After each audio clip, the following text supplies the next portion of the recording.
Oh yes. I'm back. I am back. Friday. Degenerate Friday. Almighty Friday. For more VGM. Glorious. Glorious VGM. Oh yes. Ah.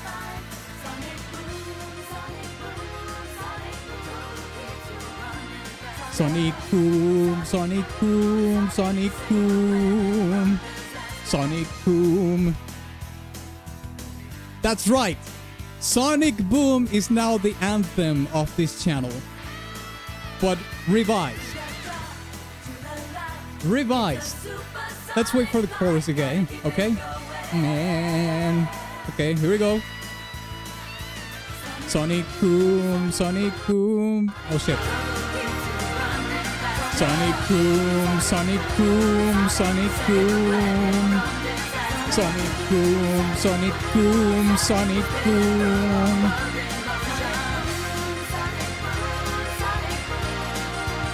You can say Sonic Boom, Sonic Boom. That's the anthem of this stream. That's right. There's also Sonic Doom, but you know we reserve that for the sad Doomer days. But for the rest of the degenerate days, it's Sonic Goon or Sonic Boom. You take it. You choose whatever it pleases you. You take it, okay? All right. I see that a bunch of you already did a bunch of super chats even before I started the stream. That's actually insane. I really appreciate it. Thank you so much. I'll be addressing that in a second, okay? So let me know if you can hear me okay, if you listen to the music, if everything is set up properly in the audio department. And we'll start the stream properly in a couple of minutes. Sorry. While we hear the anthem, I'm just going to share the stream on the socials. Everybody, Sonic Boom, Sonic Boom, Sonic Boom. Sonic Boom, Sonic Booms, Sonic Booms.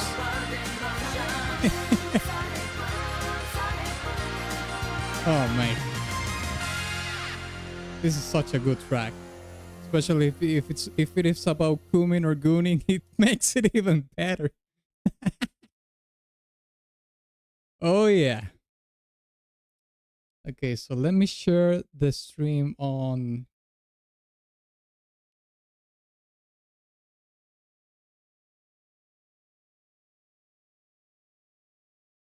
All right, thank you so much, mate. I appreciate it. Thank you, thank you, thank you.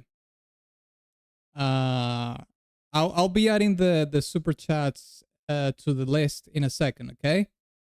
Remember that we do 45 minutes of freebies at the beginning of the stream, so we will do the freebies first, and then we will do the pay to win, okay?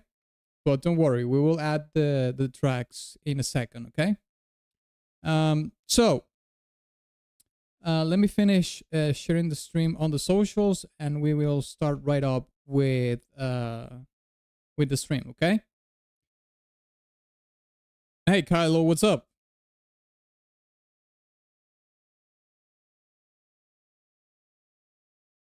Finally on time for the stream.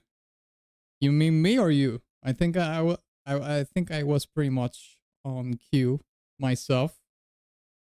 Maybe you're talking about yourself, aren't you? Because if you're telling me I'm late, no. I'm not late. I'm never late. A wizard is never late. Kudos to the people that knows that reference, by the way. Okay, let me copy this. Save the image. It was my birthday on the 12th. Really? Well, happy belated birthday, I suppose. It was 4 days ago. But more than 5, actually. 5 days ago. How was it? Did you get any good gifts? Hey, Fergaros, what's up? Hey, I4, what's up, mate? During Halloween, I want to request something spooky. Well, we will do. I mean, you can request something spooky. We are in the spooky month, so you can do that.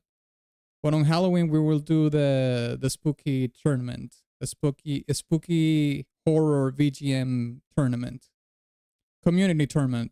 I meant.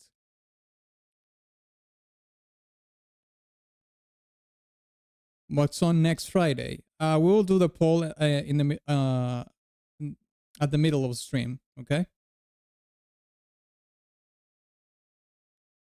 Okay. So let me share it here. On here. Okay, there we go. Video game music requests.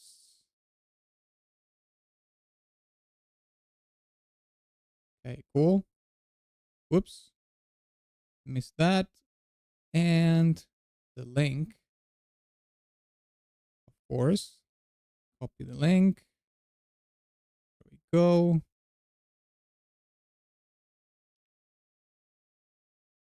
Me, yeah, I'm always late. Okay.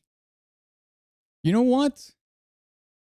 I don't know if this was a weird thing for myself, but you know when people usually say the party starts at whatever 8 p.m. or whatever it may be the case, or yeah, you can come at this hour.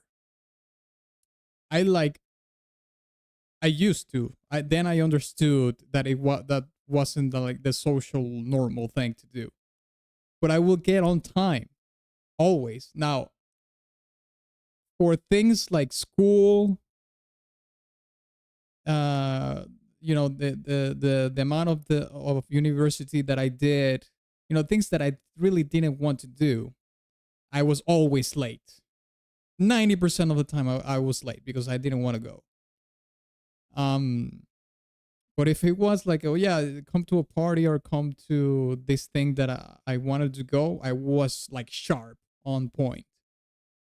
But I was the first person to get there. It was only me, and they were like, "Hey, well, yeah, I mean, come in, I suppose, but yeah, it's not like the normal thing to do. People usually don't do that." I understood that way later.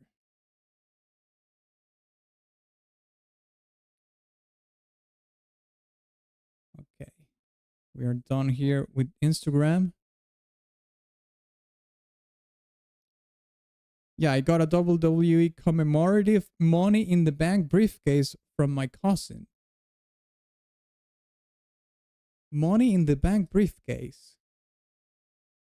Is that supposed to be like a famous prop on the WWE, or is that something else?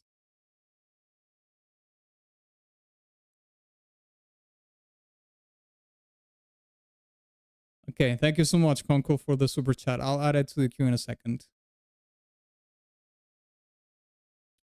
Yeah.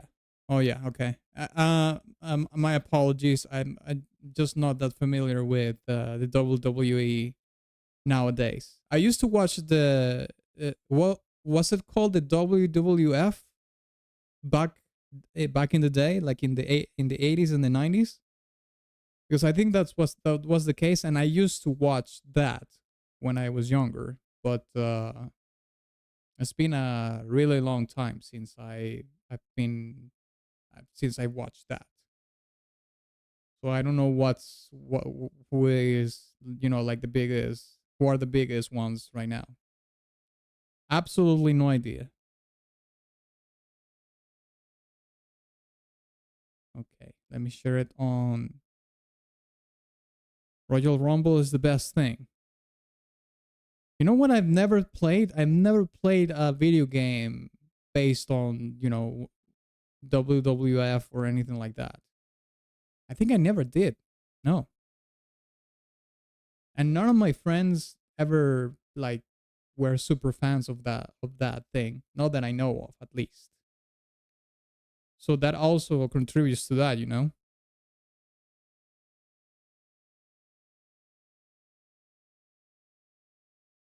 The Attitude Era, it used to be WWF. What do you mean by the Attitude Era? What is that supposed to mean? Like you had these big personas, divas, as you know, personalities in the arena or whatever.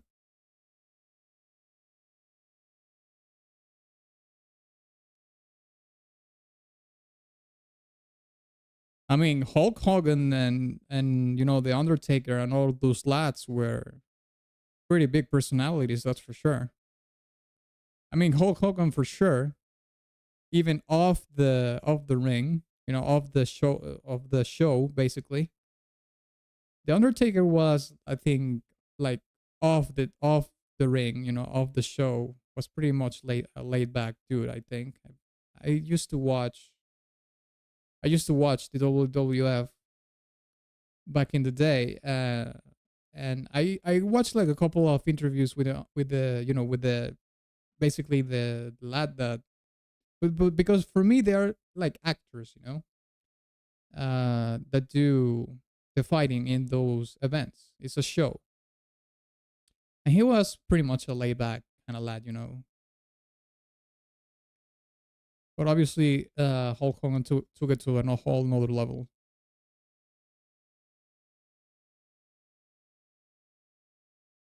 Okay, let's post this, and we're good to go. Oh, I actually have to share this as well in YouTube. I forgot about that.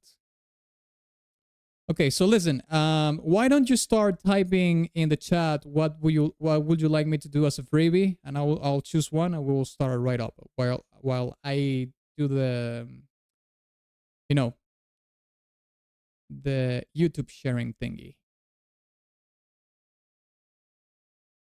Okay, create post image. Okay, there we go. Yeah, I got it right here. Where is it?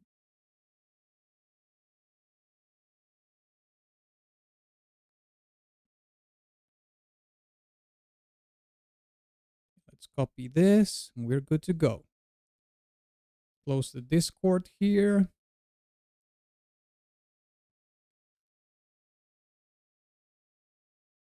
Streaming now, music producer. There we go. All right. Yeah, we're set to go. Yeah, it had the likes of Stone Cold's. Oh yeah, Stone Cold. I remember him for sure. I mean, those lads are in their 60s or maybe even their 70s right now, aren't they? I mean, Hulk Hogan did pass away like a couple of months ago, didn't he? So yeah.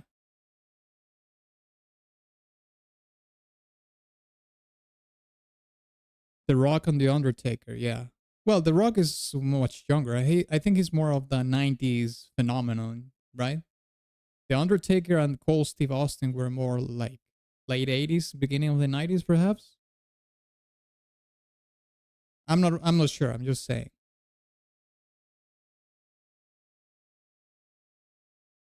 Okay.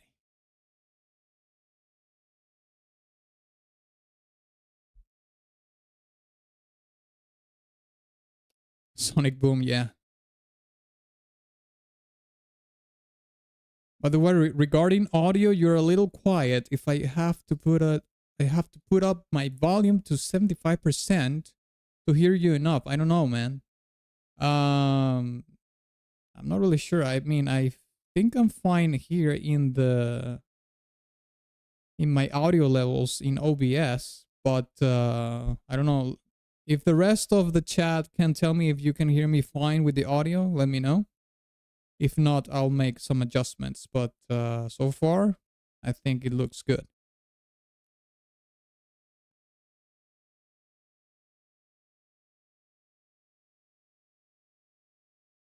It's fine for me. Okay.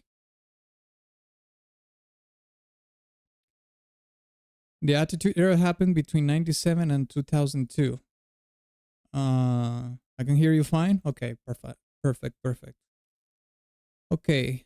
I think we are never done. If Okay, let's do that World of Tanks track. I'm kind of curious about the World of Tanks song.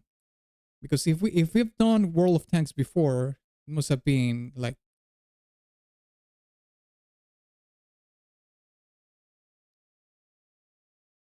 Eddie Gloskin. Okay.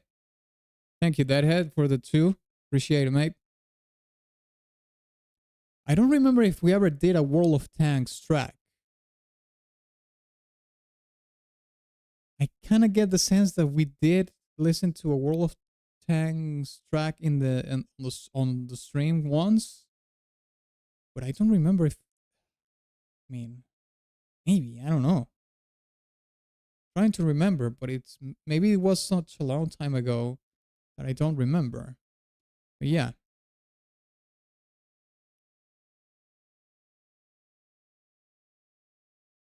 Oh shit. Wait a second.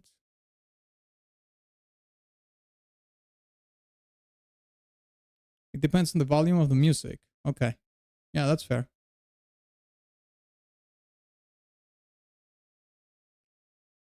I'm hearing a weird voice. Will be a little bit louder. Okay, let me see if I can raise it a little bit more. I think this is weird because, I mean, to be honest, right? I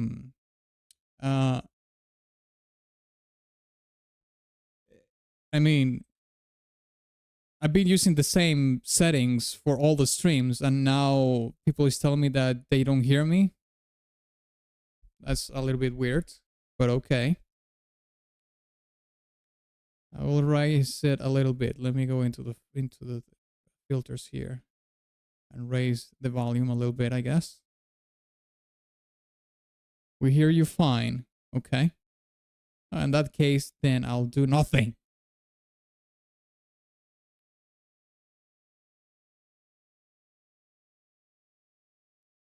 I'll raise the gain here just a tiny little bit. There we go. Okay, let's listen to World of Tanks Studzianki. I guess that's sort of a Russian word or something. Let's check it out.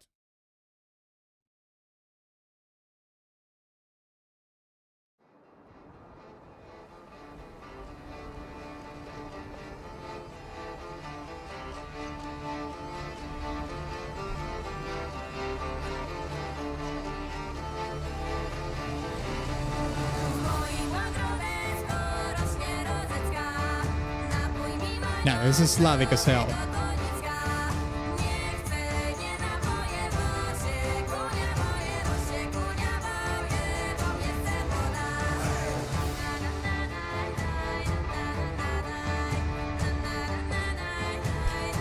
This reminds me of The Witcher so hard.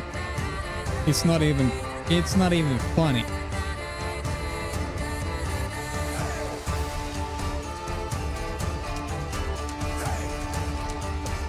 The Witcher X World of Tanks when.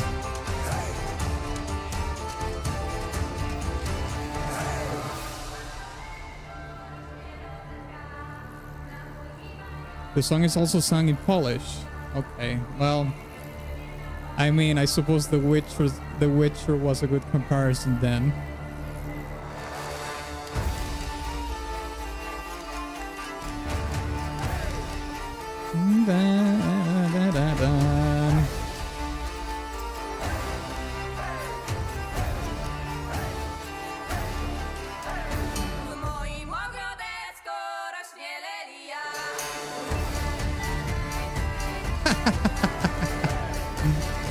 This is awesome, mate.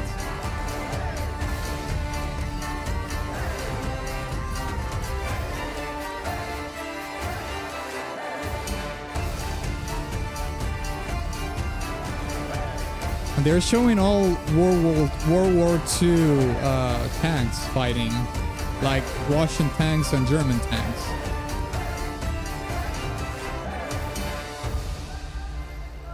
This does look like a Polish village or something, right?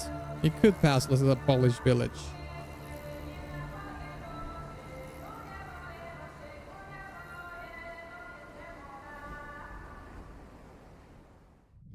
You know what? I think I'm going to add that to my playlist. Not gonna lie. I really like that track. And I'm going to put it here just so I don't forget. Oh, I forgot to actually pin this comment. This is very important. Just so people understand. Okay, there we go. Reminds me of a Kazakh song. Really? I mean, it has some similarities, I suppose. Slightly remembers me of a Kazakh song, sure.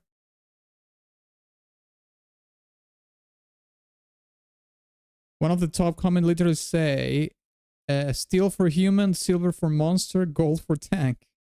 Yeah, right. So it's a coin to your Witcher. Geralt on his way to trade his horse for a T-34. Boy, if I were the Geralt and I were to trade my horse for a tank, for a World War II tank, I will trade it for a Panther, for a German Panther. T-34 is solid. Probably the 80, I think it was the 85 millimeter version though. It had a longer turret, more powerful turret.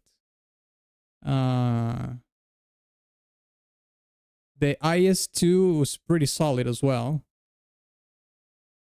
What else? The Tiger tank was pretty sick, but it was very difficult to maneuver. It was very prone to failing mechanically. It was a very complicated machine. The King Tiger, way too heavy. Poor maneuverability, also very complicated machine. Hard to maintain it. It was an incredible tank, but yeah. I don't know why I took this side went into talking about tanks. My bad. Okay, let's see what other track we can listen to. Skarzinger Carmelita from Silsong. Okay, that's a very interesting name. Let's check it out.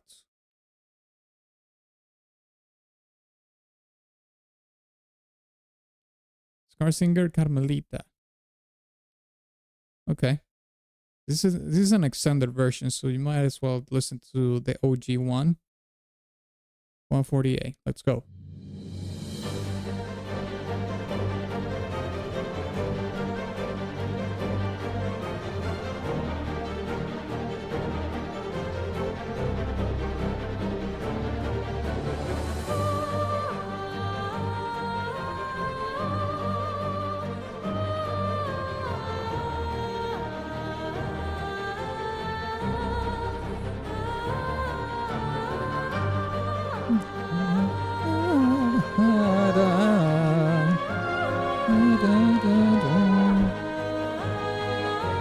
Love the solo vocals in this. Fantastic.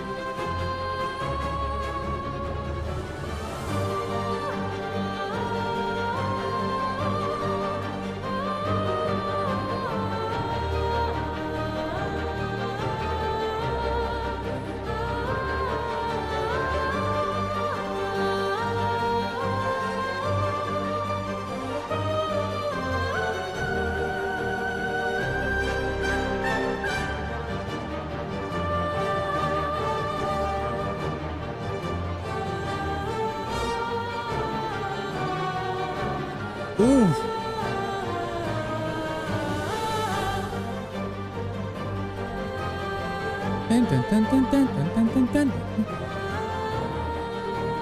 This is super good.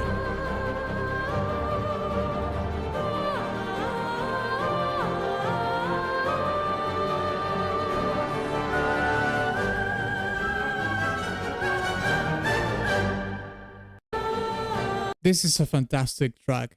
You know, I don't know if you have noticed, but in some of the versions that I made, like those tiny versions that I made in my videos.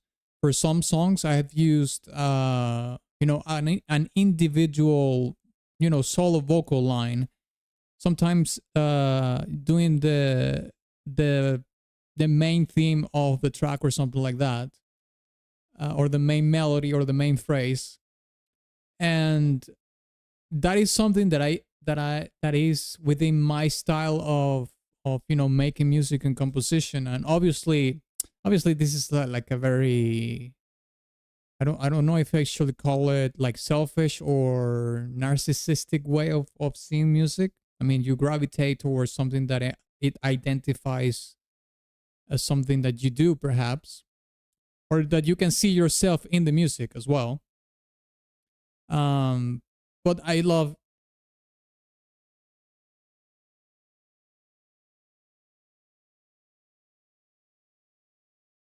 Okay, thank you so much, Robot, for the 5. I appreciate it, mate. Like I was saying, I gravitate towards things that I like to do myself in my music, because I see myself reflected in them, basically. And I think most people would kind of understand that from an emotional perspective, or by the connection that they make to the music they like, because they see themselves somehow, somewhat in the music for some reason.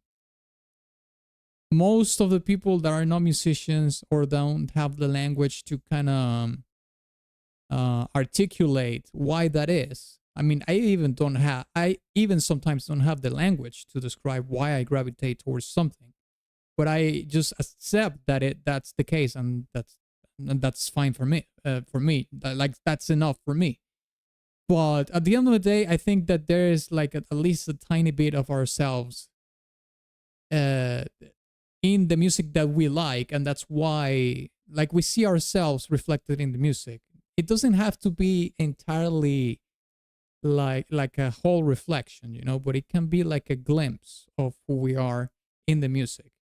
Now, there are some times that it's pretty obvious, like for example, if you're going to a breakup and you listen to a song, I don't know, from whoever you want to pick, I don't know, a breakup song, and you're going through a breakup and you hear that breakup song and it turns out that it sort of describes or tells the story in a very similar way to what you're feeling, then yeah, it's very much a direct thing. But with this kind of music that is instrumental, especially, it's harder to identify what is it about the music that draws us in, more than other than, oh, this is pretty cool sounding, or yeah, I think it's pretty sick, this part is pretty sick, or whatever, which is completely fine. But I think there is, like I said before, there is a deeper meaning on the connection that we make towards music, other than, oh, this is sick and this is cool. There's a little bit of a part of ourselves that we piece together with the music as well. That's what I'm trying to say. I actually think that I'm going to put this in my playlist as well. I mean, this is kind of crazy. This is the first stream, I think, where we have had 2 playlist songs at the beginning of the streams, and they're both from the freebies. So, I mean, at this rate, we're going to have a bunch of them more by the end of the stream. But hey, I'm not complaining. That's awesome. Atlas, we should do a stream reacting to the whole Silk Sun OST if you have got the time. Well, I don't think that's such a bad idea, because I mean, we did that with Hollow Knight. We did a full we didn't only listen to the whole soundtrack from from Hollow Knight. We also did a tier list, like a full on tier list of all the songs. So maybe in the future we can also do that as well.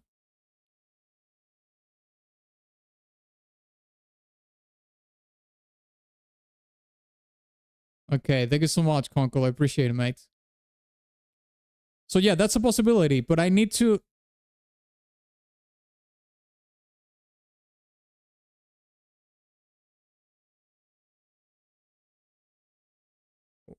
Deadhead. Europa Universalis. God damn. That is a game that few people know and play. That's a pretty, well, to be charitable here, I will say that people that people that enjoy Civilization, Anno games, or big strategy games in general, Hearts of Iron is a pretty big one. Could potentially enjoy Europa Universalis, but yeah, that's a pretty niche game. Awesome game, but yeah, pretty niche. Okay, thank you so much, lads, for the super chats. I appreciate it. I'll add them to. I haven't added them to the list just yet. We are doing the freebies right now, but I will do so. Don't worry, we will add them to the list in a couple of minutes. Okay, so I'm going to pick another freebie right now from the list. So if you have anything to you want me to check out, to share with the chat as well, you know, type it in the chat and I'll pick something at random, and then when we can listen to it.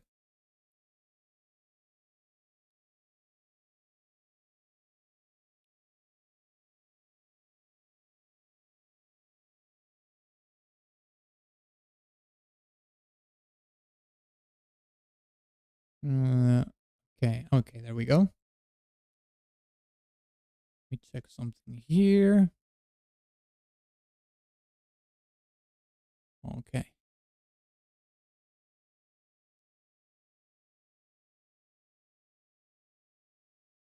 Okay, let's do this near replicant fleeting world.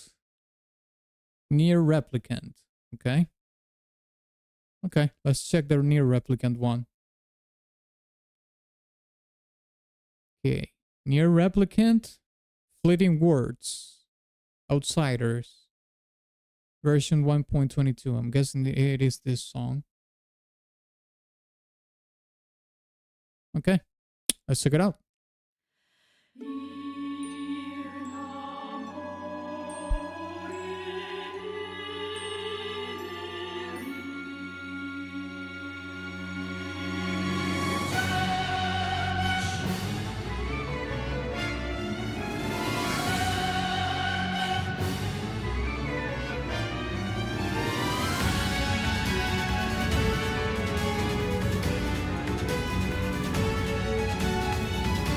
Well, I'm guessing this is a boss battle theme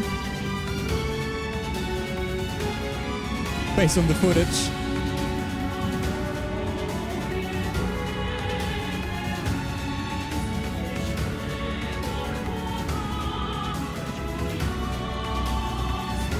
I'm guessing this has lyrics. I'm kind of hearing the chaos language in the lyrics, but I might be wrong.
Yeah, very impressive one at that too. Yeah, pretty sure it's chaos language. I mean, you know what's... I'll say this at the end.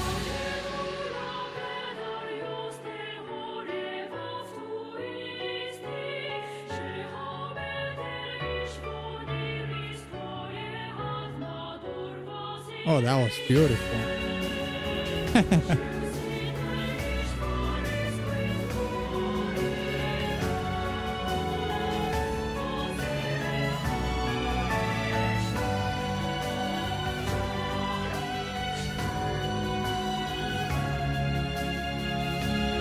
Oh, that change in the core was so near Automata, mate. Or near in general. I've heard that change. Dun, dun. I hear that a lot in near music.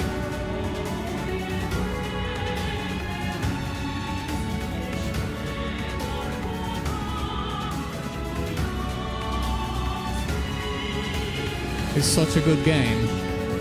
I've never played it. Maybe after I finish Metal Gear Solid, I could play a near game. I mean, I always see them on sale and whatnot, so might as well.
Yeah, this has a little bit of that liturgical vibe to it in the vocals. But it's not, it's very subtle, you know? It's not, and it's not all over the song. It's in some parts, just in some parts.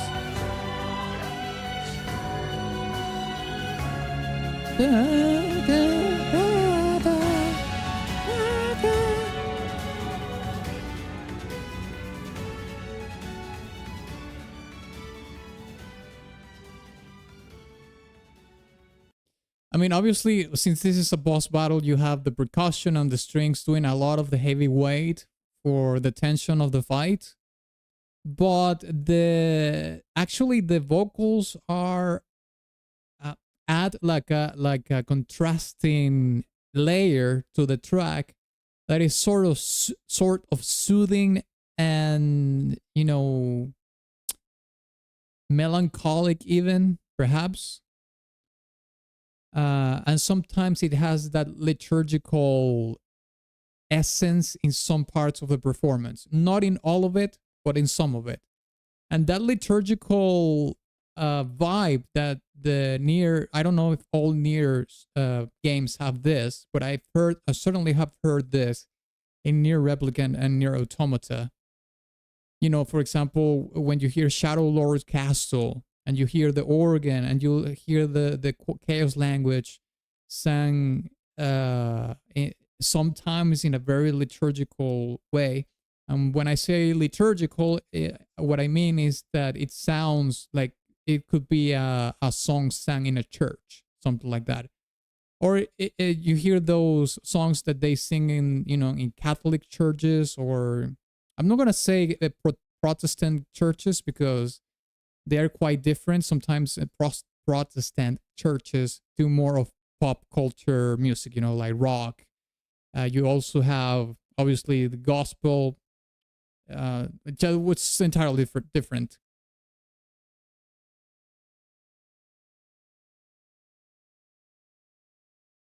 Mate, I love Total War games. I played Attila like a maniac. That was a good request. Thank you, Deadhead, for the 2. But like I was saying, you know, for example, Catholic Church, maybe not so much Orthodox Christianity. That's a little bit different, but certainly Catholic Church for sure. So that's the liturgical part of it. It's fantastic. And something that I forgot to mention that I was going to say, that I was going to keep for the end of the song, is that the chaos language is so beautiful crafted. It sounds beautiful. You know, it's not like I mean, you can really hear how beautifully is crafted. It's ear candy, so to speak. And I'm going to give you like two opposing examples. When you listen to Black speech, for example, in The Lord of the Rings, you can hear that it has a lot of O's and R's, and it sounds very, you know, like fucking menace. But if you hear Elvish, then it's more soothing and more ethereal, perhaps. Chaos language reminds me of that. Reminds me more of Elvish. Okay. Okay. Thank you so much, Paragon, for the format. I appreciate it.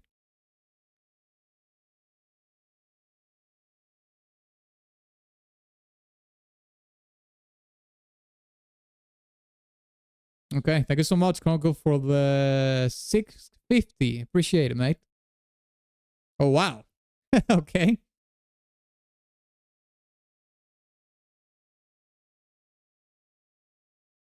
Mario Hoops. I've never heard of that. Okay, thank you so much for the 10, Robot. I appreciate it, man. Thank you so much. Thank you so much. Okay, so then let's do another freebie, okay? We still have 20 minutes, 20 more minutes for freebies. So what else should I do? Type it in the chat right now. In the meantime, I think I'm going to start doing, you know, typing these requests on the list, because otherwise, caramba, ay caramba, there are a lot. There's a lots of them. Lots of them. Ay, ay, ay. Okay, let me put robot here.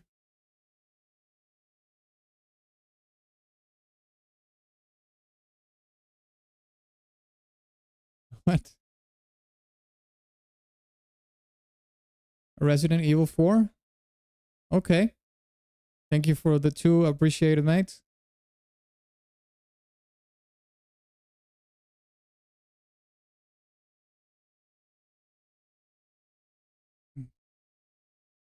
Grace the Roof, Plants vs. Zombies. Okay. Sure. You can do that.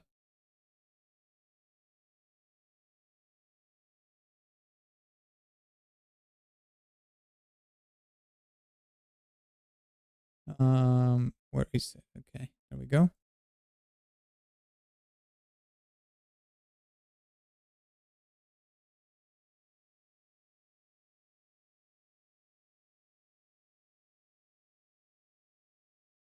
Okay, thank you all too. Appreciate it. Appreciate the 2, mate. Appreciate it.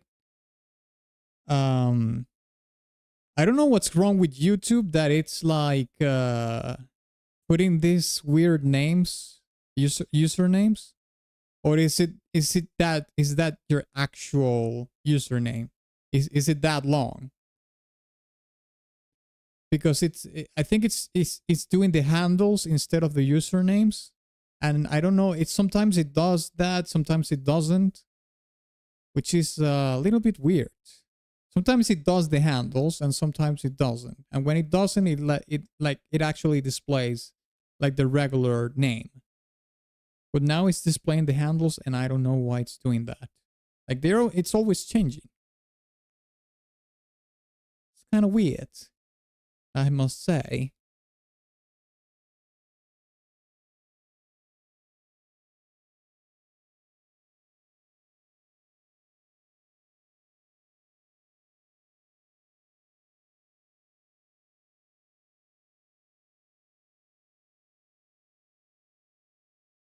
The top one.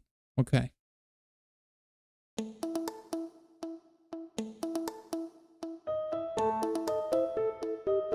PVC has actually good OST.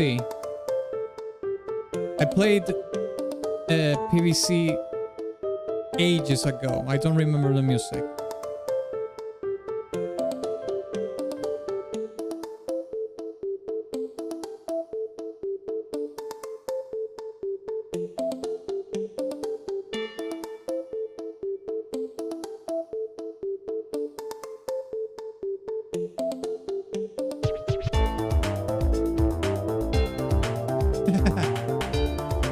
I love the bass. This bass is 90s as fuck.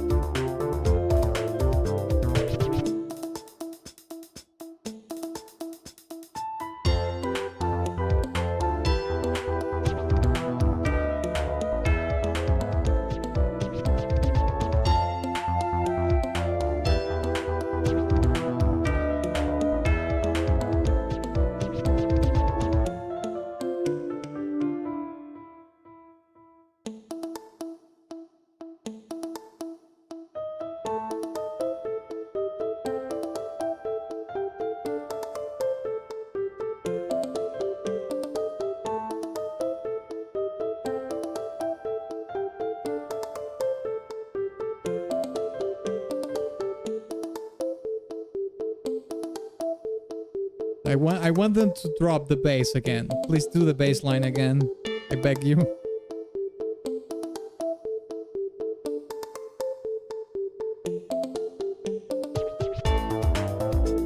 Oh. Mate, that bass line gives.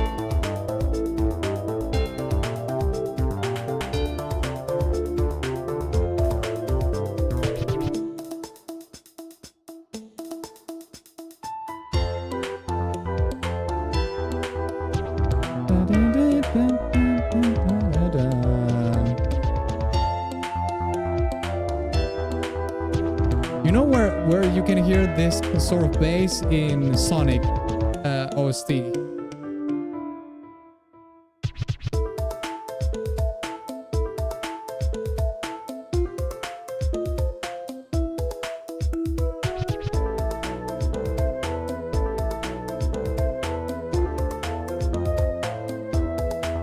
Oh yeah, I know who she is. I didn't know this was her official channel. I know who she is.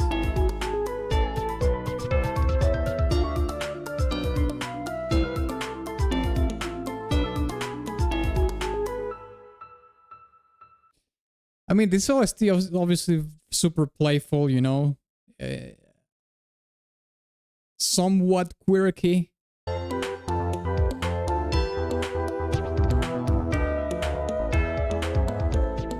There are some very brief parts where it adds a little bit of tension, but for the most part, it's super playful.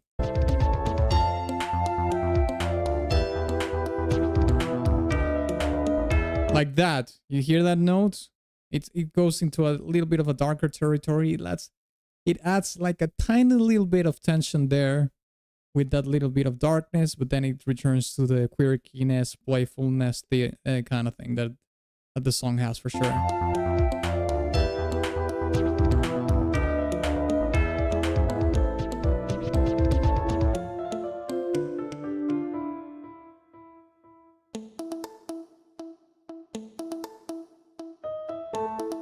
Thank you so much, Hawk, for the 10. I appreciate it, mate.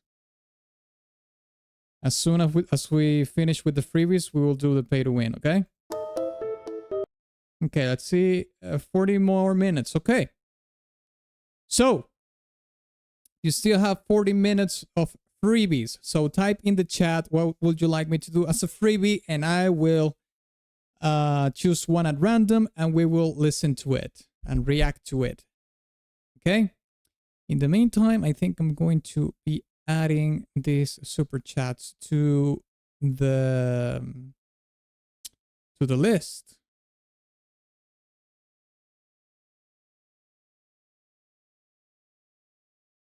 Okay. Let me see here. Got a 10 from Cole.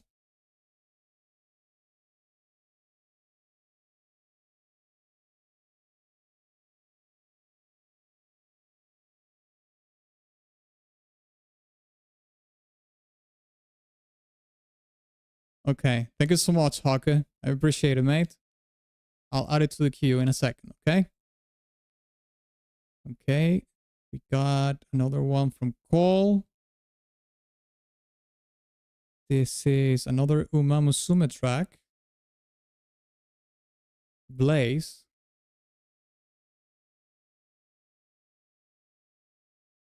Okay.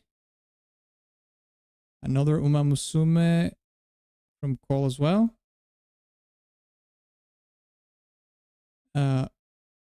Pretty Derby. Dance Roman. Okay. There we go. Remember that there's a link in the description of the stream where you can check a spreadsheet of the songs that have been requested today, and also a database of the songs that we have already listened to. Okay, it's all in the description of the stream in case you want to check that out. Okay, let me add another one here, and then I'll check back who else.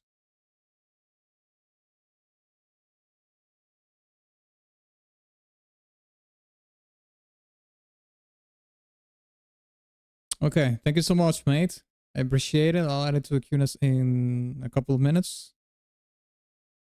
Okay. Go.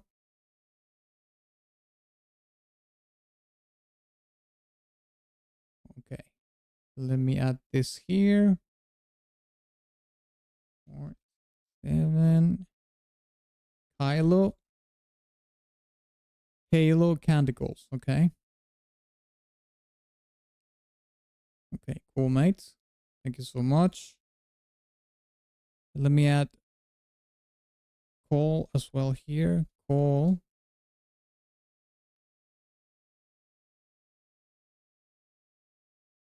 Uma Musume Pretty Derby. Okay. All the links are in the Discord. Okay, cool. Okay. 467. Kylo.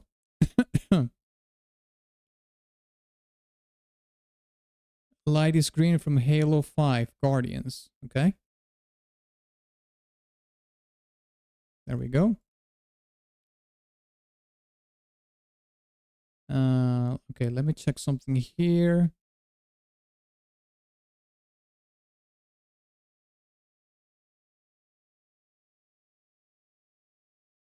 Okay, let me add the next one.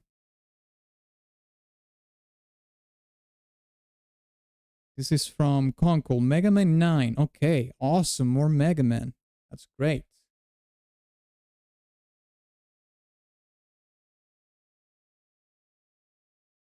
Okay.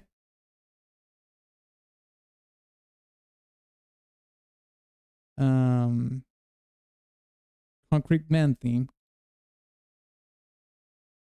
Cool. Okay, I'll add. Okay, another Mega Man one.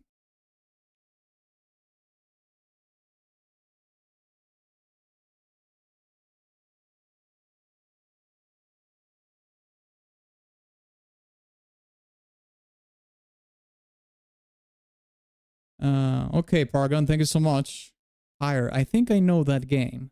I've heard about that game before. I'll add it in a second.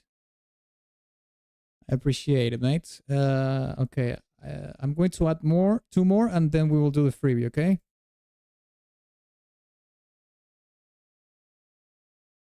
Okay, Mega Man X5. Okay, there we go.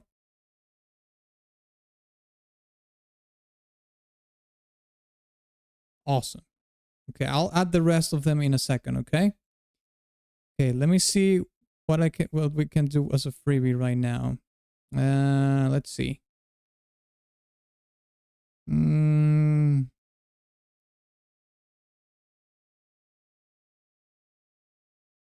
Kasserot, the Protector of Order.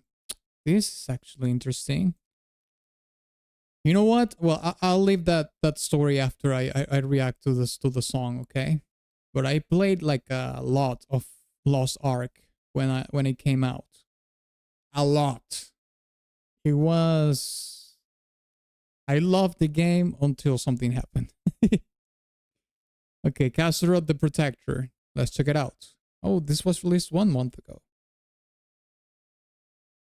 Okay, let's check it out.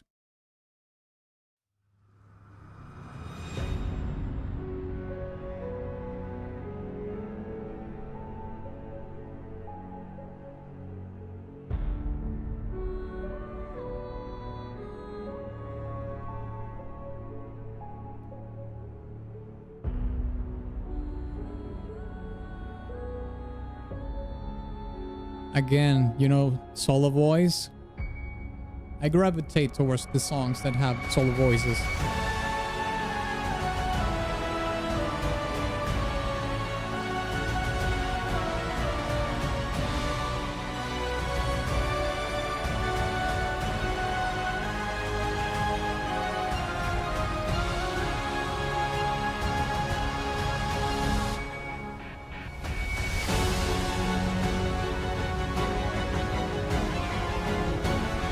Oh, it changed the tempo here, I think.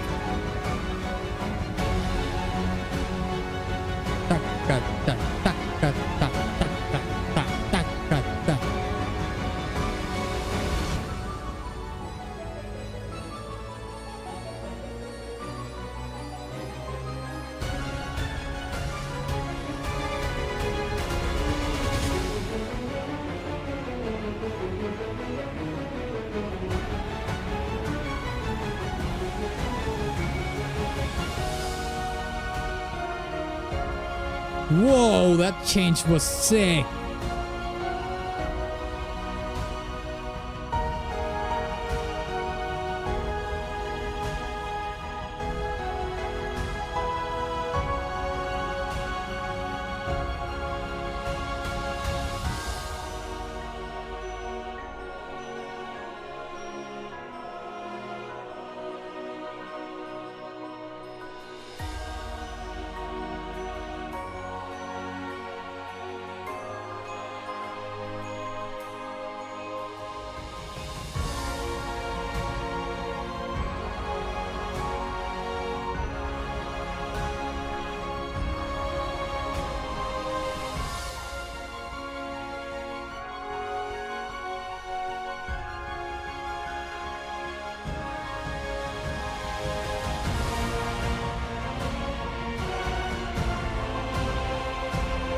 That change, we will talk about this when I finish the song.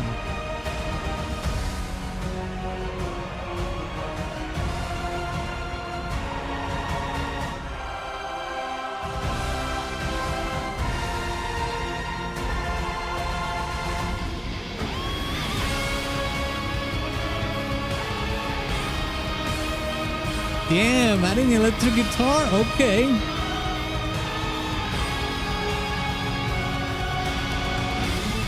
Okay.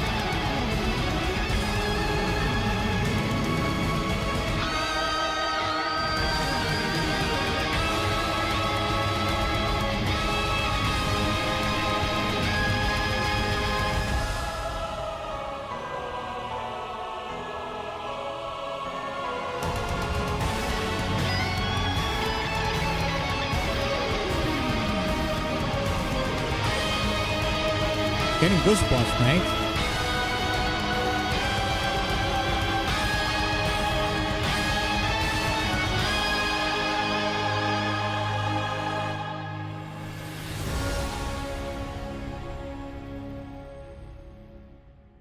Okay, so this song has something very interesting. It has... I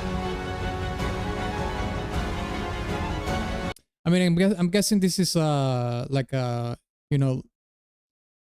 What were the top tier rates? What were they called in Lost Ark? Like the top tier rates, I forgot. It wasn't the Chaos rates, it was something else. Legion rates. I think it was Legion rates. This looks like a character from a Legion raid or something. And the name Kasseroth sounds like it's something like Kasseros related, you know, like a lost brother of Kasseros or something. which was at the time that when I was playing the game, it sounds like it was like the big dude, you know. It sounded like he was like, you know, I don't know, the Sauron level kind of lad. Well, not even. Castros sounded more like the lad, I don't know,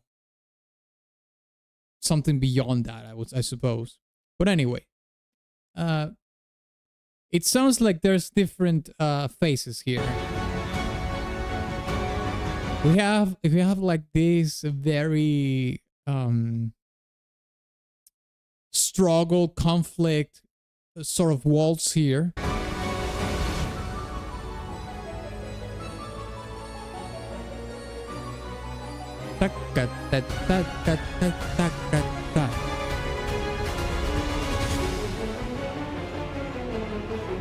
Yeah, struggle and conflict. Obviously, this is a Legion raid, so yeah, it's a huge battle. Okay, and when this cue comes in, is when there's a different aspect to the storytelling, because here I hear fight, I hear battle. Like this is more of a cue of battle.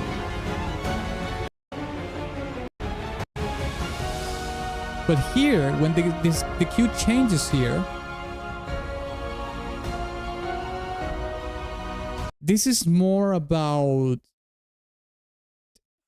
regality, glory, you know, as a character that is exalted in a way. You know, it's talking about that. And if you see this character in a way, you know, it has these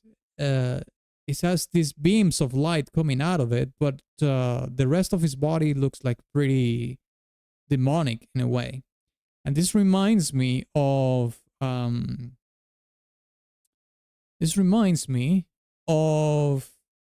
you know, Tyrael from Diablo.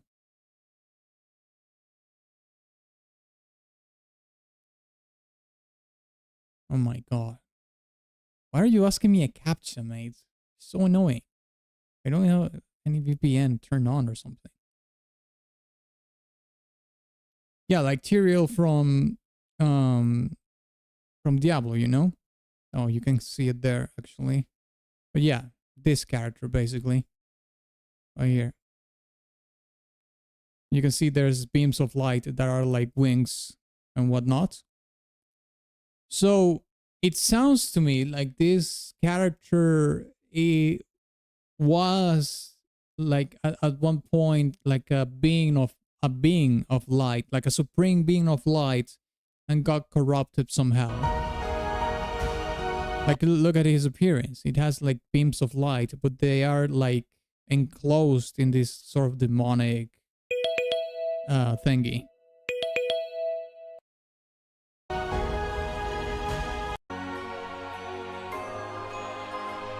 Yeah, listen to this.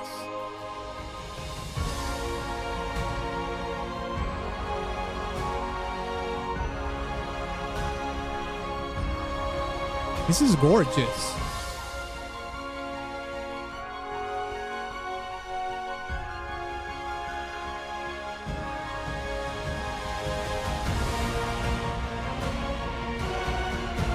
And then here, this is a complete change in the storytelling.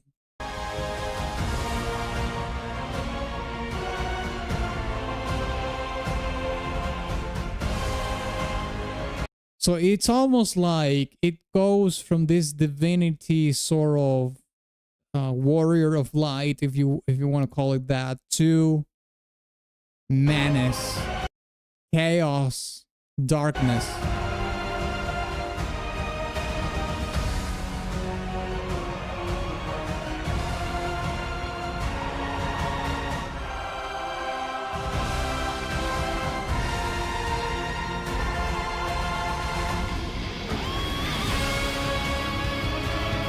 And then they add the electric guitar for that theme. That was awesome, mate. That was excellent.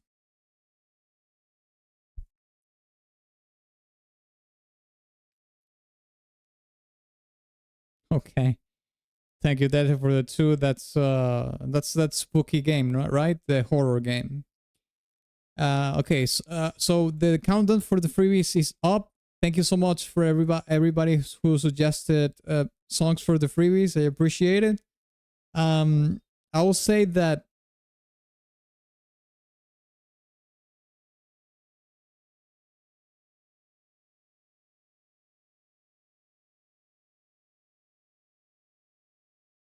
okay, thank you so much, Demis, for the 5,000 something. I don't know what that currency is. My apologies. But like I said, well, 351 for conversion rate. Before we start with the pay to win, I just want to say I'll tell you a little bit story about my relationship with Lost Ark. When the game came out, I like played this like a degenerate. You'd have no idea. I even bought the resonance thing that was sort of the subscription of the thing that gave you a bunch of bonuses and whatnot. And I even pre-ordered the game. You know, I bought one of those packages that they sold. I think it was the gold one. It was either the gold one or the silver one. Anyways, long story short, I was very excited about the game.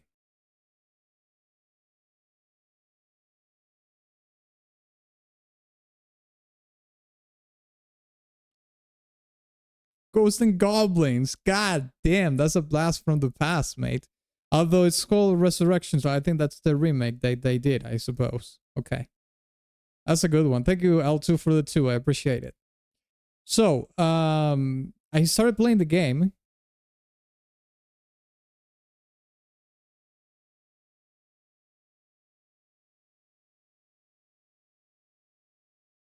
Castlevania. Okay, awesome. Okay, L2, thank you so much for the 2. I appreciate it.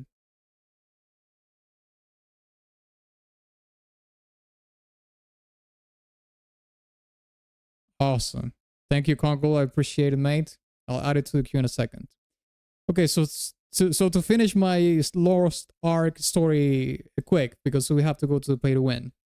You know, it's a Korean MMO and it's free.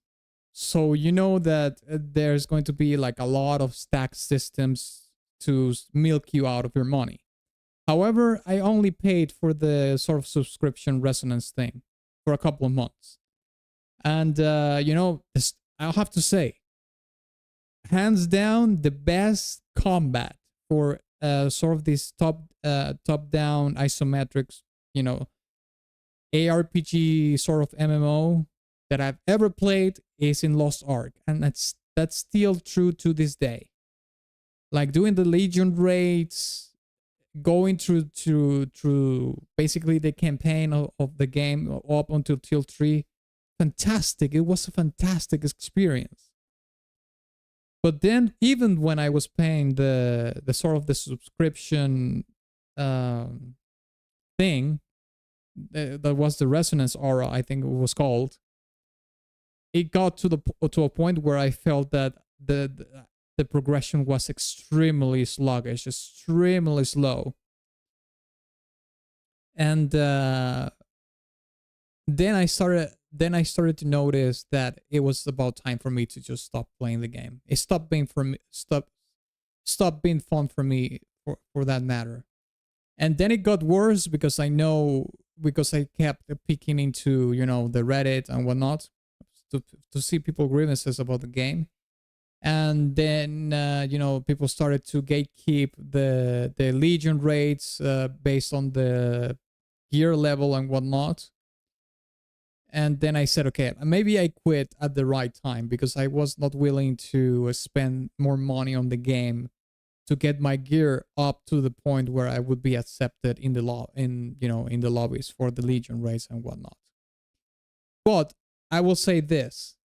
If the game was subscription based only, I will still be playing the game. If they took out all the bullshit with the microtransactions, like they have like layers and layers of microtransactions in the game. If the game was like subscription based only, or if it was buy to play, I would be playing Lost Ark hands down, because the content was good, the events were good, the combat is absolutely pristine, S tier, amazing. The abilities of the characters, everything. And mind you, I was playing a gun lancer. Which was basically like the tank in the game. I've always played tanks in MMOs and MOBAs and whatnot. I was having a blast. And listen, I was playing only the gun lancer. I wasn't playing alts or to get more gold or anything, you know, to funnel gold into my main character. No, I was playing only one character, and I had a blast. But unfortunately, the game did. It came to a point where I hit a wall in terms of the progression, and I wasn't having fun anymore with it. But it was a game that was very promising. Unfortunately, due to other factors, it didn't reach the promise that it could have been. Anyways, story ended. Let's start adding the pay to wins into the list, and we will start with the game and we will sort them out, of course. Yeah, they make great rates, but the fatigue is real. Yeah, I reached the fatigue in terms of progression. I just couldn't do it anymore. Yeah, gotcha, man. Has me by the ball for 7 years now. Conkel, you have to stop, please. Microtransactions are woke, confirmed because it included the word trans. Shit. That's kind of a long shot, I suppose. Atlas, have you had my super chat in the queue? Not yet, because I haven't added it yet. There's a bunch that I haven't added. So no, I don't have it yet, but I'm going to add them right now. The only reason why I haven't done that is because, well, we have had a lot, and I haven't been able to put all of them in the queue. But we will do that. We will do that just now. Actually, I'll start doing that now. Like, you know, add the ones that I haven't added yet. So let me add here the one from Sane, which is one from Wuthering Waves from Wuwa. Oh, something that I forgot to mention, okay, is that I implemented a new sort of system on the stream, where people that do stream element tips and coffees, or do tips in general, which are through stream elements and coffee, will not only will get you know, a reaction to their song on the stream, of course, but they will be aggregating towards that to that $100 dedicated video for that Ace Combat song. So once we get to 100 on tips and on stream elements and coffee, I will do a dedicated video for that specific song from Ace Combat, and we will be, you know, changing them as we reach the goals. Basically, I thought it was a good idea not only to you know, to change things a little bit, but also to reward you for the support, of course. So every time we get to 100, I will be doing a dedicated video. I think that's a fantastic idea. I would say so myself. And if you like it, let me know. We can do more. Okay, let me add Conkel here.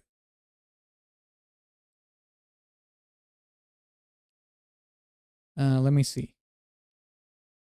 Conkel, Slay the Princess. Okay.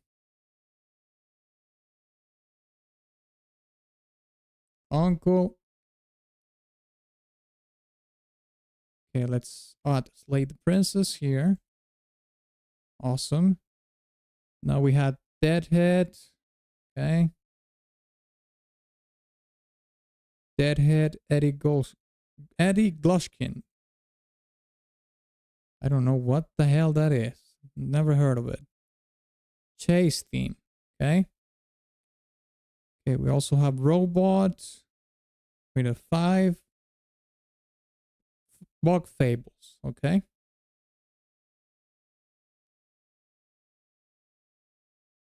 All right. This is from robot.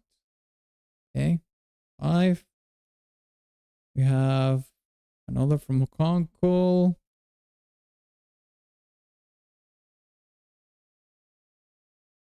This one is Balearic Birds. Okay. Let's add Balearic Birds. The next one that we have here is from Deadhead as well.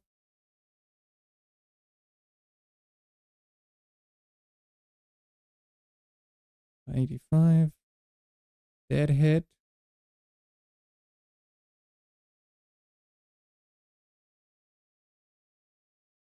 Europa Universalis. Another one from Deadhead, the Total War track. Okay.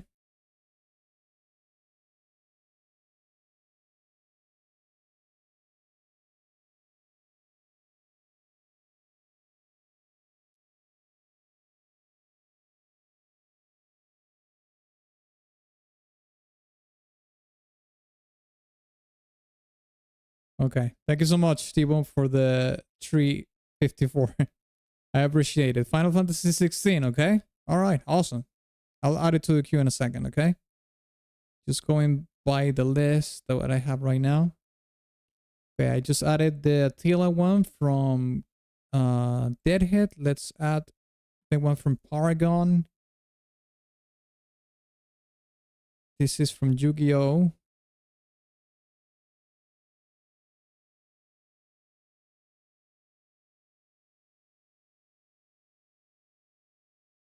All right, awesome. Next one is Conkel again. Chaos is life. Okay, cool.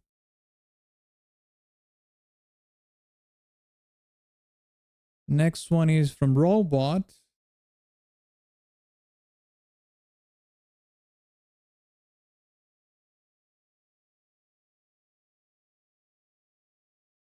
The Will of the Wisp. Okay, cool. Thank you, mates. I appreciate it. I'll add it in a second. Okay, we got Mario Hoops 3-on-3. Okay. Mario Hoops 3-on-3 from Robot. Okay, gotcha. Resident Evil 4 from Deadhead.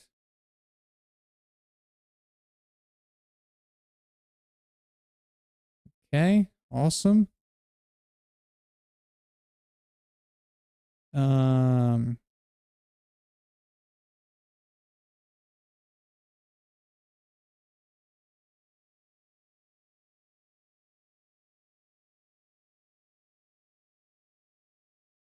Okay, thank you so much, T-Bone. I'll add it to the queue in a second. Okay, we have another one from L2. This is Everhood. Okay, gotcha. Okay, Hawka, I got yours right now. There we go. Hawka.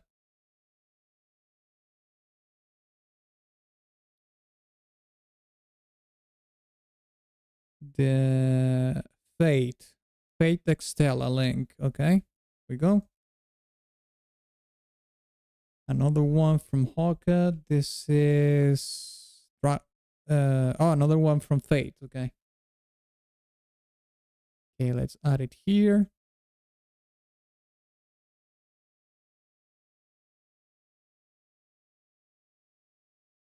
Okay, there we go.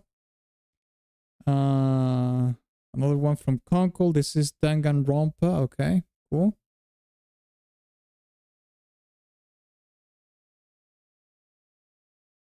Okay, Conkel.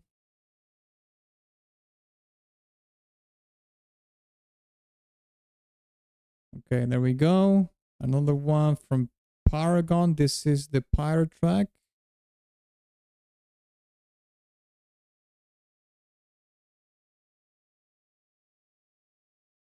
Okay.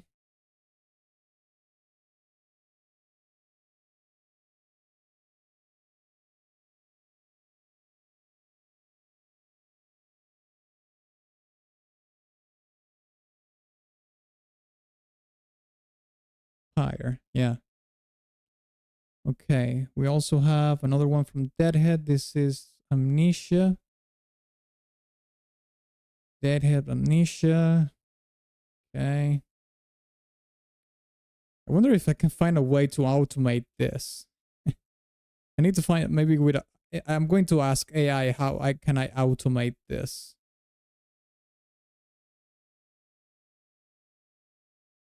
Okay, Damis with another one from Lost Ark. Okay.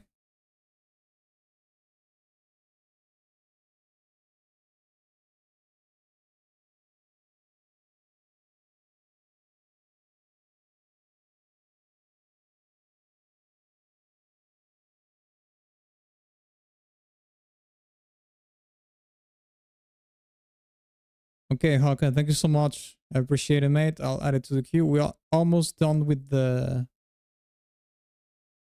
list. Okay. Okay, we got Damis here.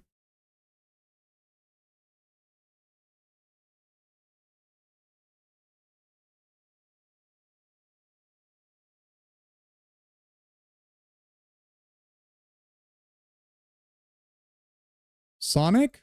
Okay, I like the Sonic request. Awesome. Thank you, Conkel. I appreciate it. I'll add it to the queue in a second. I'm almost done. I'm almost done, and then we can listen to some VGM goodness. VGM goodness. Yes, yes, yes. Yes, yes, yes. Oh, yes. Okay, L2, I just added your Ghosts and Goblins one. Let me add the Castlevania one as well.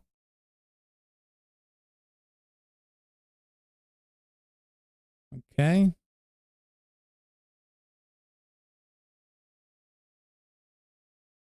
Okay, Castlevania. We have Conkel once again. This is for Never Ending Nightmares, okay? Let's add that. Conkel, we do also have some tracks from that you requested from the previous stream after I closed the request. They're still in the list, okay? So we will do them today as well. Okay, T-Bone.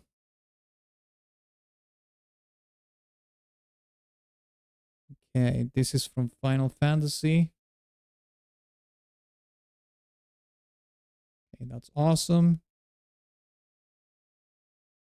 Another one from Deadhead. This is Ori.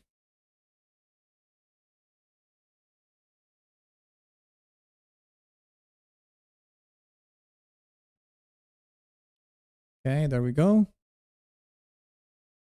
Okay, 3 more. T-Bone. Okay. With and Ever We Fight. Okay. And ever We Fight. Gotcha. Okay, another one from Hawke. Redemption and Judgment. Okay.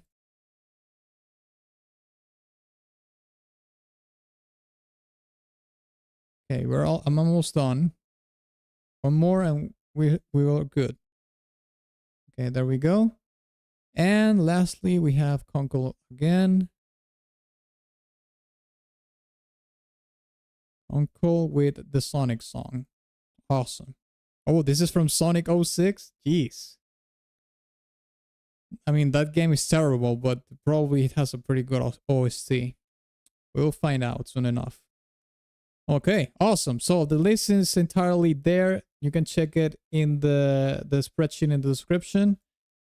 If I'm missing anything, just let me know in the chat and we can double check, okay? So let's start with the first track that we have here. Finally, last, yeah. Okay, let's start with, let's see here. Okay, first one that we have is from Fate, Last Stand. Let's do the Hawker one here. Last Stand from Fate Extella Link. Let's check it out. Okay, here we go.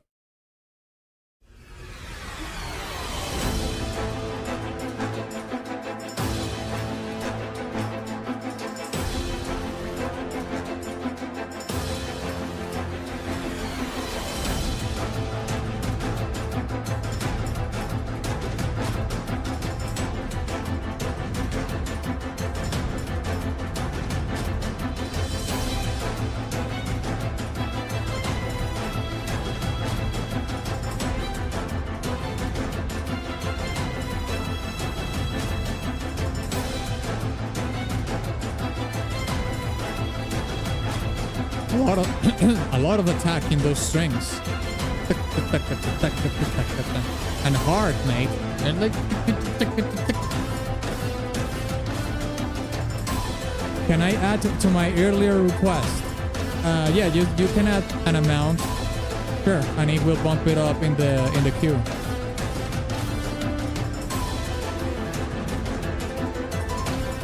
Mate, that piano run was sick.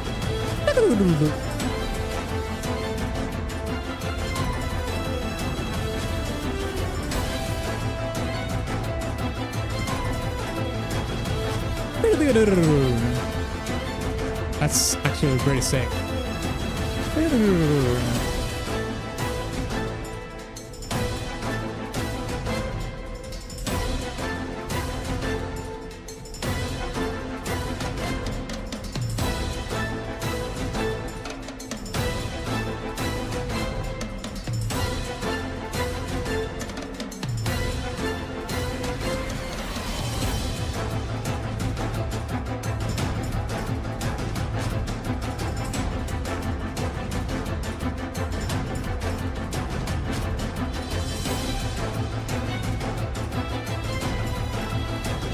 And the theme is actually pretty sick as well.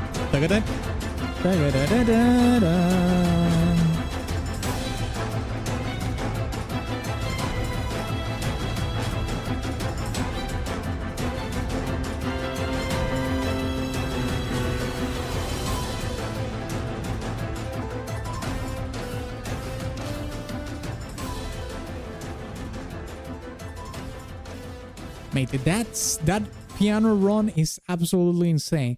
Because it's not only descending, then it doesn't like ascending as well. Let me hit that again.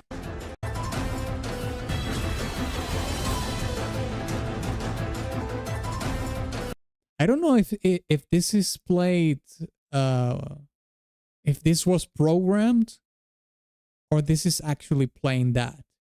Because it sounds so flawless. Like for you to be able to do a run like that, like there's no resonance of previous keys when you play the run. So you're doing it as clean as it can possibly sound. It sounds almost robotic.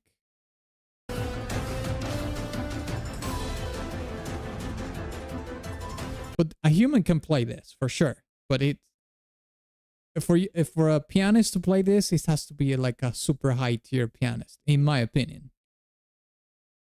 Even though I don't play piano like at this proficient level, but yeah.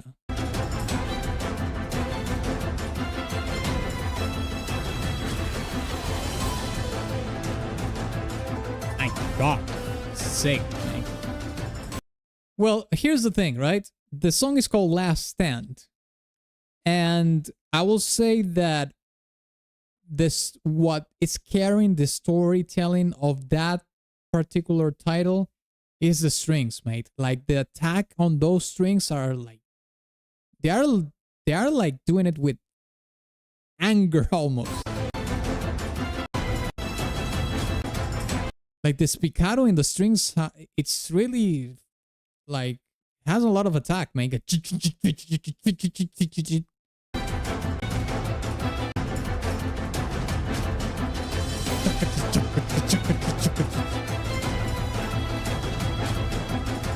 Obviously, you have the percussion as well. The percussion is like laying the foundation for the amount of tension that the song has. But the strings are like, I think they're carrying the heavier weight in the storytelling of this being the last stand. Yes, sir.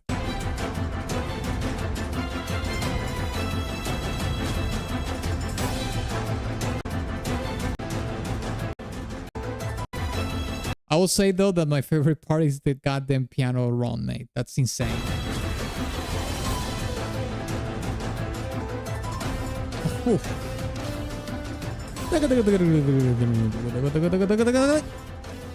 That is actually sick. Yeah, pretty cool request. Okay, let's check the next one, shall we? Which is another Extella, Fate Extella track. Let's see what this is. This is Marek Roar.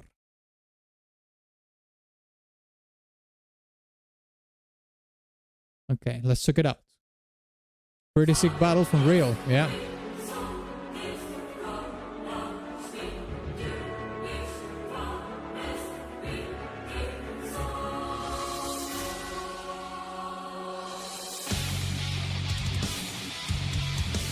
Okay.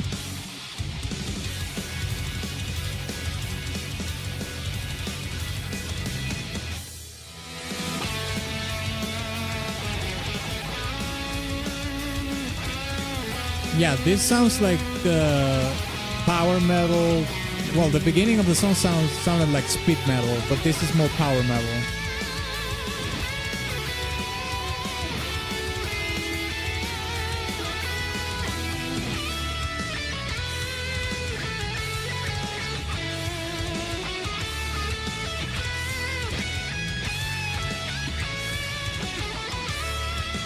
Oh, this phrase is fantastic. I got goosebumps out of that. That was great.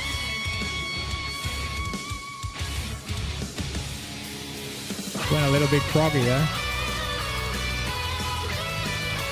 Yeah, this is power metal.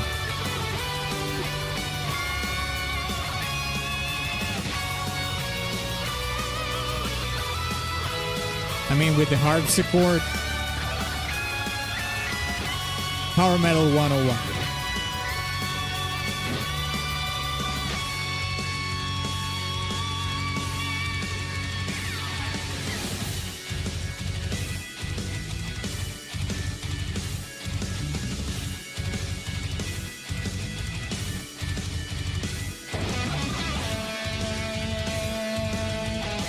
I hope they play that phrase again, the one at the beginning. Probably going to do a solo here.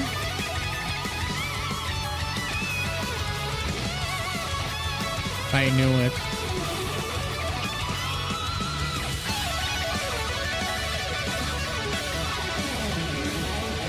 Yeah.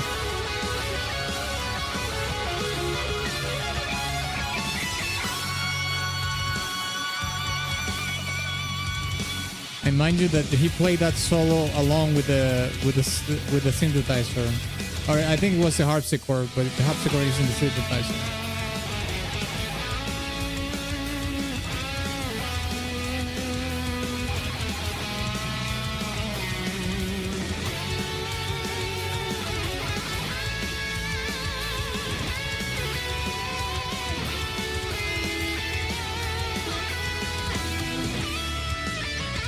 Oh, this is the best part.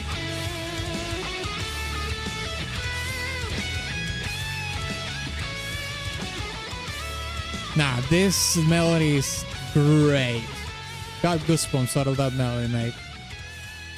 Let me hear that again. I want to hear that again, actually. Here.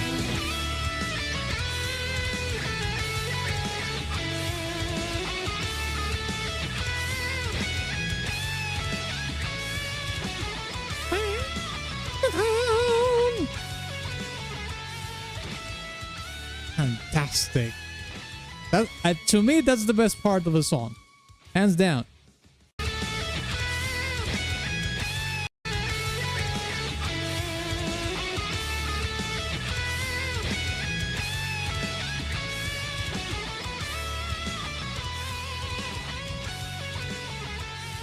Yeah.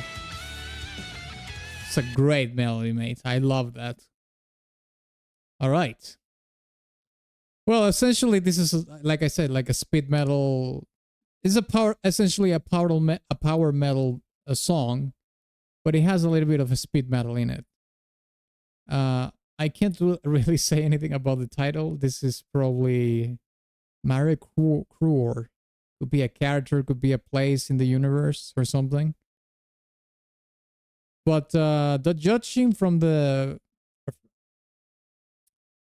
Quite honestly, this sounded more like the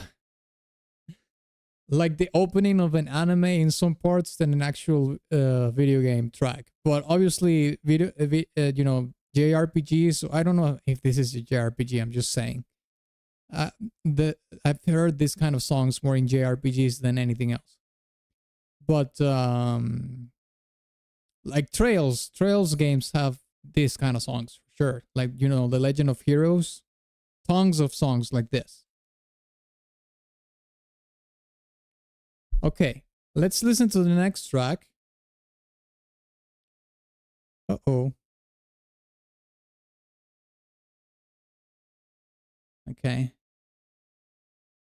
Redemption and Judgment. Okay, let's check it out. What the hell?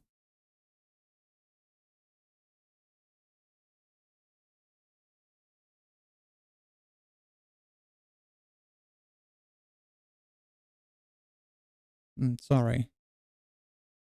Oh no. Can you see the stream? What's going on here?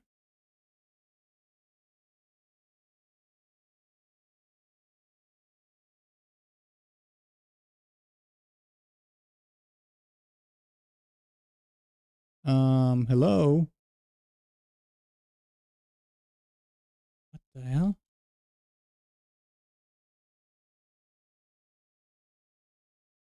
Yeah, everything looks fine on my end. What's going on here? Yes, sir. I see you. Okay. It just kind of derped for a second there. My bad. Okay, let me check this again, please. Anime songs. Okay, I think we're good now. Sorry about that.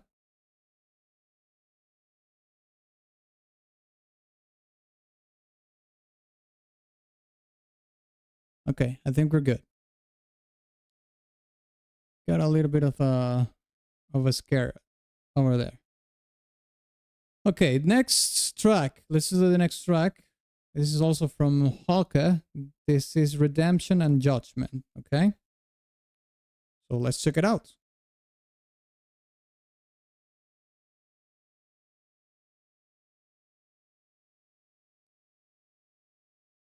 I'm guessing it is this one.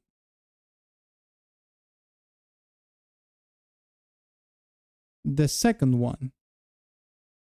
This one? The upload from Izumi Seiji. Is it this one?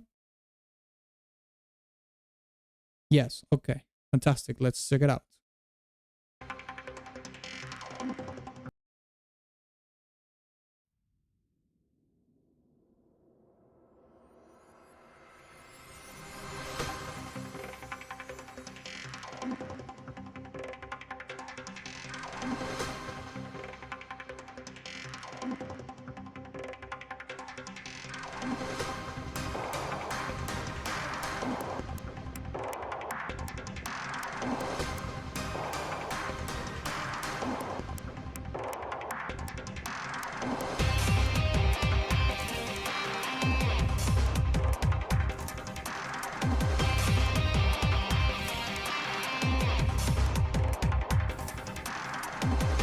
There's a lot of rhythm in those synthesizers. Very stuttery. A lot of stutter. Yeah, kind of glitchy, stuttery to add more rhythm. A lot of rhythmic bass layers.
I totally love this.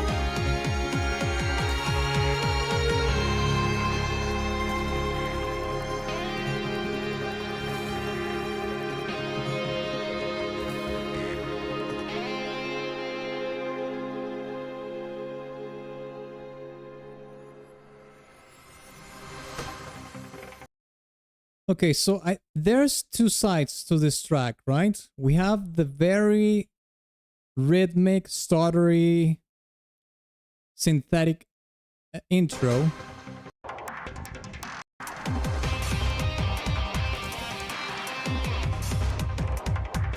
This is very conflict based.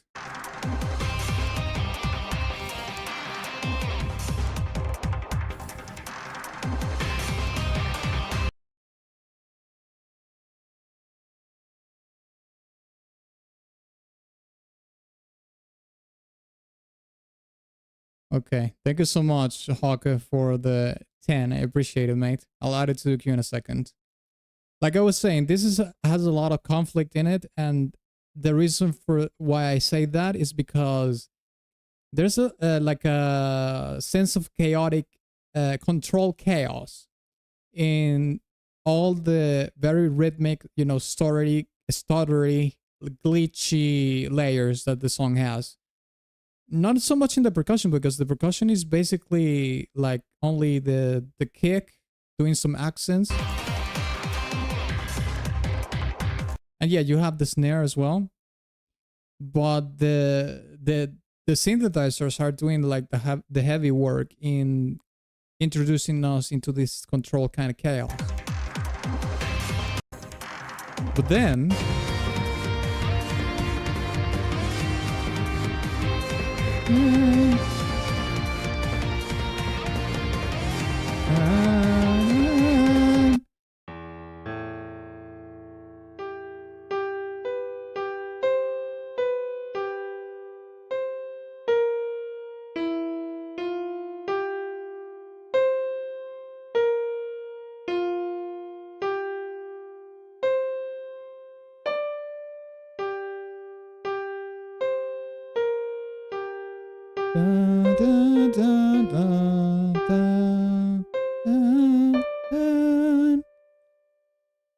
so you have later, like you have two storytellings here. Like you have the control chaos, and then you have this.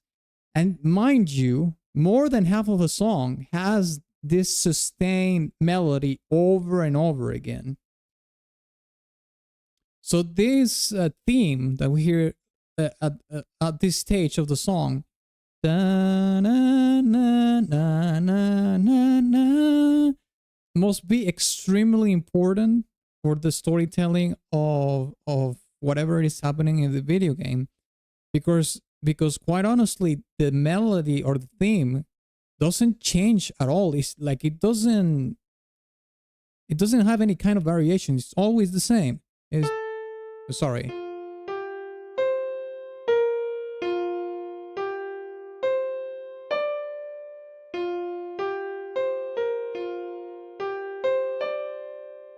And it repeats over and over again. So I wonder if the composer decided to leave that theme unopposed in a way, basically not change it a single note or doing any kind of variations throughout pretty much the rest of the track. It's always the same. The only thing that you kind of hear evolving around the melody is the rest of the instrumentation of the track, but the melody stays the same. So that has to have, I think at least that has to have a meaning in the essence of this is left untouched for a reason. Maybe there's something static, that maybe there's something in the story that remains static regardless of how everything evolves around it, okay? I'm not going to give this example based on what could potentially be in the video game, but I'm going to tell you something that could be like a comparison, okay? So let's say that the world changes. 10 years from now, the world is going to change drastically from now. 10 years ago was drastically changed drastically from it is now. But for some people, some really core values remain in themselves throughout the whole life. So this is like an analogy that I can talk about in regards to how the theme is here. Like the song changes drastically. Well, I'm not gonna say drastically, but it does evolve in some sense. And I think there's some sort of crescendo even in the amount of tension that we hear towards the track, but the theme stays the same. So that has to have a purpose in the storytelling. What it is in a specific, I don't know. But my wildest kind of a tinfoil hat guess for that would be that there's something that remains the same regardless of the changes in the world.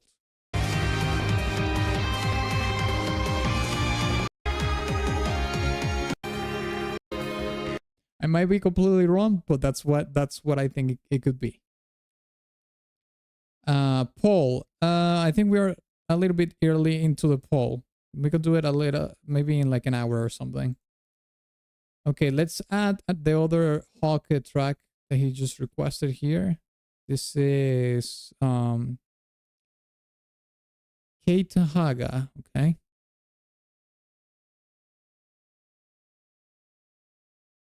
Okay, let's add it to the queue.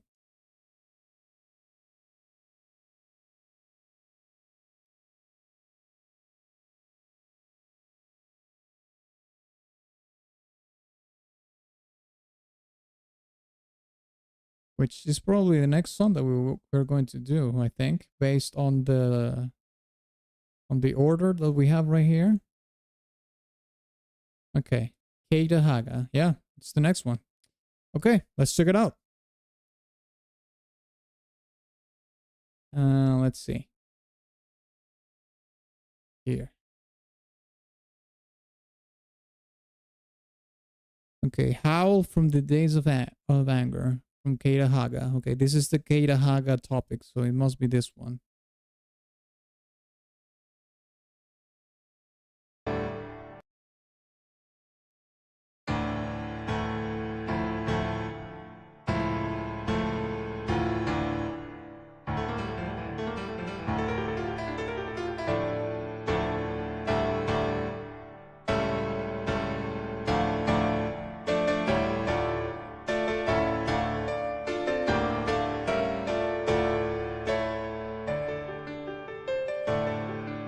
That intro was mean.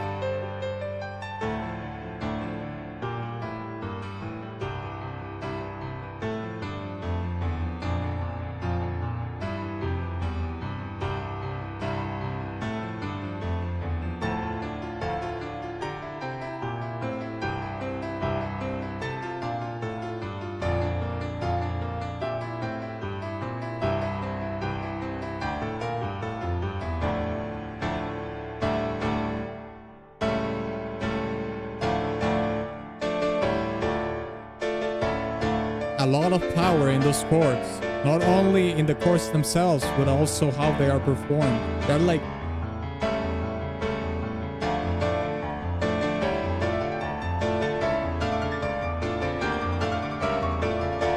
okay, this is pretty classical music.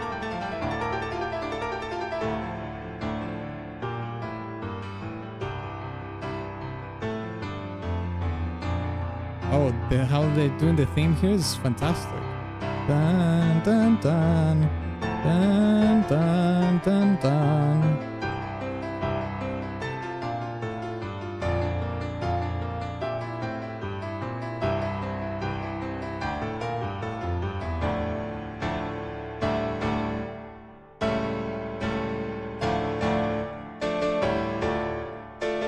Oh, that's sick, mate.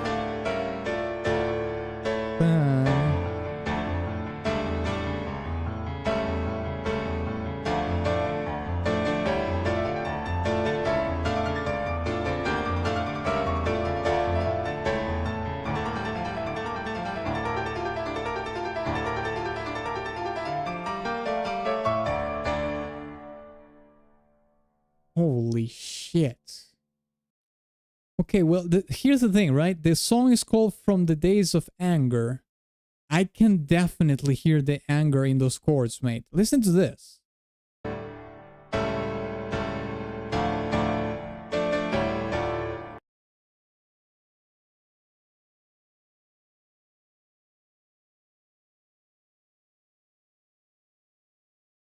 Okay, Hawk, thank you so much. I'll add it to the queue in a second. Like I was saying, the song is called From the Days of Anger, right? And I did mention towards this part of the song that the chords were really like powerful, but not only the chords themselves, like the nature of the chords, but also the way they are performed. And I can envision like the pianist like playing those chords like with a lot of power, you know, with his hand, like fuck, something like that. And it's actually like the pianist is playing with anger in those chords because they sound like it's like fucking, you know?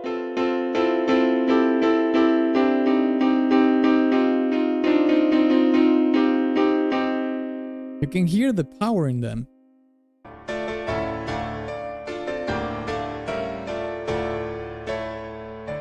Especially these ones.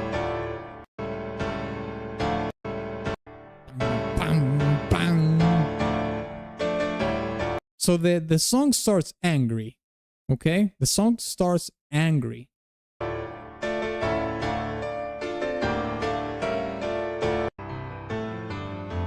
The song starts angry and then it mellows out into some sort of sad, introspective vibe.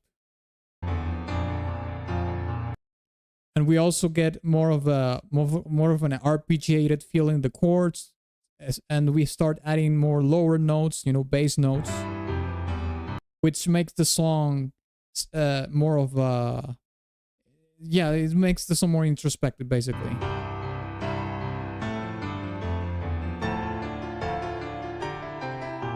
And you have the theme imbued in into it as well, but the way I think of this is whenever we have felt rage and anger in our lives, even when you have like this gamer, you know, rage gamer moments, you know, something is so frustrating that you hit something, you know, or you hit the keyboard or something, or you slam something to the floor or something, whatever it is. You know, we need to release that energy of the anger into something exterior from ourselves by slamming something, you know, throwing something at the wall, whatever it is. Screaming as well. That's because we need to, you know, do like a cathartic exercise to release all that power, all that energy outside. Because if we keep it within, it's like bad news. That's how I feel the song is. Like, we have that moment at the beginning. This is the rage, gamer rage moment. Here. Like, oh, God damn it, right? Then comes the introspective part.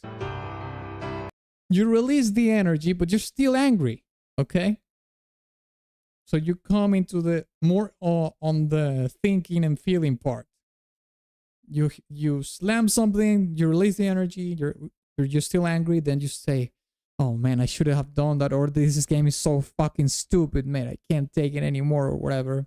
And it's more of an introspective thing because you're thinking this in your head.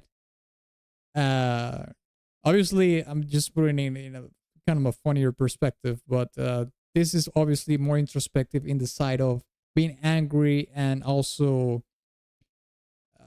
for reasons that cause you not a pain in a melancholic sort of way.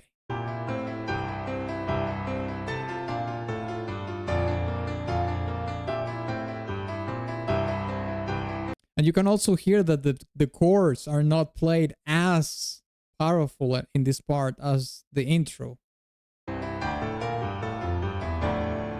And that's one of the cool things about hearing these kind of piano pieces or songs that don't have a lot of instruments, because you get to hear the dynamics of the notes and how the notes themselves tell the story. How hard they sound. Is it very subtle? Is it very loud? Then the notes themselves tells you the story of the song.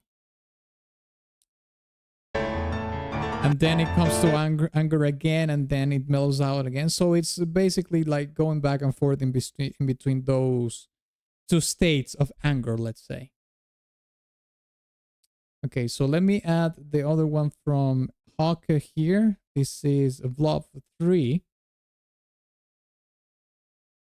Okay, let me add that to the queue. Give me 1 second.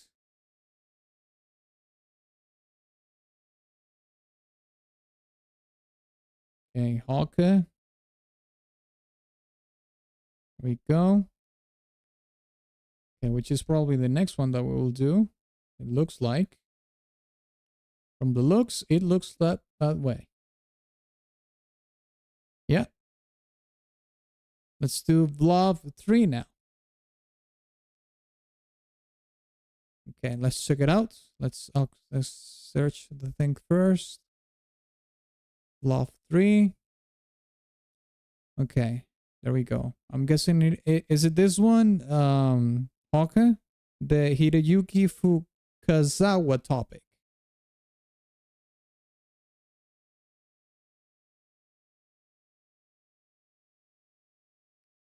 Yeah, okay, let's check it out.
Yeah, this song dwells a little bit more in the lower register, which makes it sound more menacing.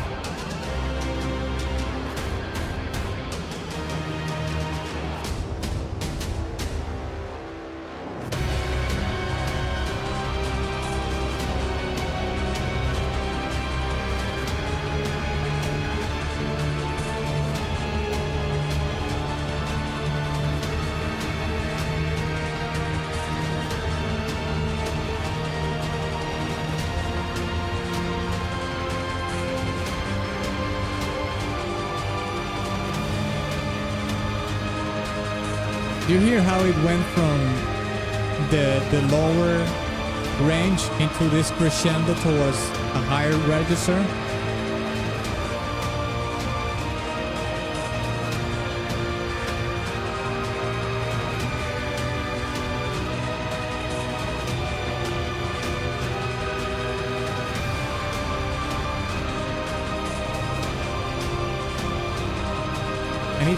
It's similar to the previous song where we hear the same thing. Da, da, da, da.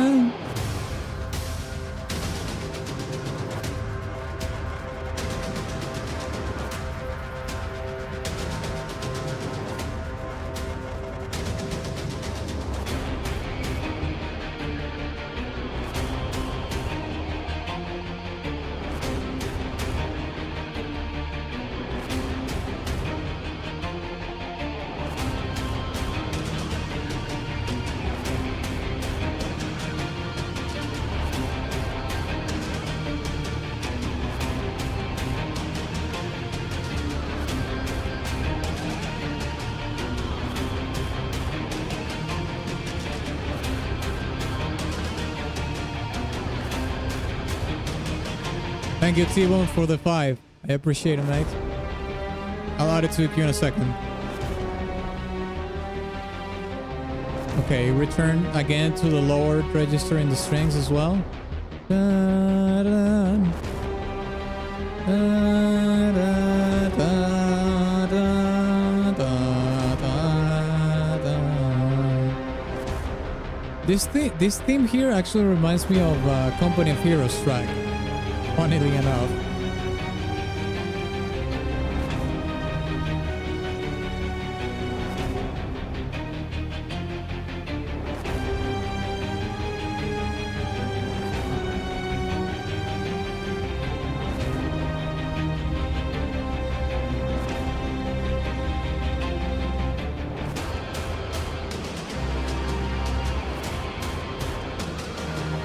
It's probably going to do the crescendo again. Let's see. I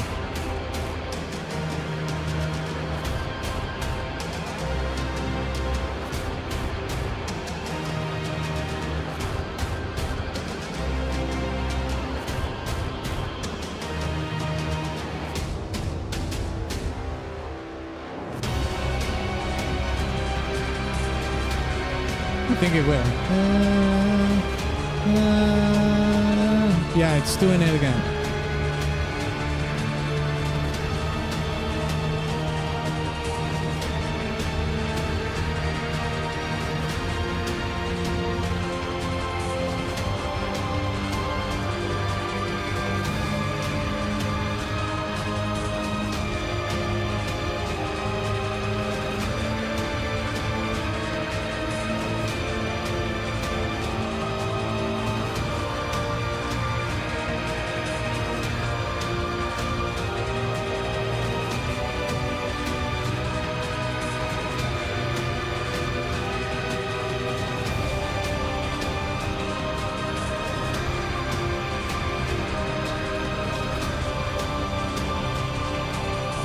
Yeah, this is like the climax of the song.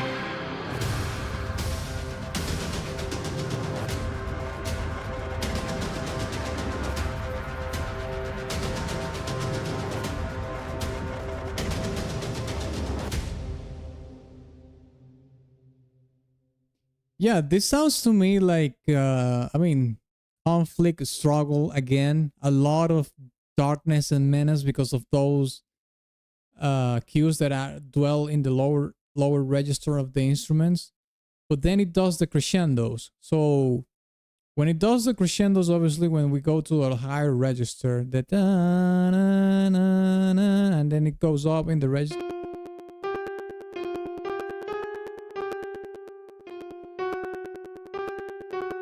Oh, the key sounds like crap. Let me restart that.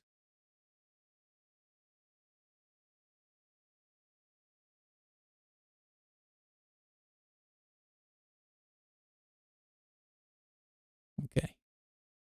Okay. Da, da, da, da.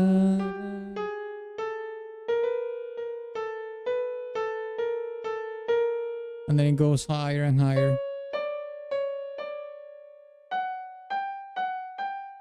In the register, obviously when you go higher and then you add the choirs and whatnot, it's definitely accumulating into the climax of the track. Now, what I don't know is that if this is a like a boss battle or something, it could be potentially a boss battle, and as the song carries on, then it gets to a climax of something that happens in the fight or something, but it could be also something else. The reason why I say this is because how the cues are divided, you know?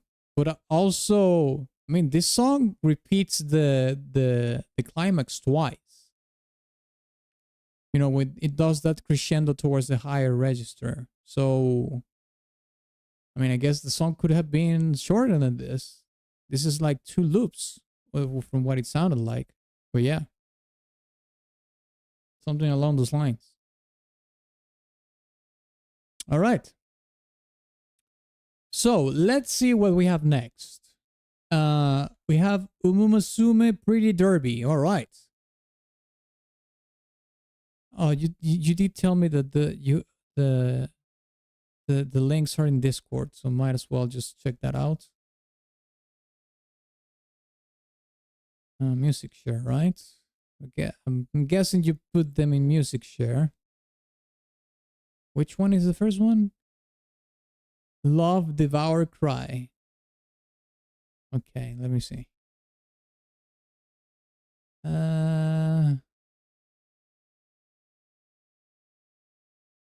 Okay, here it is. Love, Devour, Cry.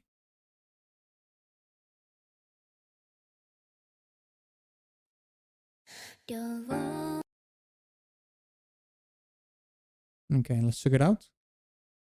良識が大切です。つつましくあるべきです。衝動は抑えたいけど、あなたの隣を奪われるなんて耐えられ。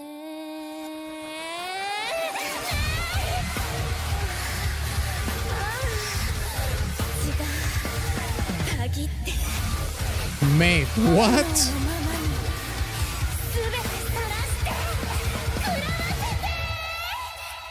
Gooner Girls. What?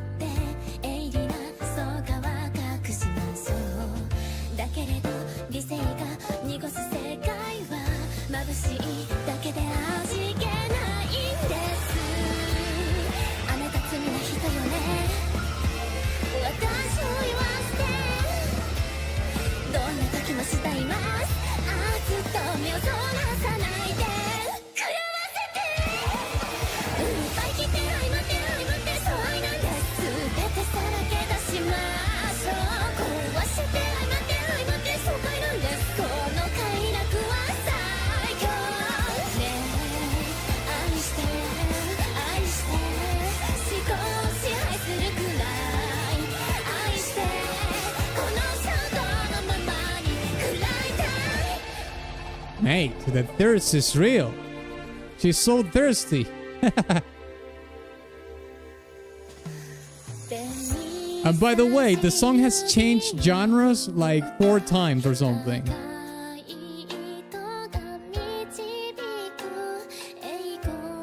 This is crazy. Very surprising.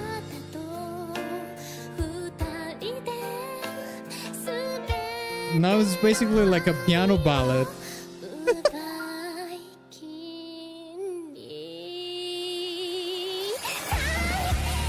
美味しそうな獲物でついてきちゃいますめちゃくちゃにしてあげる絶対目をそらさないわ食らわせて奪いきって相まって相まって騒いなんです全てぶつけ合いましょう壊しちゃって相まって相まって爽快なんですこの狂乱は絶頂ね愛して愛して思考を支配するくらい Sounds like a good time. この衝動のままに暗い Yes and no.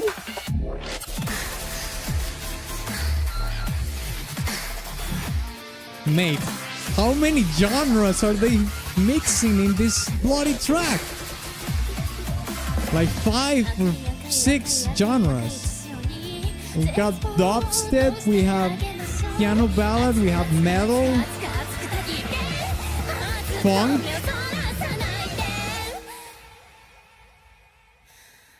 奪い切って相まって相まってそうなんです全てさらけ出しましょう壊して相まって相まって爽快なんですこの快楽は最強ね愛して Mate, the lyrics are so gooner, it's insane. するくらい愛して犠牲なんて手放してさその衝動 For a horse who in real life is extremely possessive of its trainer, even if he had a girlfriend. 楽しいけれど狩り尽くさなければ収まらない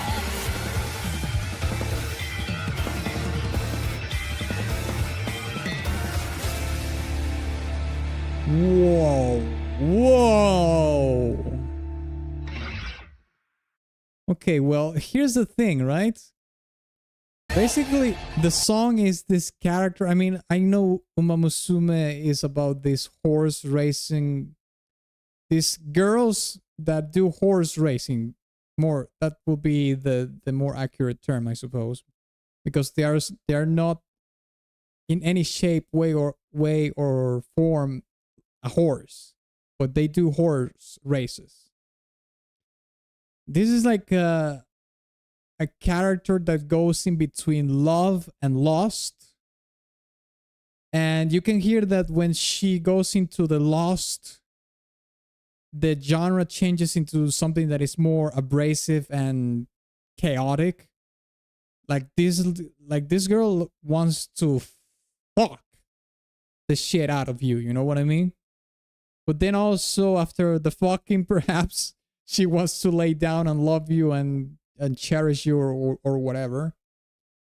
But there's something unsettling about the track. I mean, Conkel did say this could be a good time, and perhaps that is the case. But there's something unsettling about the way she is talking about it. You know what I mean?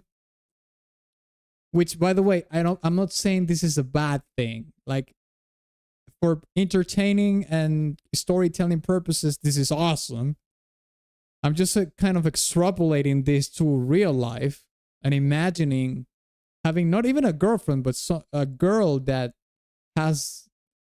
Because here's the thing: this is not necessarily someone that is your girlfriend. This could be a girl that knows about you, that maybe even you don't even know. That fantasizes about you in this way, in a romantic way, and in a very lustful, gooner kind of way. So, but again, the way she does it, like I'm not saying that a girl having fantasies about a guy in a sexual way is a bad thing. I think it's guys do them too, and it's a perfectly normal thing. But the way she expresses it through the song is unsettling. That's what I'm talking. Plus, well, that's from the storytelling side, of course. Then there's also the side of the composition of the song itself, you know, regardless of whatever it is that is in the storytelling, that the song basically changes the genre of the song like 6 times or something. We hear metal, we hear a little bit of sort of funk, acid jazz in it. We hear a piano ballad, and then we hear dubstep, and then we hear, I mean, pick and choose basically, whatever. It's the all song, the everything song, so to speak. Trainer was a guy, so no. Oh, to answer if she's a lesbian. Okay, yeah. Yeah, I have no idea. Okay. Oh, that was that was a trip for sure, mate. What the hell? Okay, let's listen to the next track, shall we? Let's see. Let's see here. Okay. The next song that we have in the queue is Sherbert Land from Mario Hoops 3 on 3. Let's check it out. Can I add my money to my existing request? Yeah, sure, mate. So, well, let me see. The Halo Canticles? Which one? The Halo Canticles or Light is Green? Like, sure. Just type add this amount to my previous request, to this request, and I'll add the money to bump it up in the queue. No problem. Also, I think my name is showing up wrong in chat. YouTube changed something.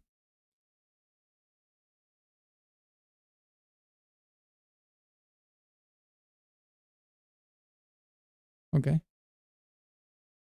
Okay, cool, mate. No problem.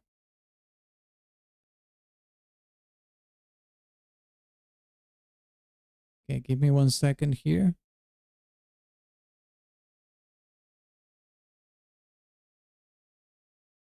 Two canticles, right? Yeah. Okay. That would amount to 704. Okay. Gotcha.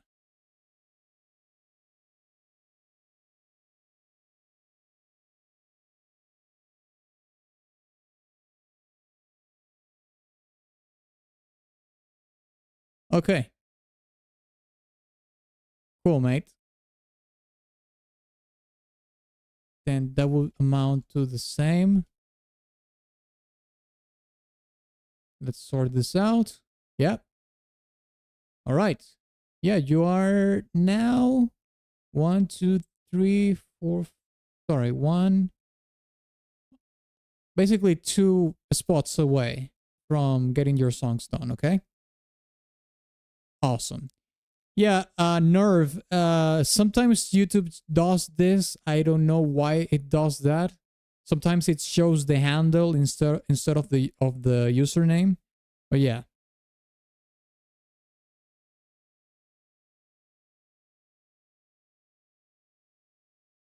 Okay, thank you so much, Jonathan, for the 10. I'll add it to the queue. Actually, right now. Jonathan, super chat pending. Finale. My Halo 3 ODST. Awesome. Okay, let's listen to Sherbert Land. Mario Hoops 3 on 3. Okay, Mario Hoops 3 on 3. Music Sherbet, sorry. Land CD. Okay, let's check it out. Actually, it is this one. Sherbet Land CD version. Mario. Yeah, it is this one.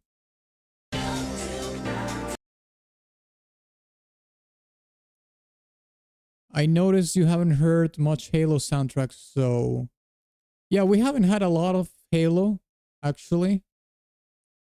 And funnily enough, Jonathan is the person that has done the most requests from Halo. And I think Firesdale also requested Halo on stream, and he actually did request a dedicated video on my YouTube channel once for a Halo track. Like a couple years ago, I think. But we haven't had a lot of Halo, that's true. Okay, let's see. Mario Hoops 3-on-3. Let's see.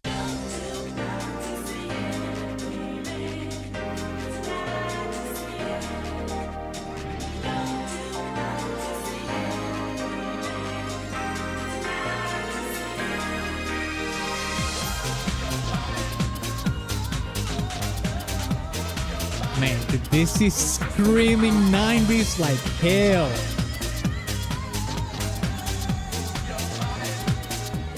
Oh, wow.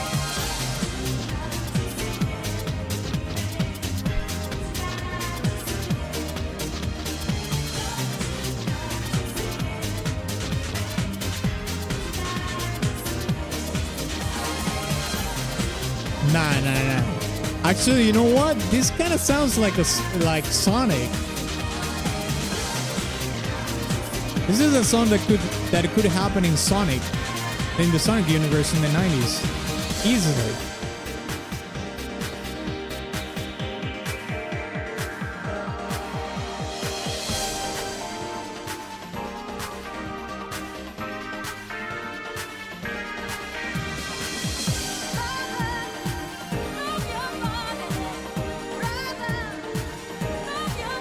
Yeah, mate. Absolutely.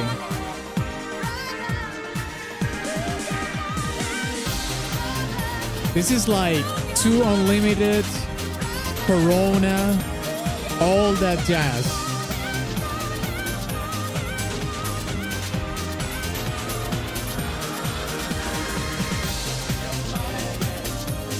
This is super nostalgic, obviously.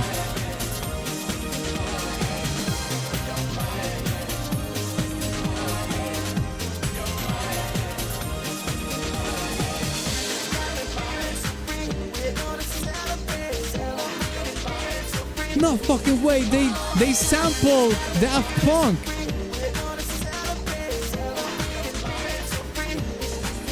They sampled Daft Punk.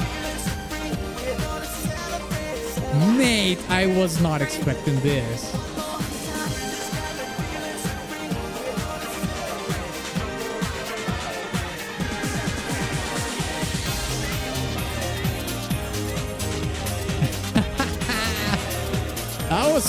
What a surprise. They sampled Daft Punk in a Mario game. Go figure.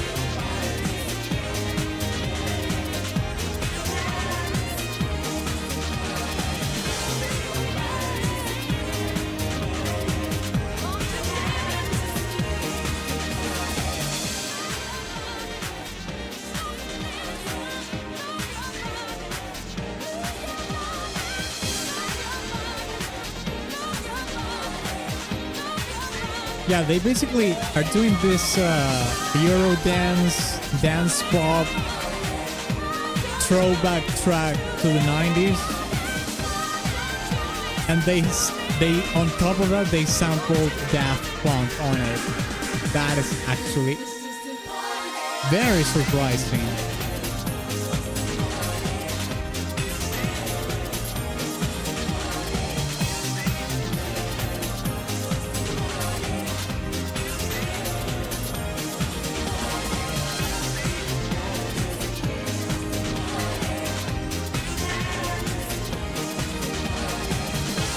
Let me see a little bit of gameplay. I've never heard of this game. Mario Hoops.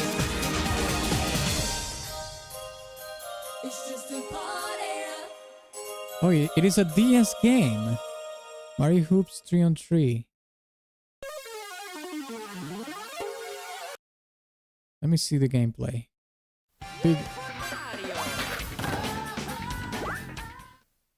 It's a DS game.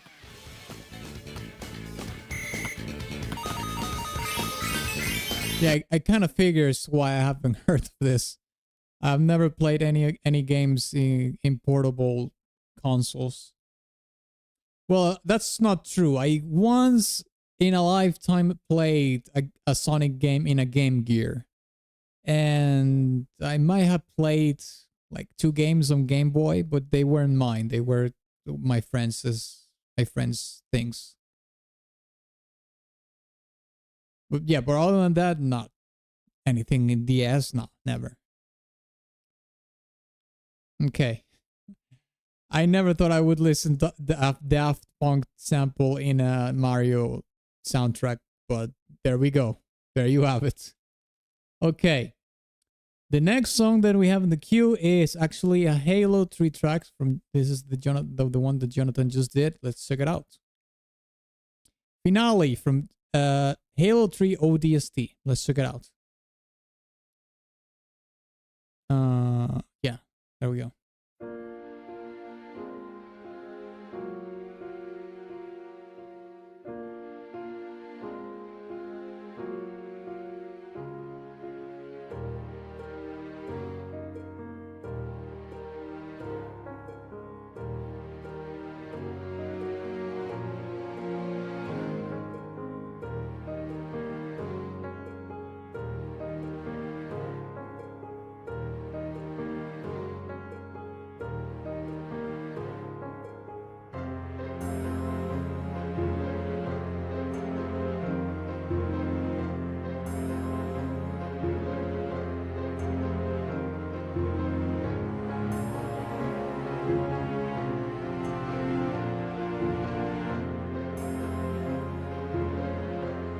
Mate, I'm getting goosebumps out of this.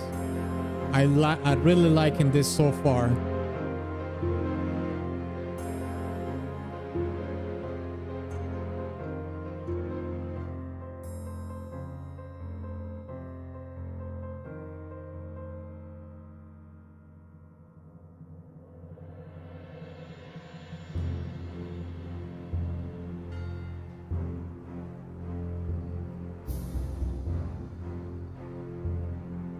This song is called Finale. Is this the song that plays at the end of the game or on the in the credits or something?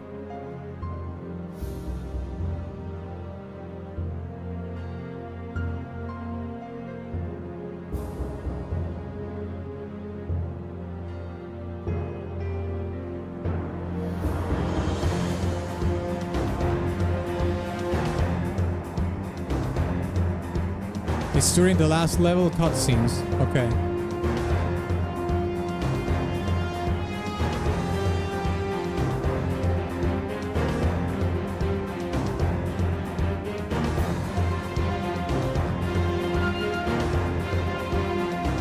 Okay, Conkel, thank you so much for the 6. I appreciate it, mate. I'll add it to the queue in a second.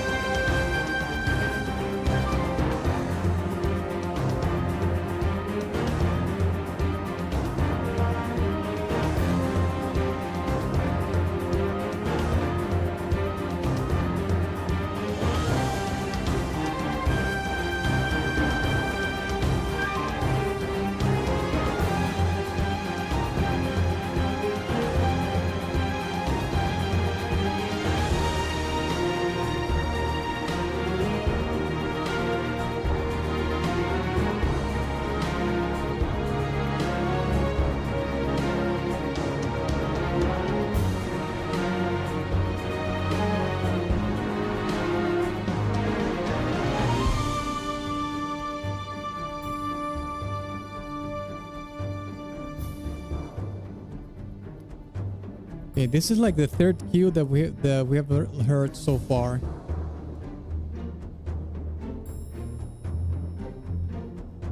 Okay, we're bringing back a little bit of those pizzicato. I love the pizzicato strings.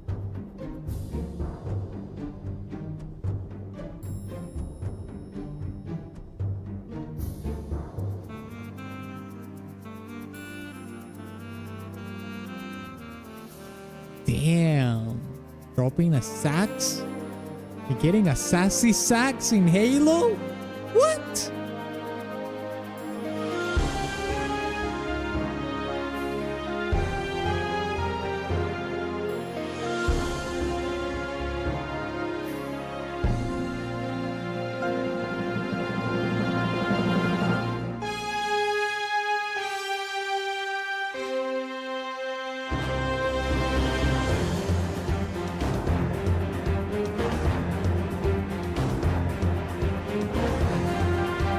Saxophone is very common in 3 ODST tracks. I mean, it's a great addition, I'll say that.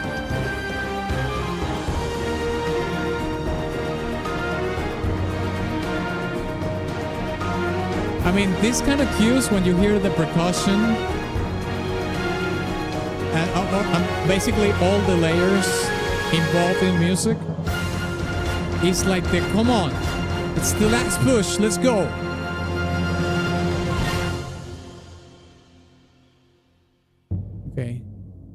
Okay, we have the next cue now. I think this goes in different parts of the game, right? Like the intro probably belongs to a cutscene. Then we have the next cue, it belongs to some part of the gameplay, and so on and so forth. Because these cues sound, I mean, they have a thread unifying them, but they sound different at the same time. Who composed this? I have no idea. I think it's, well, I know Martin was pretty involved in Halo, but oh well, it says here Martin O'Donnell and Michael Salvatore right here. It's just a little bit blurry in the art work of the album, yeah.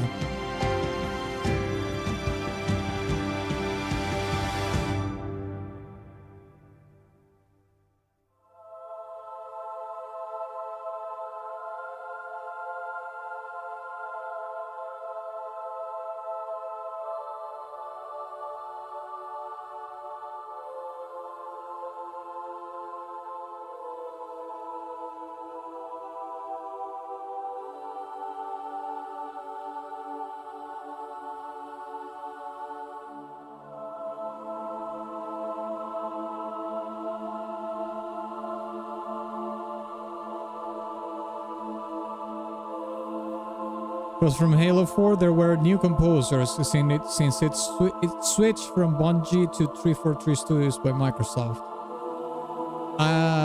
Yeah, I do know they switched from studios. I didn't know it was starting from 4. However, I'll say something here is that from a previous track that Jonathan requested, I think it was NMPDHQ. That song is in another song. So I think Halo 3 has a weird way of combining a lot of tracks into one song. I think it should be more separated.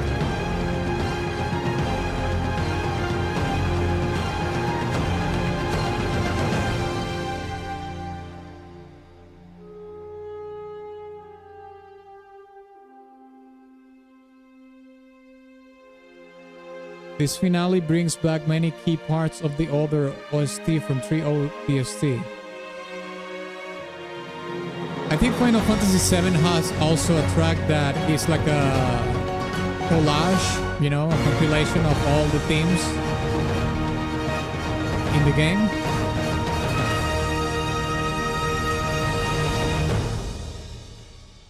It's like a recap of the story towards the finale. A recap music-wise, of course. Okay, here's the thing.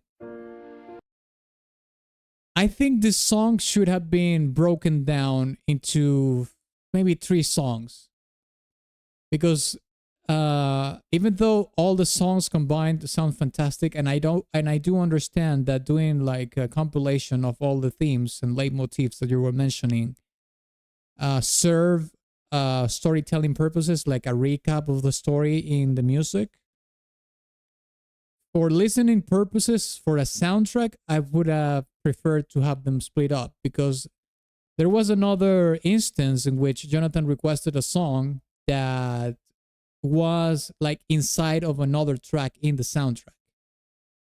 I think it was NMPDHQ, but I could be wrong. It could be something different, but I'm kind of confident it's that one. And for example, I would love this to be its own track. Like My favorite part of this song is the intro. This is absolutely gorgeous. Fantastic. This right here.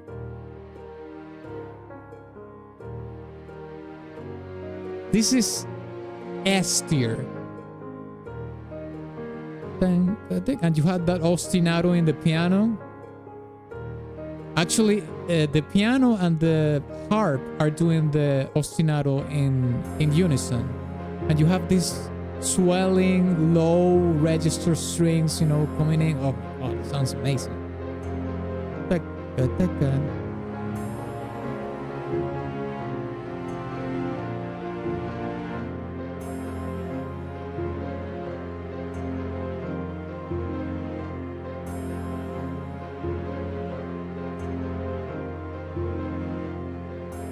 Atlas, this first part does come back in a track from me from Halo 5. Oh, please, let it happen again. This part is immaculate. This is amazing. Not to say that the rest of the song is bad or anything. I'm just saying that this is my favorite track. Like, this is, to me, the peak of this song. Not in terms of the climax, but in terms of the cue that I like the most in the whole track is the intro was amazing. Amazing, mate. Okay.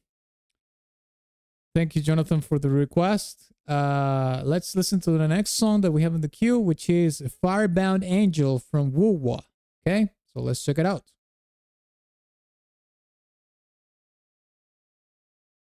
Oh, also something else, lads and lasses. In about 15 minutes or at 4 p.m. EST, I'm going to do the poll for what we're going to do next Friday.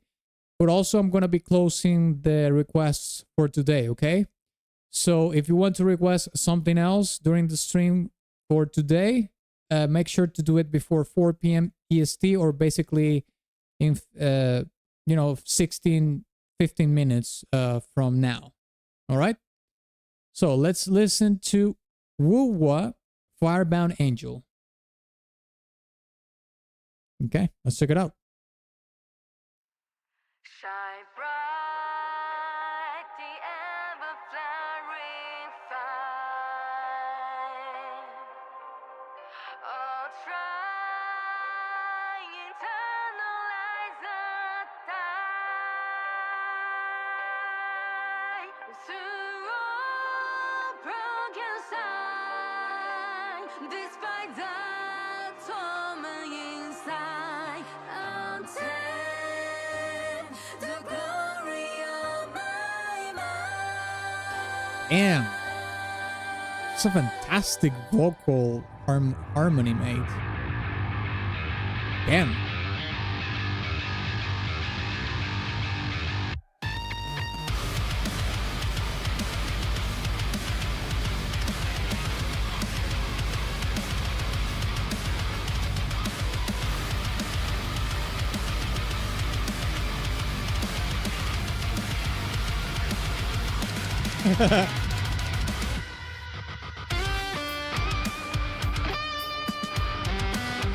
What the fuck?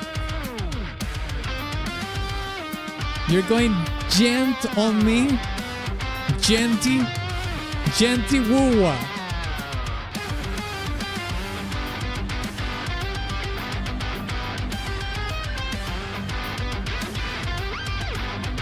Oh, using the whammy pedal in that was sick.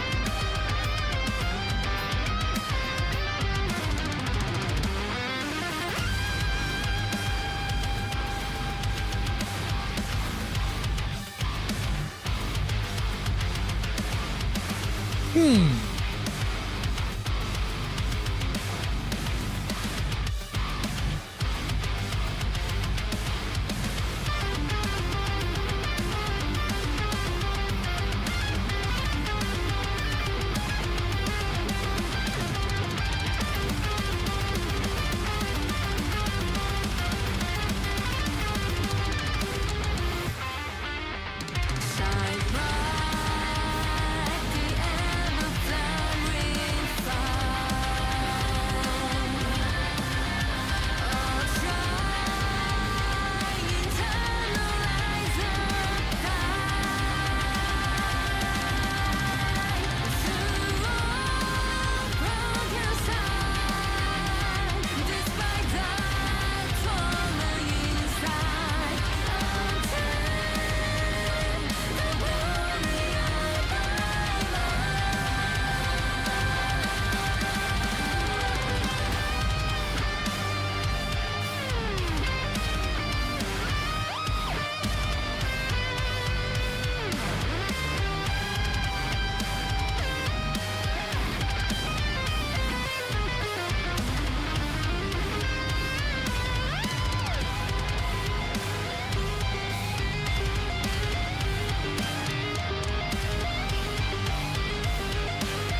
God damn, this is sick, mate.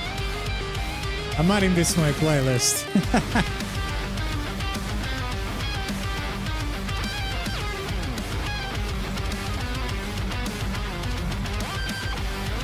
Mate, it is so cool how they are using the whammy pedal.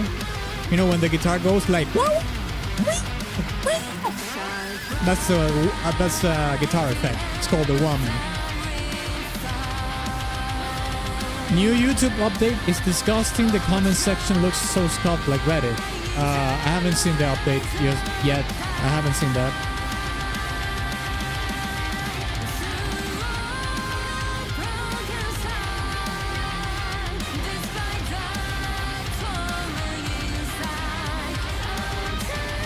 Who made this?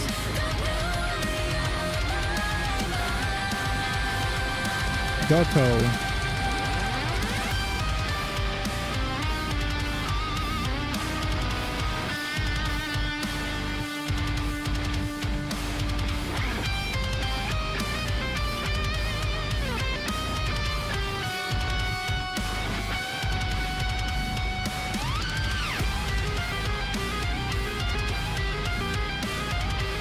And this is mean as hell.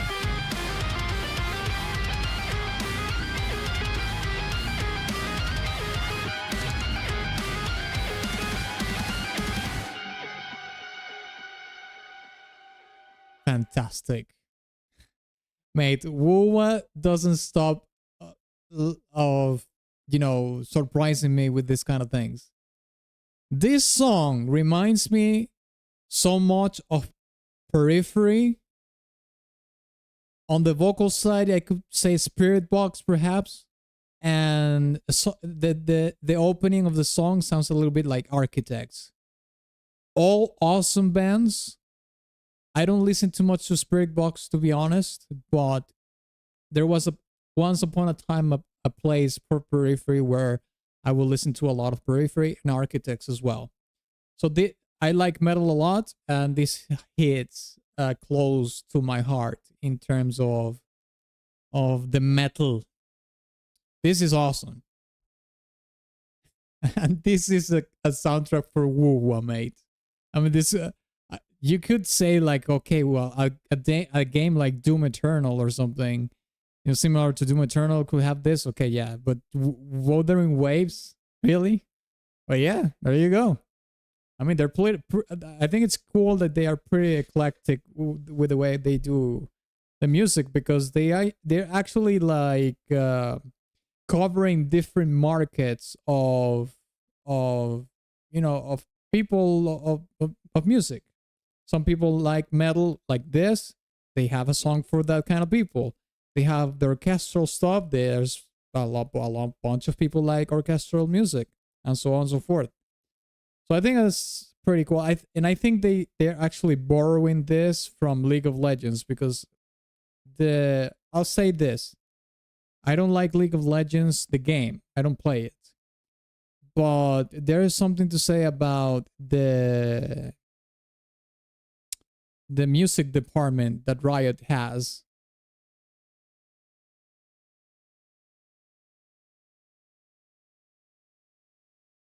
Okay, thank you so much, Jonathan.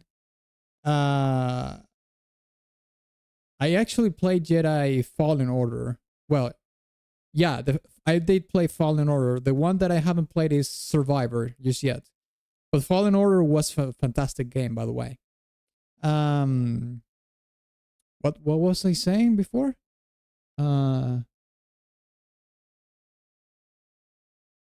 kind of lost my train of thought. My apologies.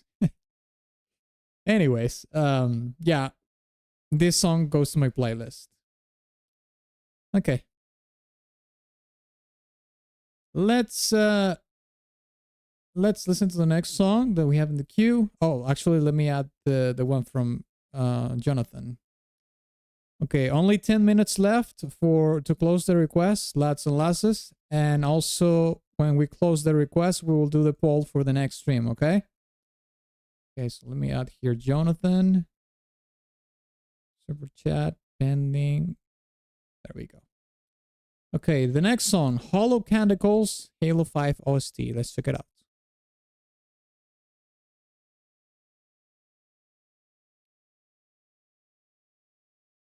Okay, let's listen to it from the topic one.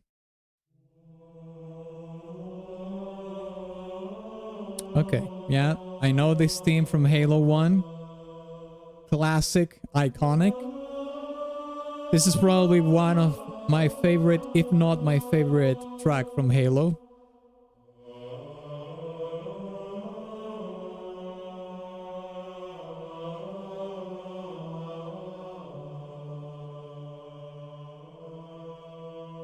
Hear this most of from all Halo tracks, part of the main menu music, yeah.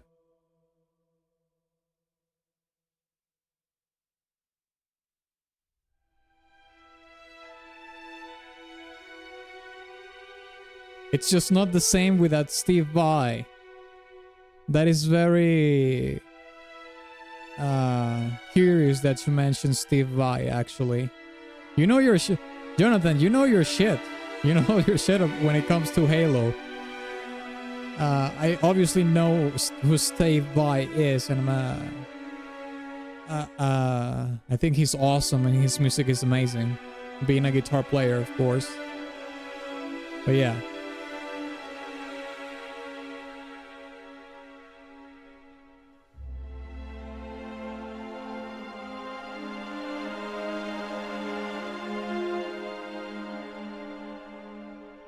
Okay, Deadhead, thank you so much for the 2.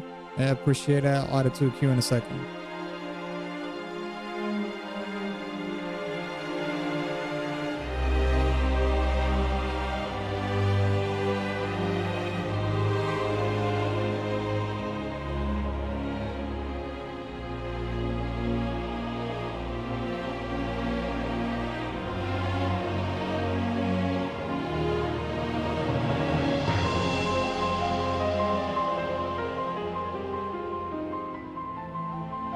Okay, doing a little bit of a pedal note there.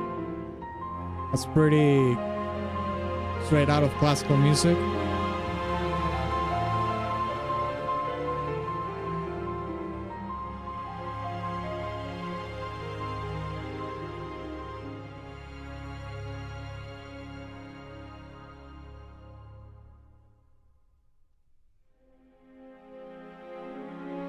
There's a video of him at Bungie improvising the guitar additions to the Halo theme.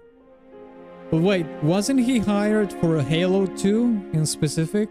I don't remember him being in Halo 1 OST, or am I mistaken?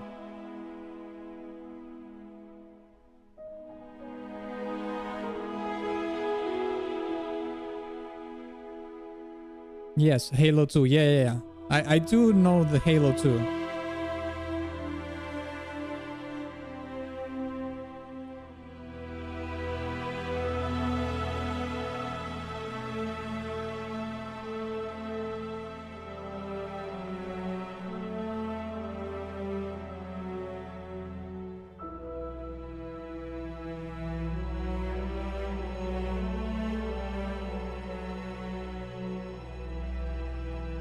I think it's cool that they are basically taking the theme of Halo and they elaborated it, yes, more with the strings and whatnot.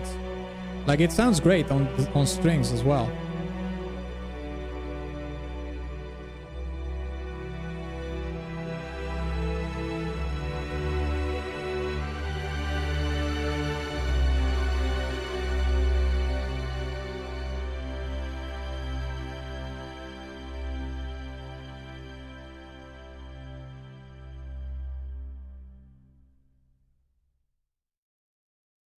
That was it?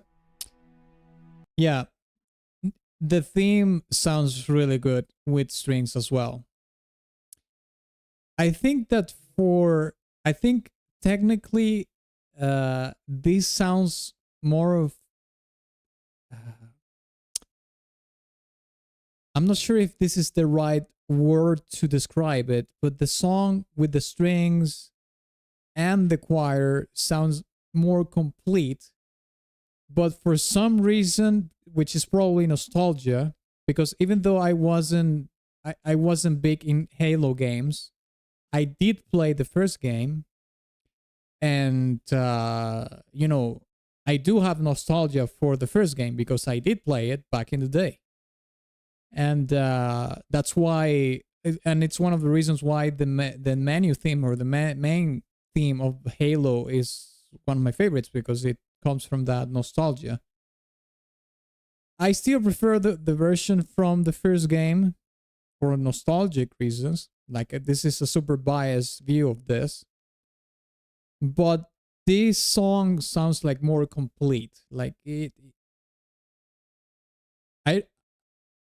for some reason, it makes sense that they approach this version with more layers and more instruments, because otherwise you could have just reused the song from the first game.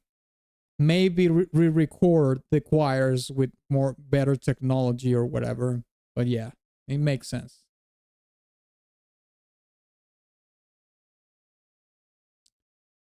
Okay. Let's listen to Light is Green from Halo 5 as well.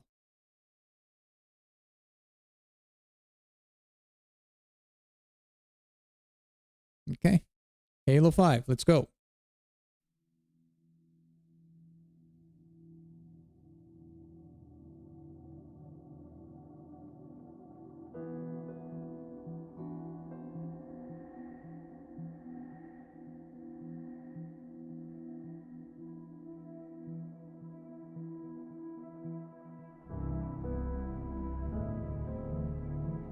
Oh, that was a little bit dark there.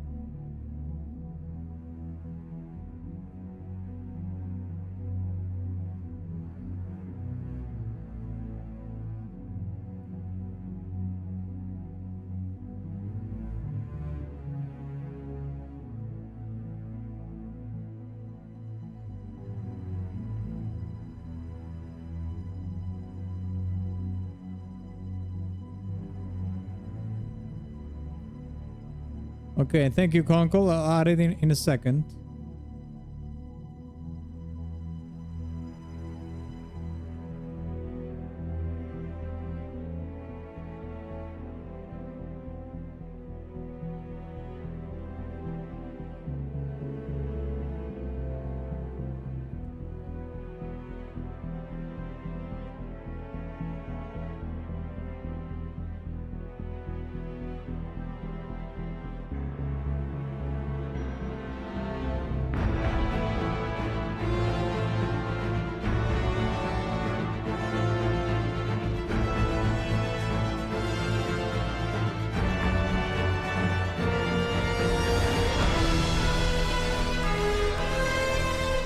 Holy.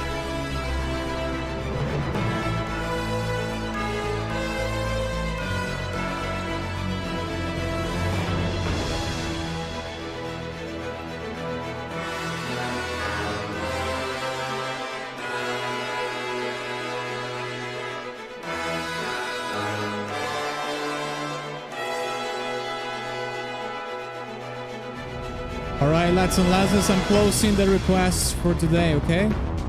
Thank you so much for all the requests, all the super chats that we have had today. Obviously, we will keep listening and going through the queue, but any further requests that is done on the stream from this point on forward will be left for the next video game music request, okay?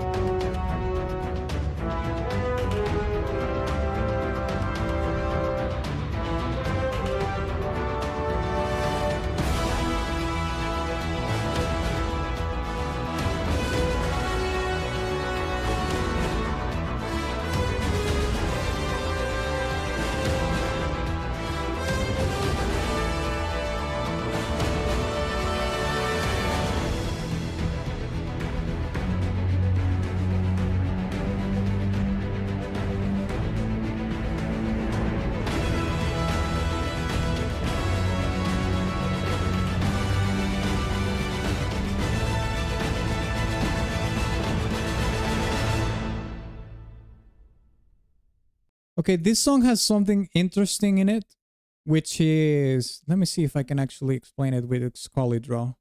Might as well. I suppose we can use this. This song has something interesting, which is that the song has a crescendo in it, but the crescendo is not done in this way. The song doesn't do this kind of crescendo. The song has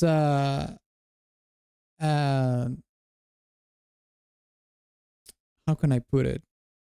It's not even like this. Even like the song it starts very subtle, you know, right? Very subtle, but then when it introduces new cues on new parts, the song does a crescendo in this way, which is more of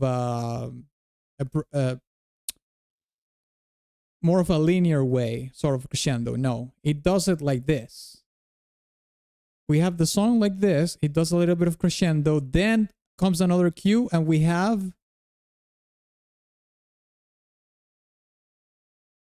something like this. It bumps up in that crescendo a little, like a little bit. Boom. There's like an increment in power, with more layers of the orchestra involved in the song. Boom. Then it rises a little bit more. Then the crescendo keeps going on. Then we have another cue, and then it bumps up. Kaboom. Another one. And then it keeps going and going on and going until it reached the apex or the climax of the track right here. Right? Shit, sorry. I meant to do this. Like this will be like the climax of the track. Let's put it in red. This will be the climax. The song reaches the climax, but it doesn't do it this way. Let's put it in another color.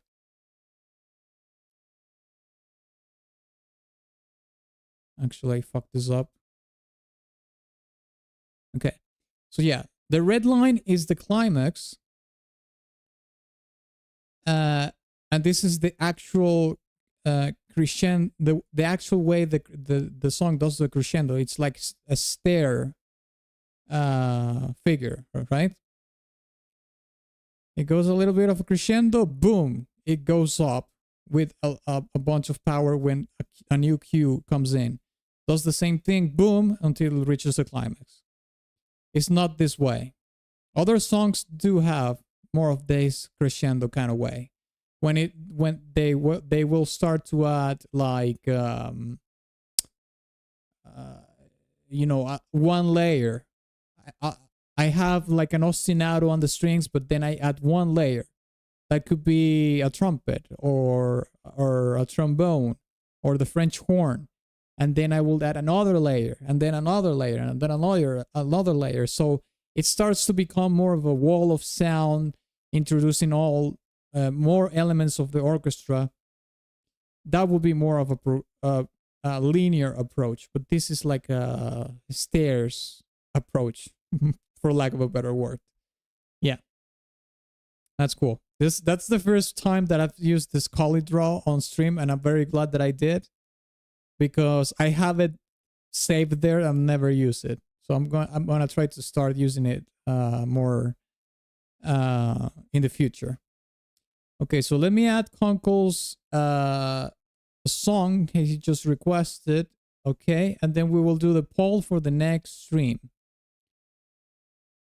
Okay, let me add Omori. Okay.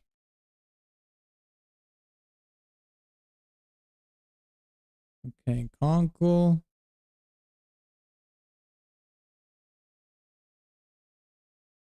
Okay, there we go. Okay, so let's do the... My apologies. Let's do the poll. Microsoft Paint works too. Yeah, but I like to have it more in the browser. It's the same thing. Okay, so the poll for next stream is actually going to be the first kind of poll that we have done in the on stream and in the channel and anything, okay? So we're gonna have two options. What should we do next Friday stream? So there's going to be two options. One of them we already discussed, which is doing a Gunner stream. What do I mean by that? We're going to do a fuck, marry, kill stream. Fuck, marry, kill stream with video game characters. Okay, with characters. Actually, let me put FMK with video game characters. Okay. Okay, fuck, marry, kill with video game characters. You know, hot women characters and whatnot. You know, like To Be from Nier Automata, Tomb Raider, Quiet. Well, we basically have to put all the Metal Gear babes in there, I suppose. So yeah, it basically makes it a Gunner stream. Let's put it that way. And the other one is basically video game trivia. Now, this is not a music trivia. This is a video game trivia in general about video games, okay? This is the first time that I want to, because I want to do more streams that are more diversified, that are actually about video games, not necessarily about the music. So, we have Fuck, marry, kill with video game characters, basically aka the Gunner stream, or video game trivia, where we're going to take a test and see how much we know about video games collectively. But we can also compete amongst ourselves. So let's start the poll here, and I'll leave it for like a minute or something for people to vote. So let's put the countdown here.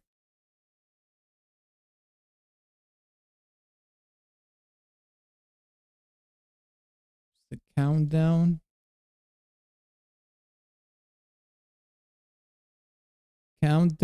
Okay, there we go.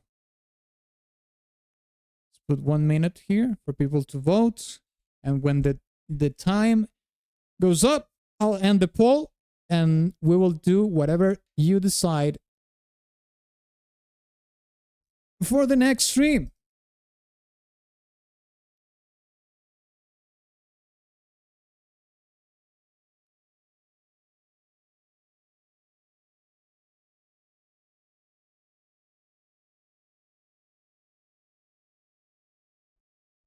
Come on, Coomers.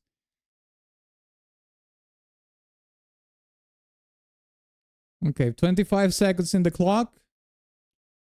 Looks like the video game trivia is winning. Actually, more people is voting for the video game trivia. It looks like we don't have a lot of Gunner support, which is a little bit sad to see. People want to flex more. People want to flex more the brains than the dick. Okay, so let's end the poll here. It looks like the video game trivia won by a fair amount of votes.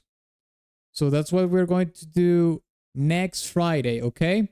Also, I want to take the opportunity to say, I don't want to leave this towards the end of the stream. I'll say it right now, that next week we're not only going to have a stream for the video game trivia, we're also going to have anime music request stream on Twitch, okay?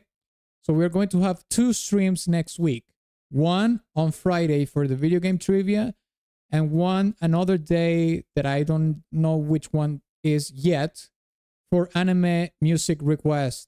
For those streams I do, the anime request streams, the anime music request streams, I do them exclusively on Twitch for copyright strikes claims purposes.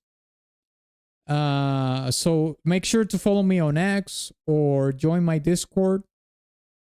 You know, so you can know when I'm going to do the anime music request stream, okay? I usually keep people updated the most in X and in my Discord. And after the trivia, it's VGM requests. Yeah, after the trivia, we do VGM request again the next Friday, and on that Friday we will decide what we'll do next, and so on and so forth. But there will be a Friday which is the day Halloween day. We will do horror / spooky community tournament. Sorry, horror / spooky video game music community tournament. That's what I meant to say.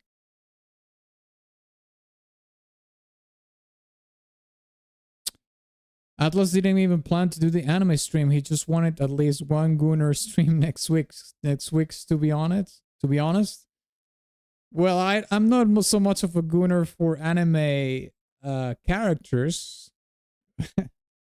More of a Gunnar for video game characters. But I'll say that, for example, Lisa from JoJo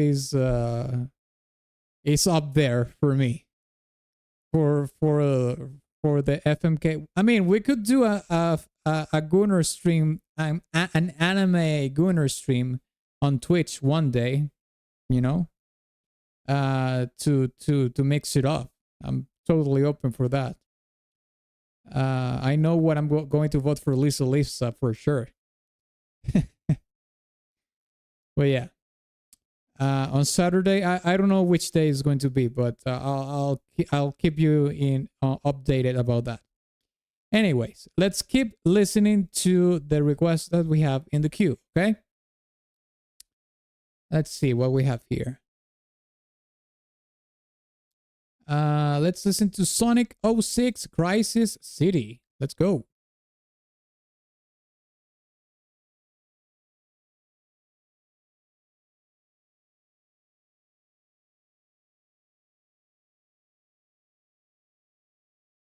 Okay, Crisis City, Sonic the Hedgehog. Here we go. Let's check it out.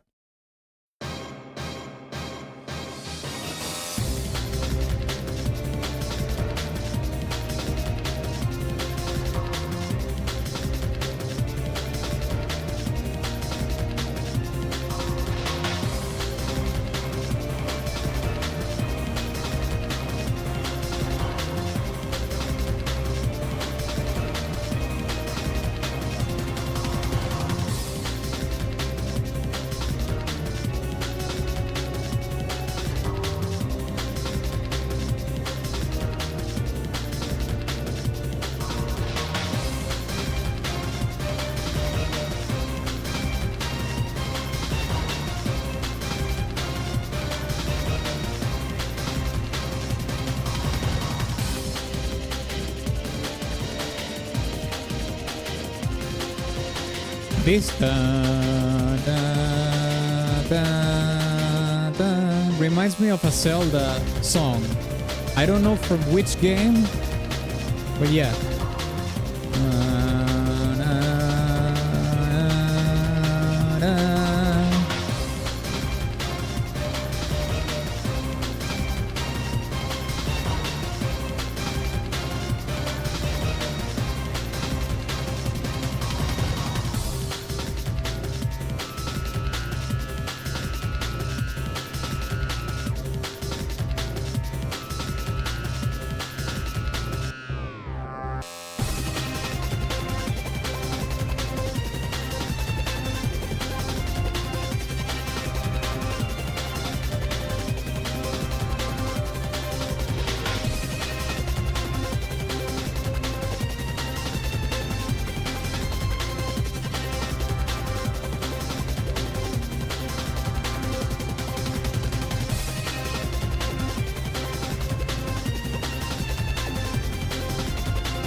I mean, it does have that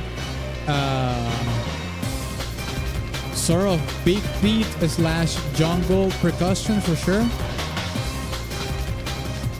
Even though the song is called Crisis City, which is interesting.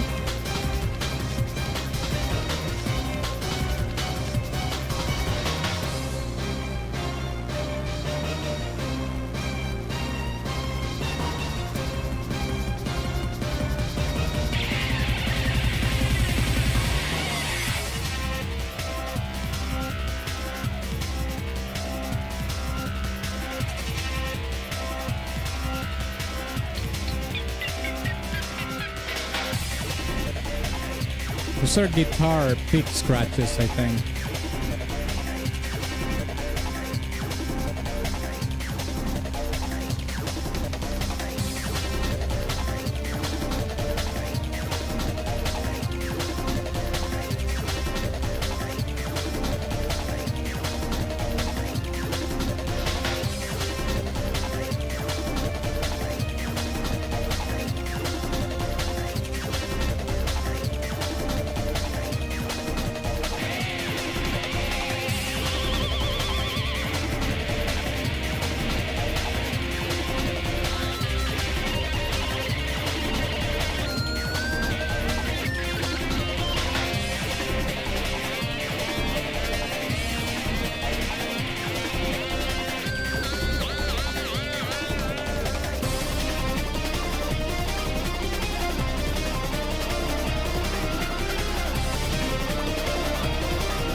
Oh, okay.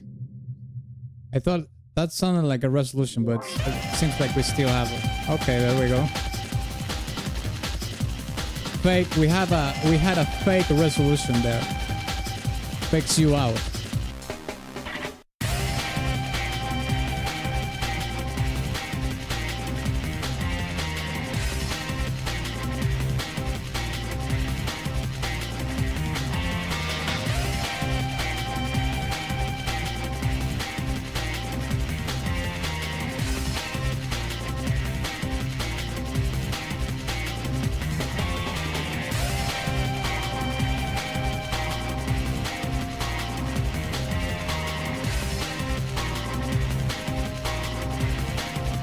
Now it sounds a little bit like a spy, James Bondy, ADHD is James Bond theme.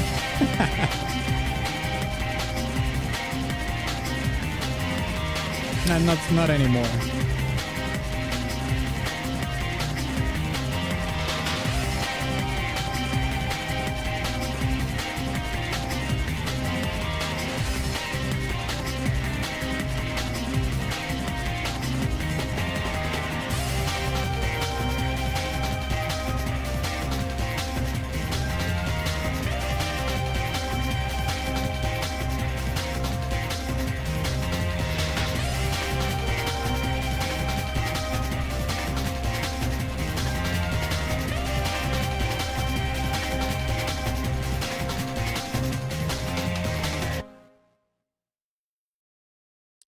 That's kind of weird that the song has that kind of resolution that ends kind of abruptly, and here is where we, like around here, and this sounds more like an actual resolution.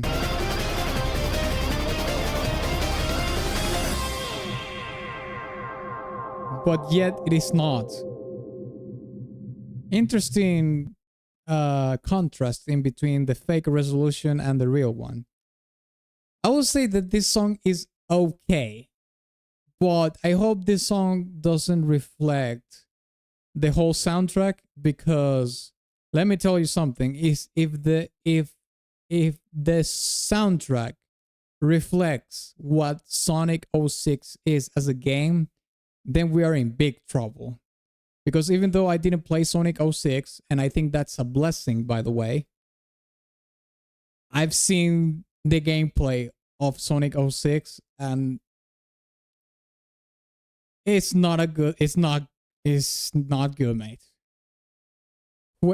Whoever played that game, or the people that played that game back in the day, I feel for them, really. Torture. Okay.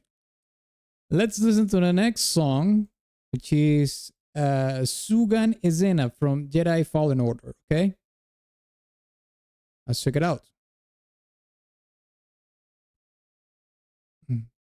Oh shit! This is from The Who. What? Okay, let's check it out. I didn't know The Who made music for Jedi Fallen Order. That's actually crazy.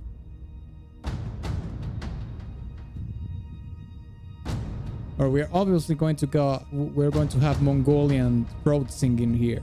Gotta have.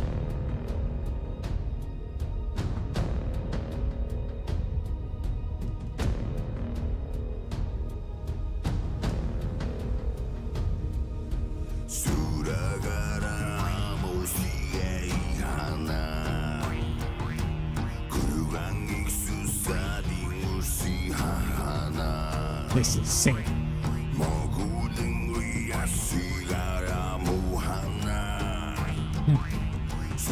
This has the Godsmack font right here.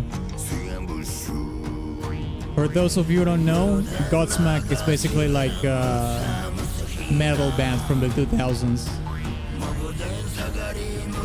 The same font of the logo of Godsmack.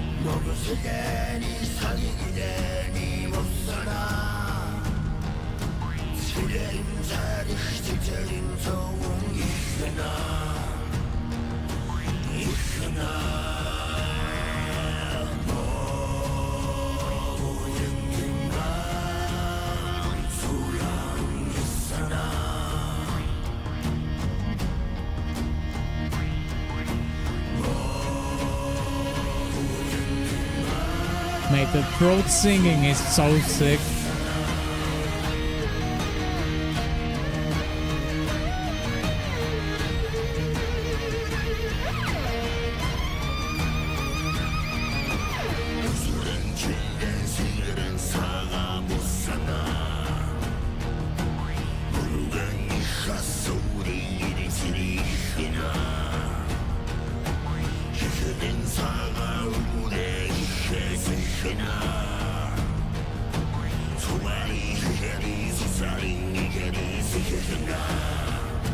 Mongols in space. Something like that.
This is basically like a Metallica song even, but with throat singing.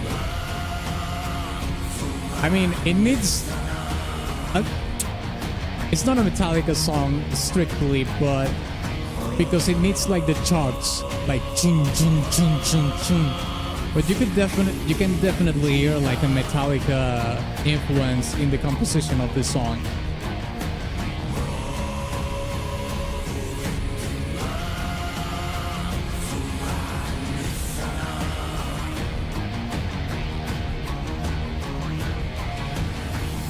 Like look, you layer that then with some chugs. Metallica. It's Metallica. 90s Metallica, obviously.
That was badass. Yeah, it was pretty good. Like I said, it does have a Metallica influence in it. There's something about you know, doing this very exotic, basically folk metal songs that are how can I explain this? Like, this sounds great, but for some reason I don't think it's like alien enough to be a part of a repertoire of a Star Wars soundtrack. If that's the purpose of the song, to give it like this exotic, odd, alien-like sound, but at the same time, you know, there's music in Star Wars that sound like regular music that you would hear. For example, the music that they do in Jabba the Hutt's lair, they added like a band, this like a CGI band in the revised version that George Lucas did or something. The only alien thing that is there is the alien singer, like in a weird language or something. But other than that, this doesn't sound like alien enough. If that's the purpose of the track. If the purpose of the track is just is to set you in like you know, like a Mongolian kind of vibe place that there is in the universe, then sure, it works. But if you're trying to go for the alien kind of vibe, I think it doesn't achieve it too much. But the song on its own is a great song. I will say that. Okay. The next song that we have in the queue is Europa Universalis. And I'm very curious to listen to this, actually. Let's check this out. Battle of Lepanto. wasn't the Battle of Lepanto that naval battle in between Spain and the Moors? I think it was. That was basically like the deciding battle that, you know, threw the Moors out of Europe, basically for good.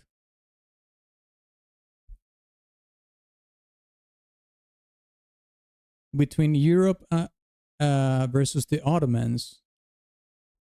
Okay, let me actually check that. Lepanto. Wasn't that the Spanish against the Moors?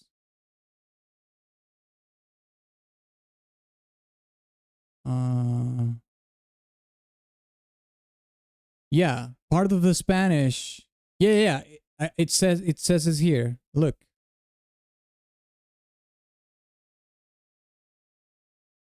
You can actually can't see it here. Well, let's go into Encyclopedia Britannica. The Ottoman Turks. The Southwest. The battle marked. Oh shit. But what? Okay. Austria, Ottoman Empire. Oh, it was in Venice. Okay, I might have this. I might be mistaken. Then what was the? I know that there was a naval battle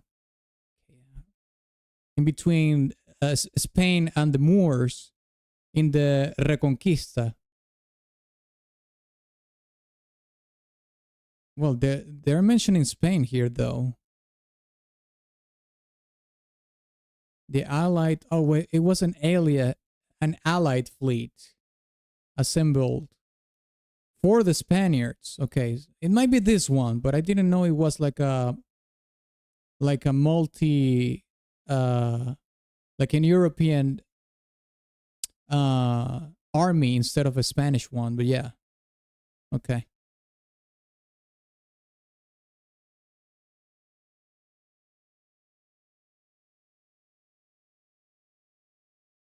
The Holy League alliance between Venice and the Commonwealth. Damn, I'm falling asleep here. Gotta go. Bye. Okay, mate. See you later. Okay, I might actually have to do this a little more research about that.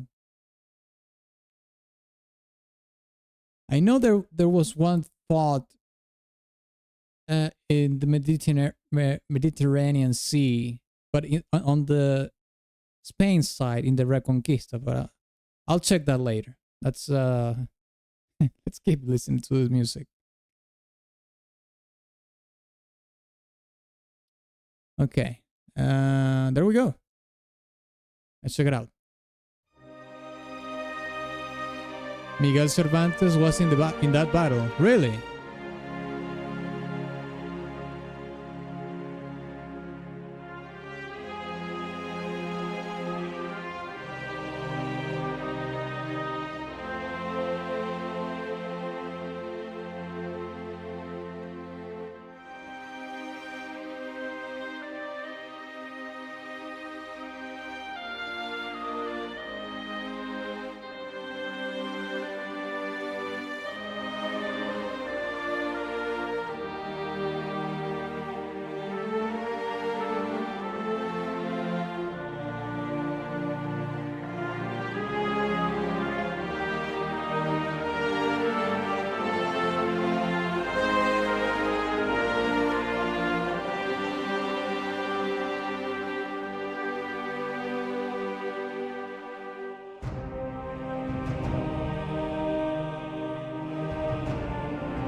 Orchestra reminds me of World War II games.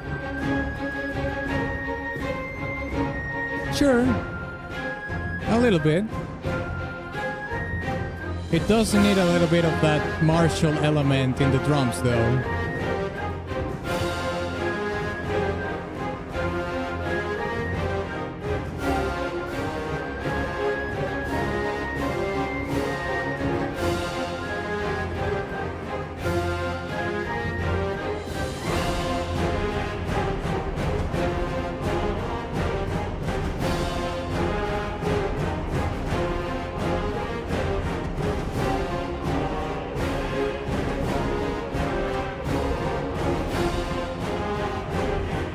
This part sounds more like the mustering of forces and, you know, getting ready to fight the war. I think.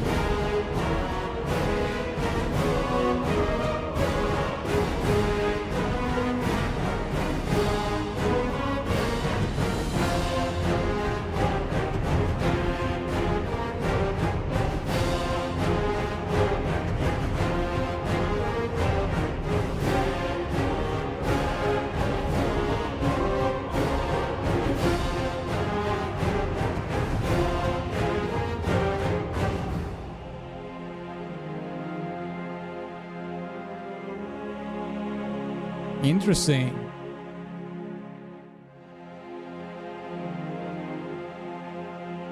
Hearing how it dropped all the energy and now it's just the strings?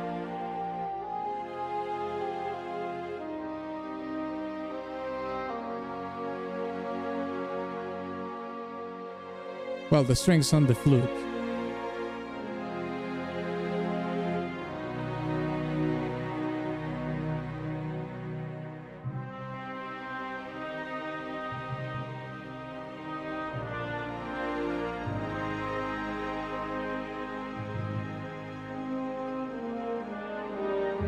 I think this sounds more like the aftermath of the battle.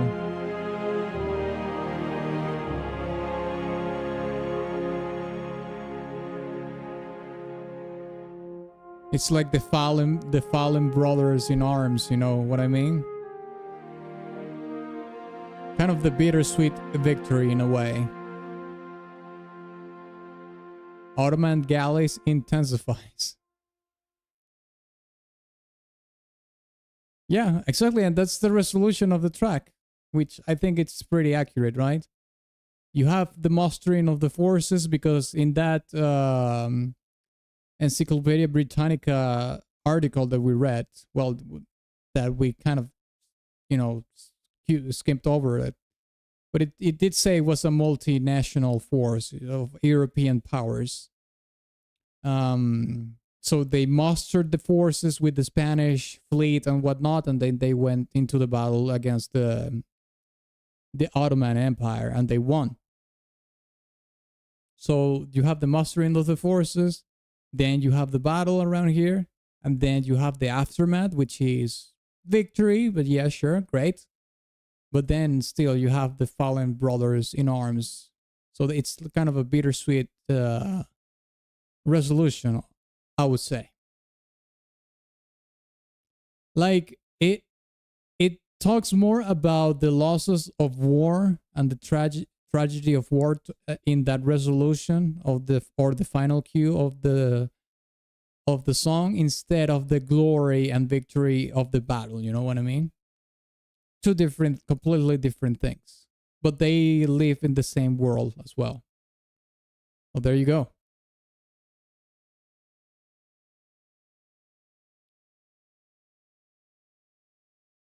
Okay, next song is from Slay the Princess. It's in Our Nature, I suppose.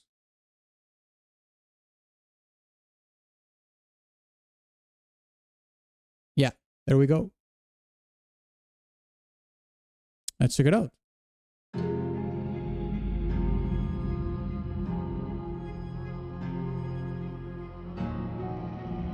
Game's timeline, it starts at 1444. It's Ottoman rise. Okay, cool.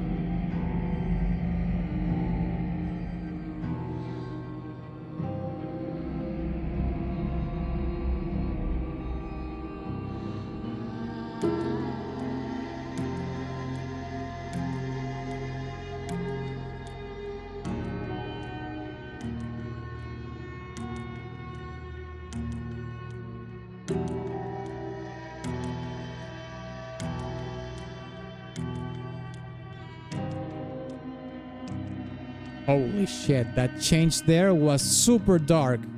Got goosebumps out of that.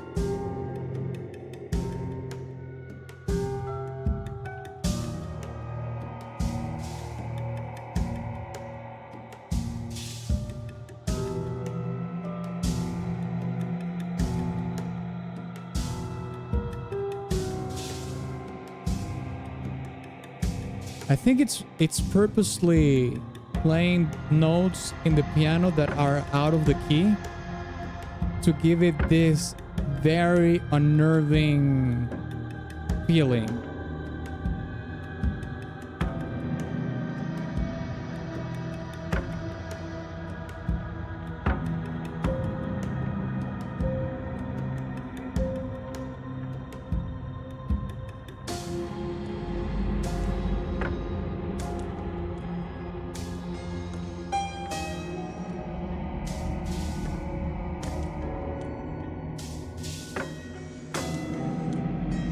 Yeah, this is fitting for Halloween for sure. Visual novel, so the BGM is ambient mostly, but very storytelling.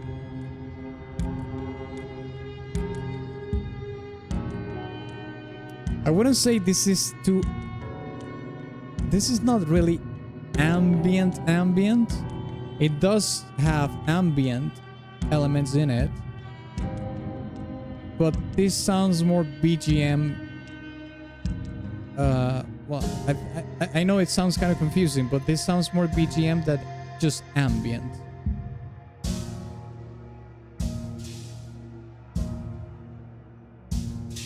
Ambient is more atmosphere based, like textures, very ghostly synthesizers and whatnot, which this song has.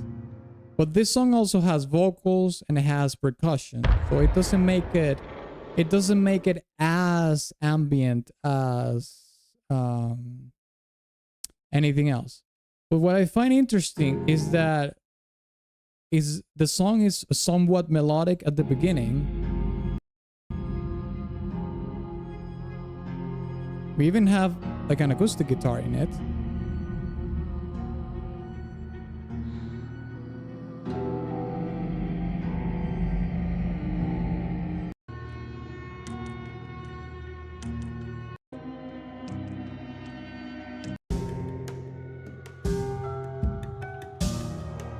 There, and we have notes in the piano that are, I don't know if they are out of tune or they are playing they are not playing in the key, so it sounds off, so it sounds like it's out of tune or something. But this is not because this is not because it was a mistake. This is actually premeditated. This is actually what the composer wanted this to happen, because it sounds like off, like it's unsettling.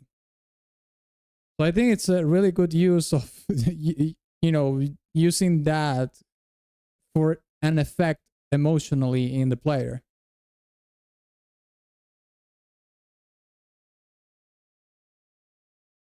Okay, Conkel, let's listen to Mega Man X5 Squid Adler theme, which is also from you. The Hollow Knight guy is here. Have you finished Silk Song yet? You are the best. Keep being strong. What? Thank you, Gustav. I mean, I played Hollow Knight and I finished Hollow Knight, but I haven't played Silk Song yet. But I appreciate the sentiment. Thank you. Okay. A Squid's Adler theme, right? I'm guessing it is this one. Rockman X5. That's probably... Which one is it though? Squid Adler theme song? Conkel, which one is it? Is it this one? Or this one? This could be like a loop, right? Like the song played twice. But I don't really know. Is it this one or this one?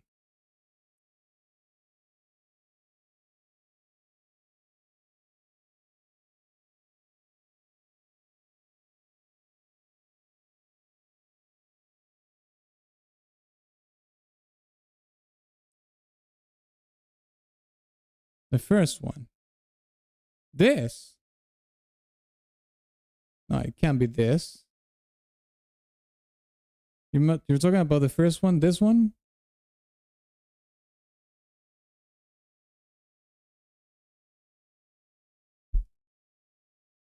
The third. 1, 2, 3. Okay, cool.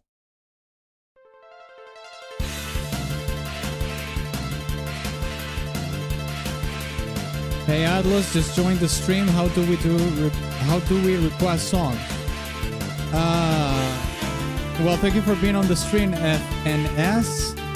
Unfortunately, the requests for today are closed, but I will explain how you can do your request. Basically, actually, let me pause the song so I can explain this and then pay attention to the music. I'll explain how it goes. Requests are closed for today, but on video game music request streams, we actually do the following. The first 45 minutes of the stream, we do free requests, okay? People type in chat what they want me to listen to and react to, and I will pick something at random, and I will do that for 45 minutes. After the 45 minutes, all the requests are done through Superchats or tips, which basically is through Stream Elements and Kofi. You can, if you type !request, you will see, you will get all the instructions of how you can do a request after the buffer time of the freebies ends up. And you can read them there in the chat right now with the Stream Elements bot. That's basically how you do requests on the stream. All right, but unfortunately we are closed for today. So I would invite you to join the next video game music stream, and then you can do your request, okay? Okay, let's listen to a Squid Adler stage.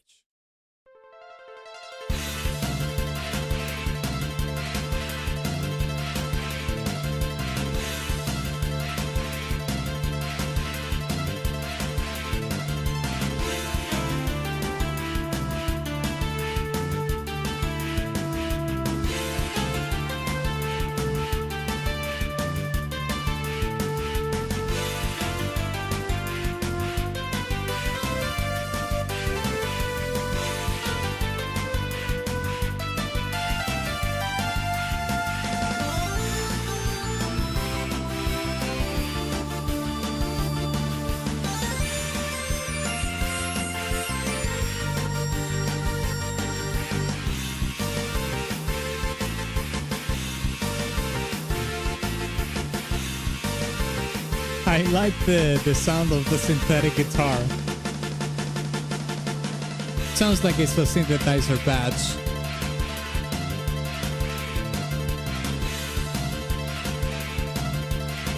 Especially by the tail, the attack and the tail of the sound of the guitar. Could be a guitar as well, but sounds very synthetic though.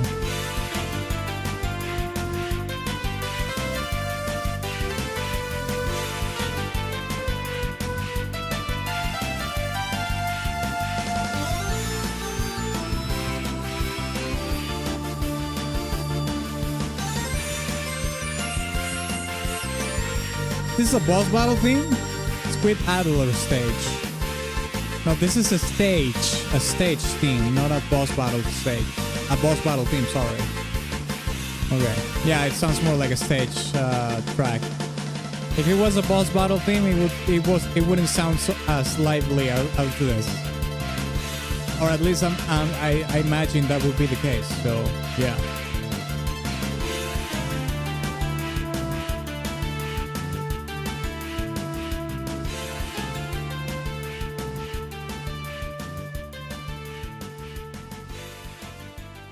Mega Man X5. When was this released, though? Mega Man X5.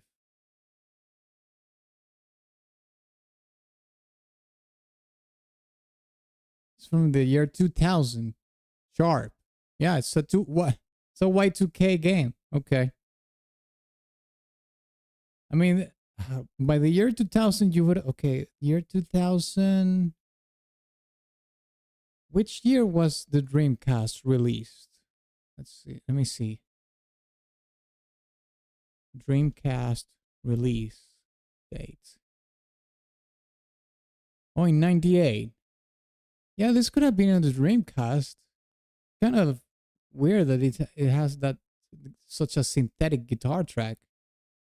Well, I wouldn't say it's a weird thing, but you could have had a real guitar. Maybe it is purposely done in a synthetic way for the storytelling purposes of the stage. Would be my guess. Okay, the next song is Igurashi no Naku Depressive Paranoia. Wow, that sounds great. Fantastic title. Depressive Paranoia. There we go. Let's check it out.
I'm not really sure if this is a guitar or not.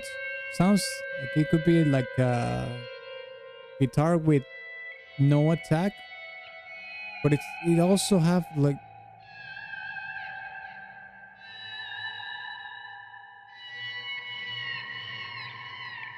damn. It's creepy as hell.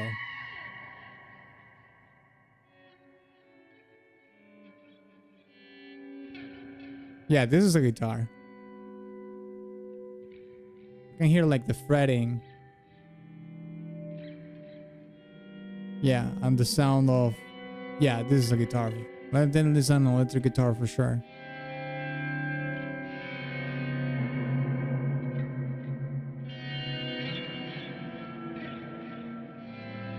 I mean, the song is called Depressive Paranoia.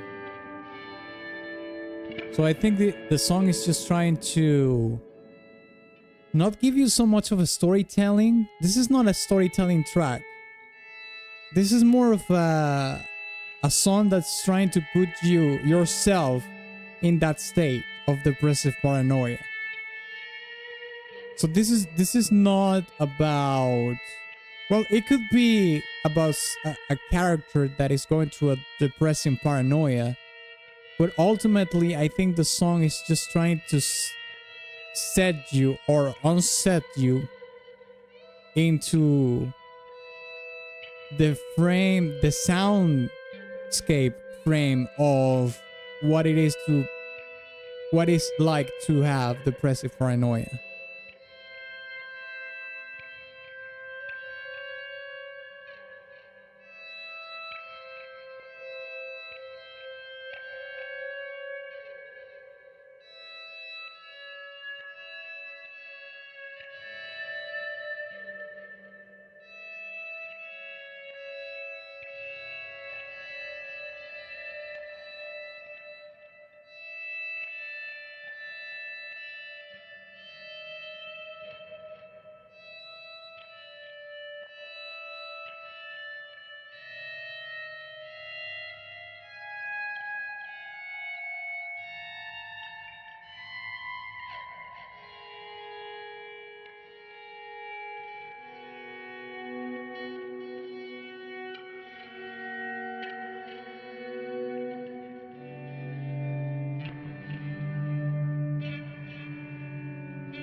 This is actually kind of effective.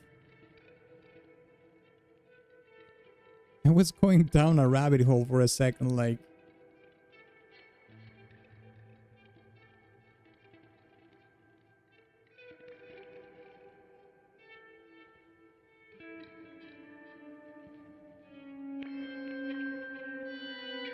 And okay, it's about to finish, so let's keep listening.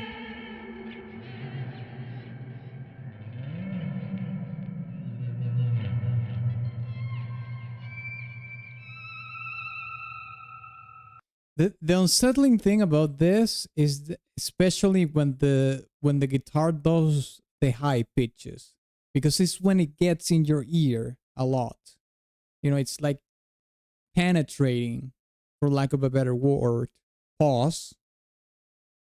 But it's basically piercing your ear, you know? And, you know, paranoia, it's like that feeling of being under threat or some. It's like you feel like there's something always out, something looming out there that is threatening you or something like that. So all those swelling guitar noises everywhere is sort of the soundscape of what it's like the soundscape representation or frame of what it feels like to have paranoia. Like, you know, you feel like everything is a threat. So all those sounds that are coming from everywhere are like the threats. It's like the music representation of that, or something like that would be my guess. So yeah, it's pretty creepy. Okay, the next song that we have in the queue is Human Echo Ridicule. Let's check it out. Or Ridicule, actually. Okay, let's see.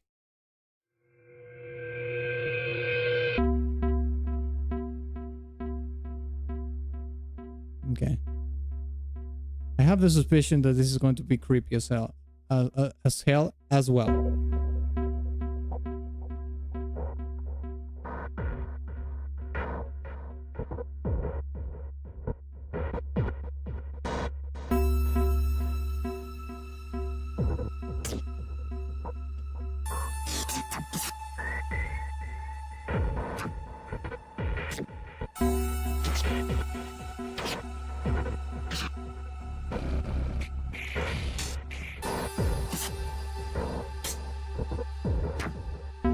Have you noticed that these kind of songs are very unexpected? That you can't expect anything. Like, you can't make a pattern out of the song. Like, everything is completely unexpected. I wasn't expecting that. I mean, this song has a little bit more of an ordered chaos in comparison to the previous one, but yeah, still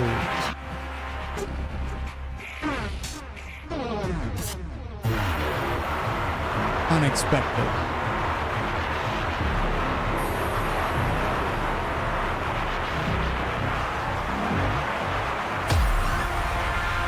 Oh shit. Well, this sound here is basically like a texture here. Super abrasive.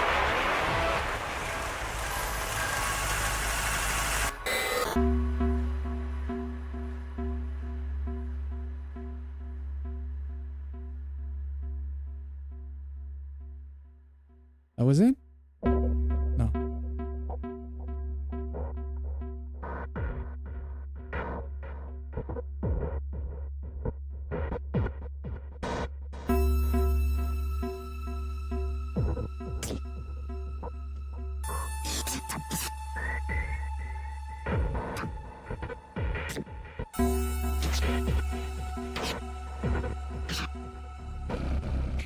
Mate, you could use this for torture, I'm telling you.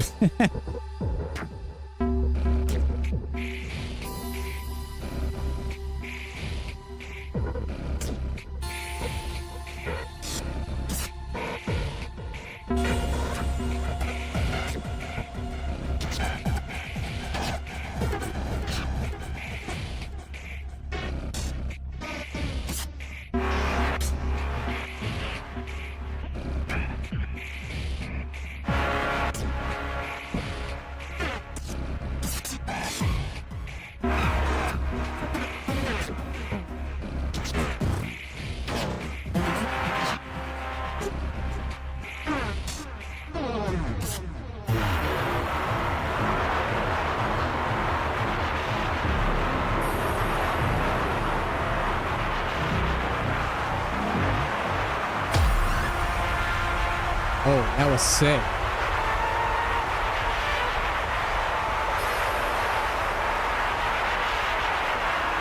Yeah, listen to the texture here.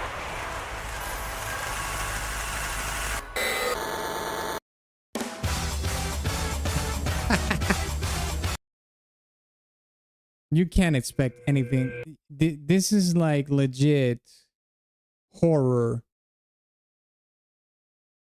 This is more I think this is more ambience because it has more textures and whatnot. It didn't have a lot of percussion, so this would be more ambience for sure. But it's, in a way, it's more controlled chaos, but at the same time, it's very unexpected and more rhythm based. The other one was more like you were drifting in the water without any sort of course. This one has a vector, but it's like crooked and you don't know where it's going to go. Something like that. Okay, the next song is from Cole. This is Umamusume. Oh, he did say the links. This is Blaze, right? Okay. Let's see where's Blaze. Where Blaze is here. Okay, Blaze. This is another track from Umamusume. Derby, let's check it out. Okay, Blaze, there we go. Let's check it out.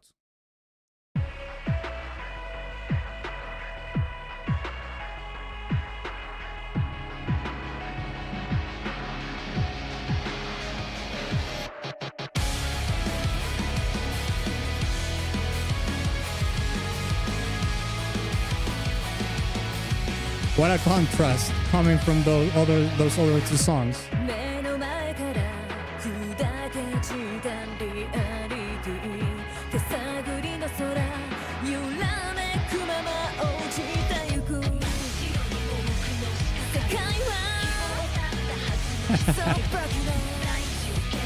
This is straight up alternative metal from the Y2K, from the 2000s. 黒いゆく何もかもが蜃気楼わずかな輝き遥か彼方見つめてる希望のフレアに砂まみれの明日がに Damn, that hurt. What do you mean? 焦がれていたものさまよいもがき続ける果てなき迷宮見失いそうでも手を伸ばした闇を駆け抜ける眩しいその光なぜ燃えている抑えきれない命が今ただ叫んで That last song, I mean, it was requested from you, so you should know.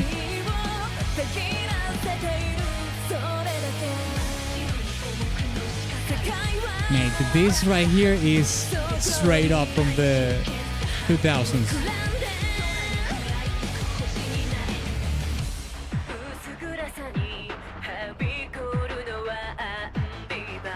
It's like a Papa Roach track or something.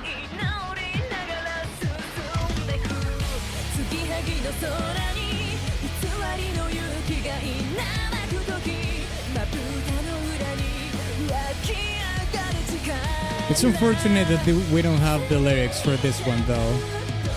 Would have been interesting to read them.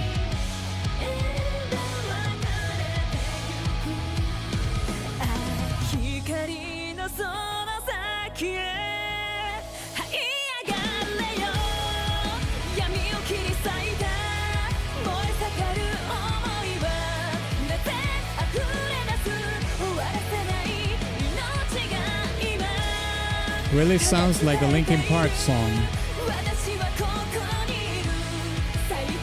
I do agree, but not entirely.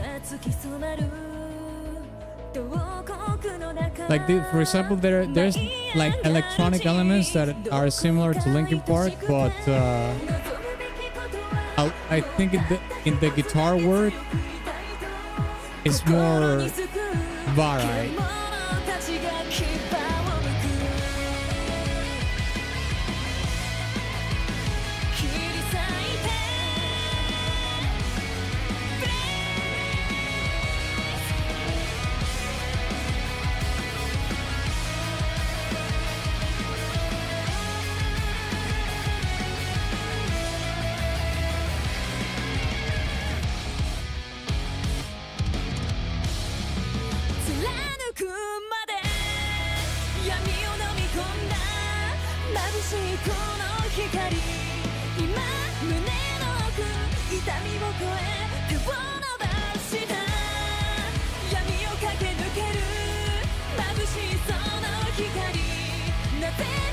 I considered the lyric video, but it was half the length to fit in the game better.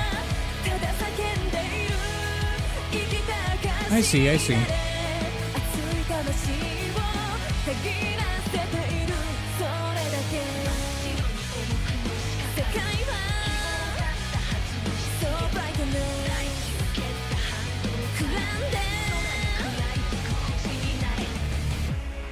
Yeah, that the way the riff resolves, that's pretty Linkin Park, 100%. But the previous part sounds more like Papa Roach, like a mix in between Papa Roach and Linkin Park. Yeah, and the electronics are Linkin Park. Yeah, sure, you can hear a little bit of that influence in there. Okay, let's check the next song, which is Dance Dance Roman. Let me see here. Okay, here it is.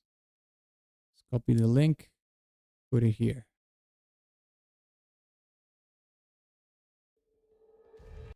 Yeah, there we go. Let's check it out. Hey, ships set sail. I'm ready now. Dreamers of wealth, echoing through the land. Say, come on. I go toward a new frontier. We have a swing track now? Gotta be kidding me.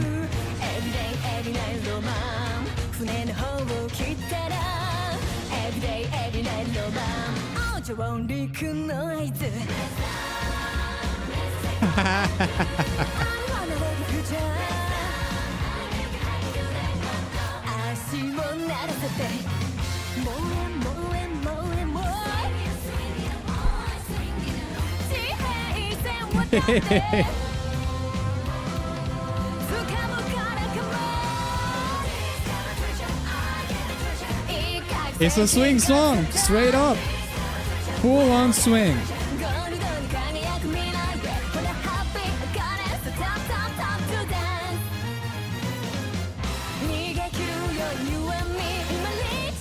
Let's see if we can see a swing dance video while we listen to this track and if it fits.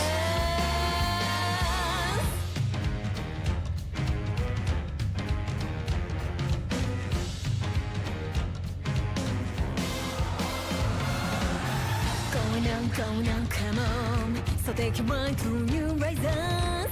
Going on, come on. I think it fits pretty well.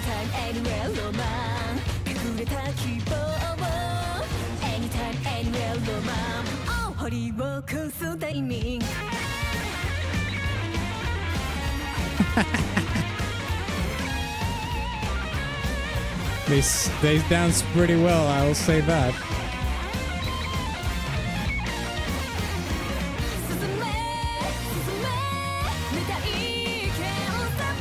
That part even kind of matched the song, to be honest.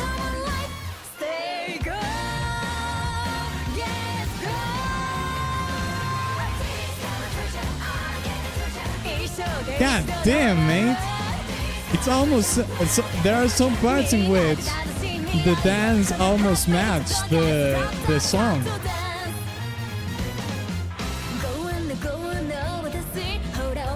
Holy shit! That was almost on cue!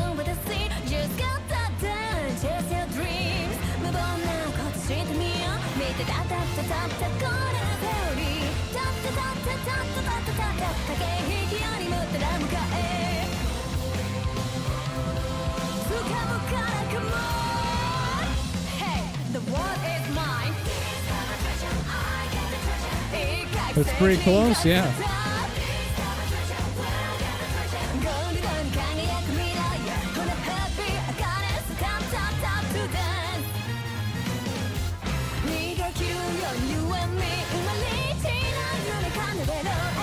Every time, everyone on the day, ta ta ta ta ta ta ta to dance. Oh, dance. あずっとやまないこのロマン。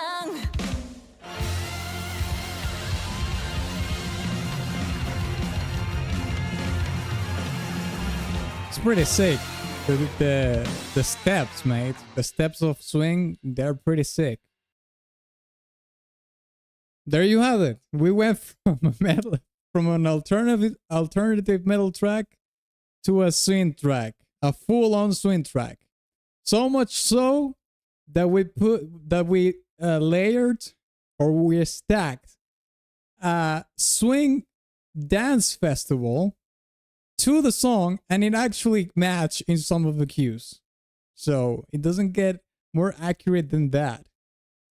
Okay, the next song that we have is also from Umumusume. Okay, let's check it out.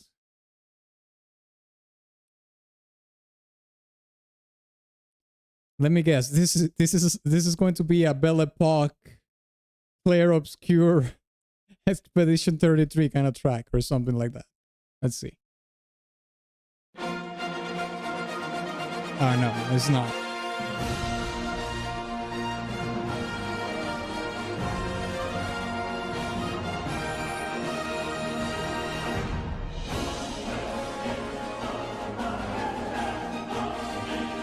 This sounds more like Final Fantasy, actually.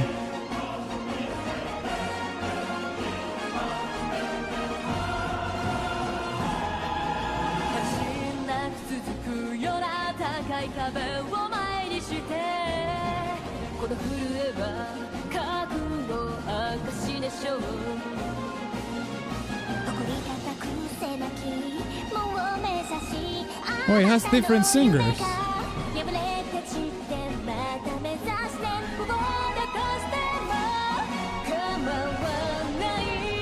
Are these actually like racers? Each one of these singers is a racer? Like the racers from the game also sing.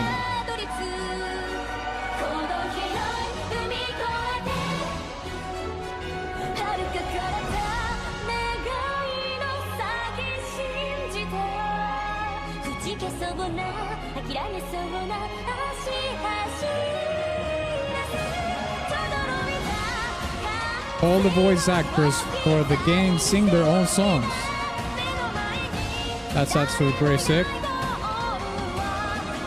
Actors that sing as well. Pretty complimentary.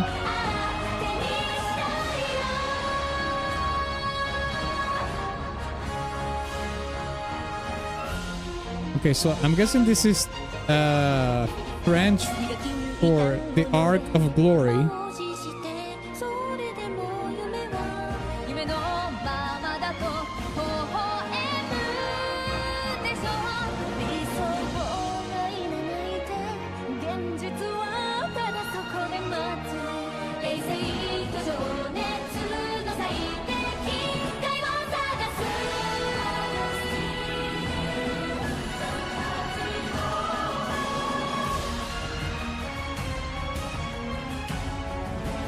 In some parts, it sounds more like a Disney track, or you could actually say like a Kingdom Hearts song. In other parts, it sounds more like Final Fantasy as well. The beginning of the song, at least.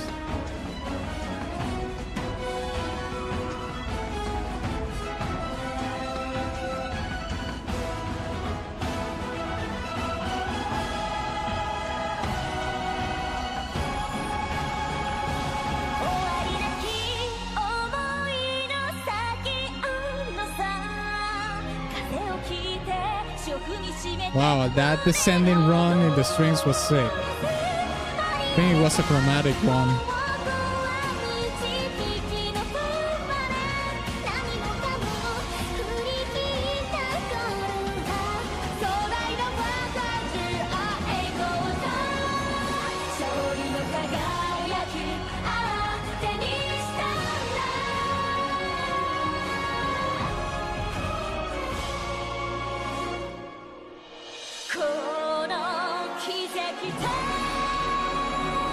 Yeah, this is super Disney. Straight up.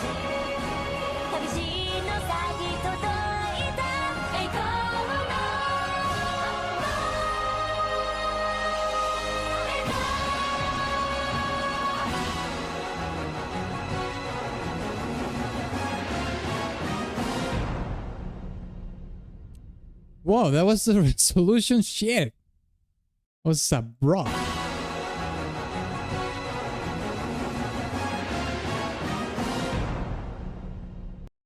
It didn't end in like a glowing manner. It just went down the register actually. Usually these songs, these kind of Disney-like songs end in a high register, super glorious chord, you know, major chord or something. But it actually went down. Dun, dun, dun, dun, dun, dun, dun, dun. Interesting direction at the end. Okay. There we have it. Umumasume has a pretty big surprises, I'll tell you that. We had a Disney-like song, a metal, an alternative metal Y2K song, and a swing track. I mean, if you want to talk about variety, you can go to a Umamusume soundtrack for sure. All right. Next song is Bug Fables. This is from Robot. Let's check it out. Bug Fables, oh no, wasps. Okay. Oh no.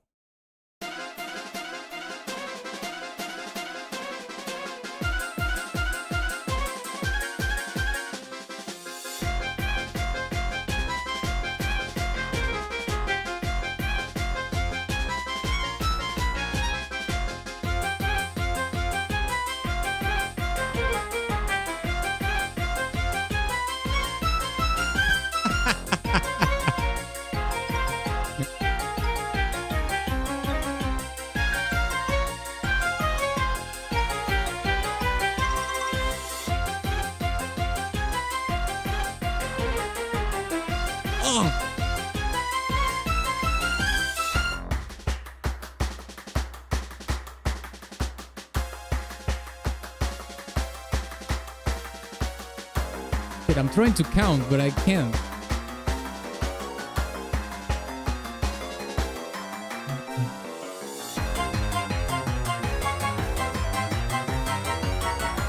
I can't count.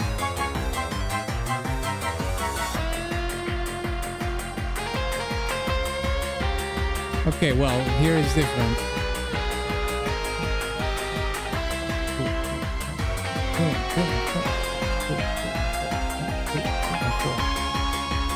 Okay, I can count here, but the previous ones, I was like having a meltdown.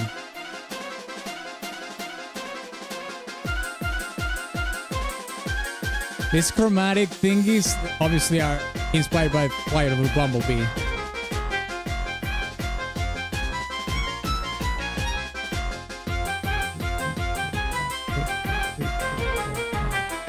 Two, three, four, five, six. 1, 2, 3, 4, 5.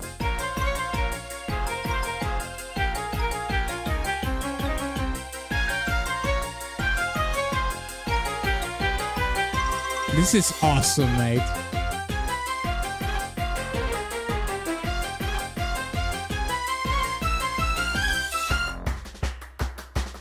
Yeah, it has different time signatures in that part.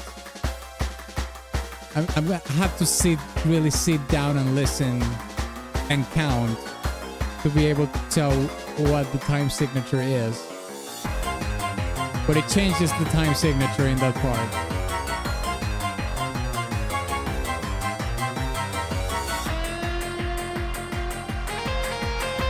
Okay, this is like a normal time signature.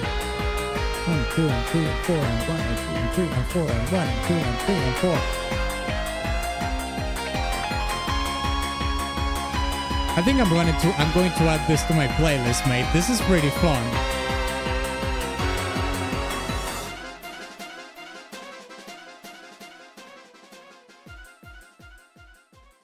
Yeah, and that chromatic thing.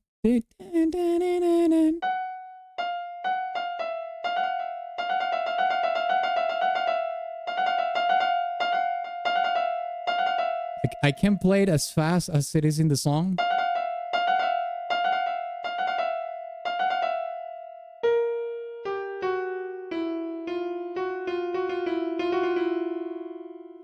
It's a chromatic thing that I'm pretty sure it's inspired by the Flight of the Bumblebee. The thing is that they do it more in they don't do it in like in a run, because Flight of the Bumblebee is like a whole run of chromatic scales, but here they kind of do it in sections. Pretty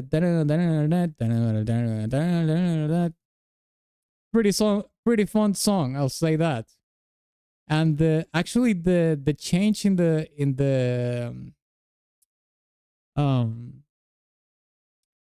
time signatures are done really well. I wasn't able to count them. I don't know which one, how they are. I will have to sit down again and listen to the song to be able to tell what are they. But they're done in a very tasteful way. It's not some jumble thing just for the sake of the song being more technical. It actually sounds really tasteful, and I appreciate that a lot. Okay. So the next song that we have in the queue is from Street Fighter V. This is the main menu from Arcade Edition. Arcade Edition. Okay, there we go. Pretty crazy dope, yeah.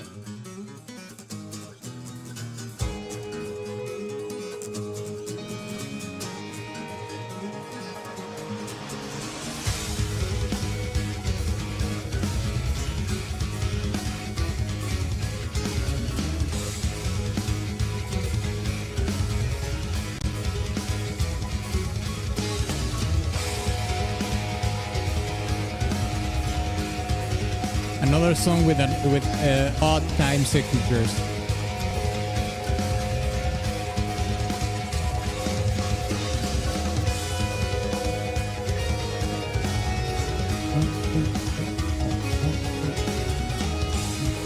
Maybe not.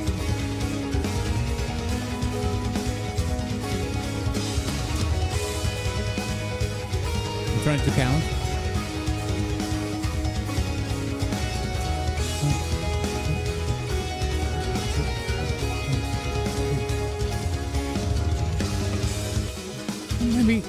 Maybe not.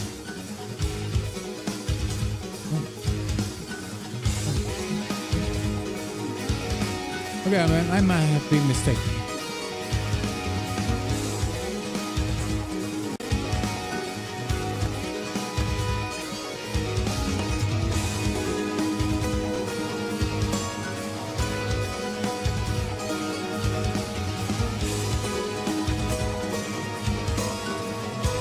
I find it interesting that they decided to use acoustic guitars. This is like a very proggy song, but instead of the electric guitars, we have acoustic guitars. I mean, you have the lead electric guitar, but the riff is done in the acoustics.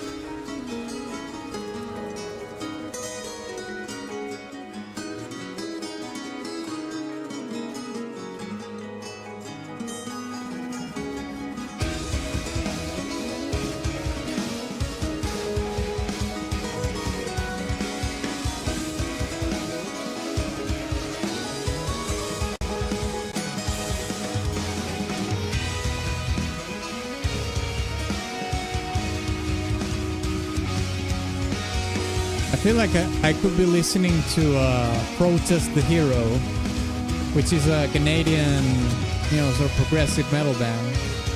They have riffs exactly like this, only that they play it in an electric distorted guitar. In this song is acoustic guitars, like I did mention before.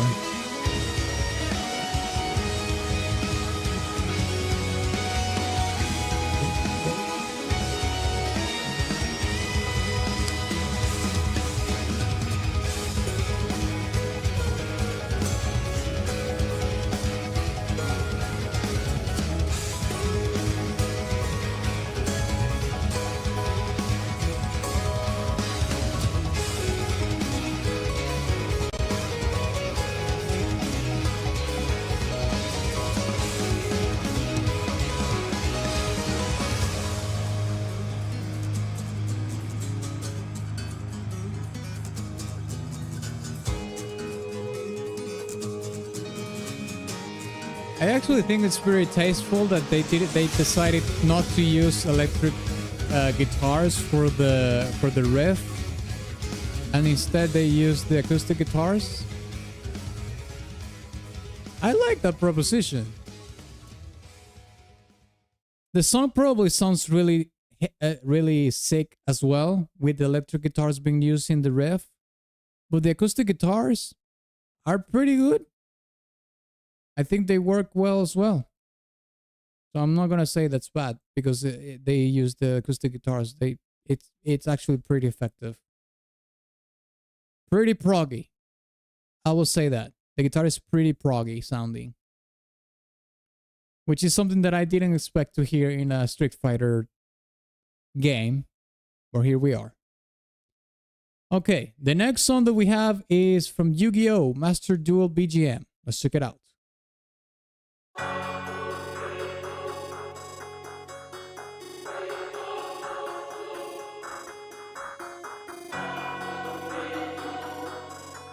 Okay, we have a very rhythmic glitch sound in the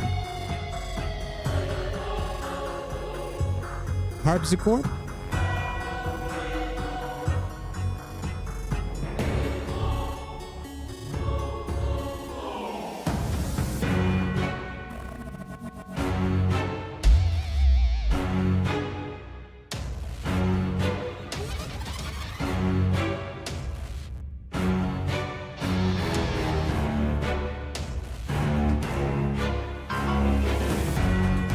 Ooh.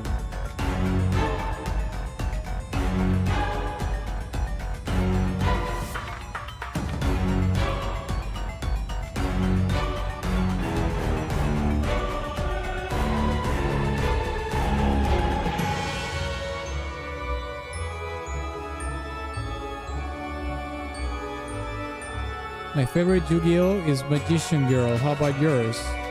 I never was into Yu-Gi-Oh.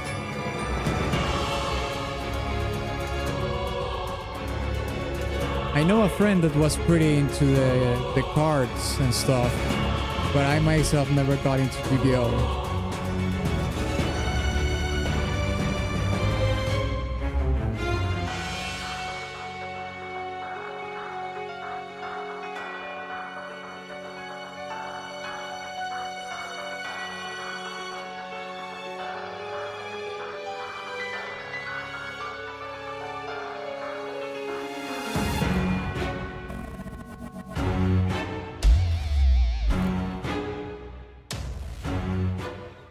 Oh, it started to fade out.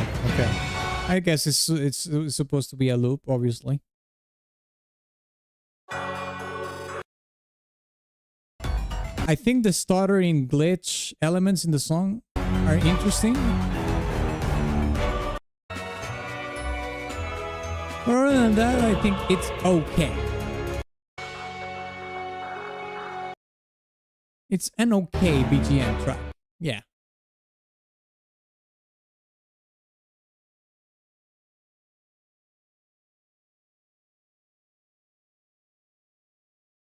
What's next? Okay, we have another one from Conkel. This is Penny's Big Breakaway OST, Balearic Birds. What a name. Valeric Beards. Okay, there we go. Let's check it out. Oh, this is from T Lopes. Oh shit. Okay. Okay, I'm listening. T Lopes is awesome. He made the music for Sonic Mania, by the way. So he's really good. Let's check this out.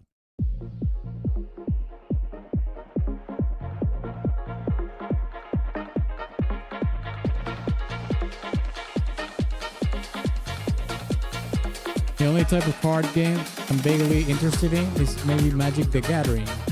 Yeah, I never was into any card games. None of them.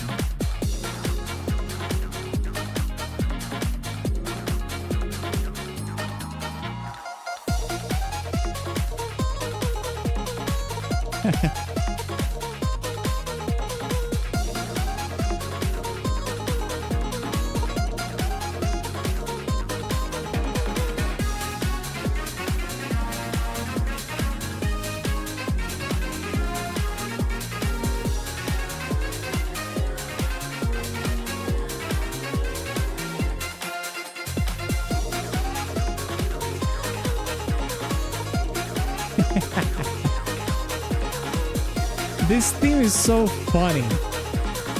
It's almost like the bird is singing it.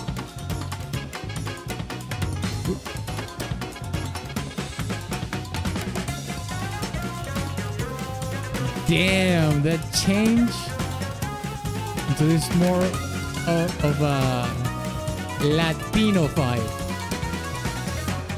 Sabor Latino.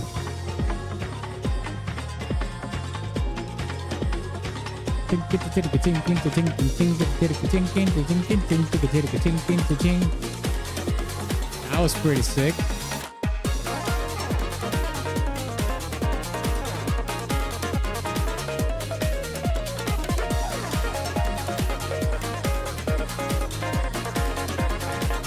Yeah, this is a vibe, mate.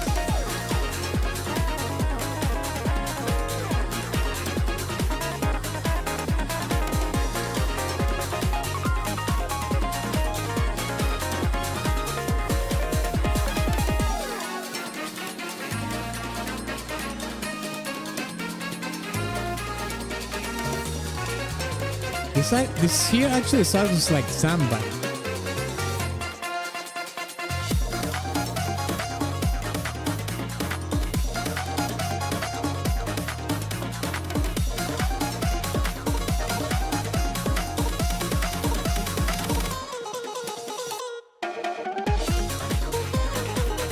That was good.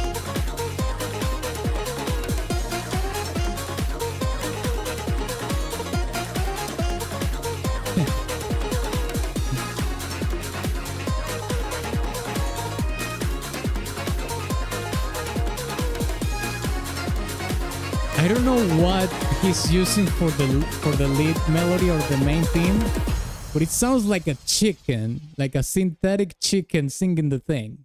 You know, some of those plastic chickens that you squeeze and it sounds like a chicken. It sounds like he sampled the sound of that chicken, the plastic chicken that you squeeze and it sounds like. It sounds like he sampled that and then pitched it with each note of the piano. Well, at least the ones that he's using in the melody, and then he built the melody out of that, because that's what it sounds to me like, one of those plastic chickens that you squeeze, and it sounds like, and then he built that melody based on that sound, which is actually pretty creative. And other than that, the changes in the genres are so seamless, because when he changes to the Latino, the Latin vibe close to the midsection of the track, and then from that goes into samba, it was amazing. But then again, we're talking about T Lopes. This mate made the Sonic Mania soundtrack. And the Sonic Mania soundtrack is insanely good. So yeah, I wouldn't expect anything less than that. All right. Let's check Chaos is Life. All right, let's check it out. Chaos is Life, Malediction. Yeah, this is the one.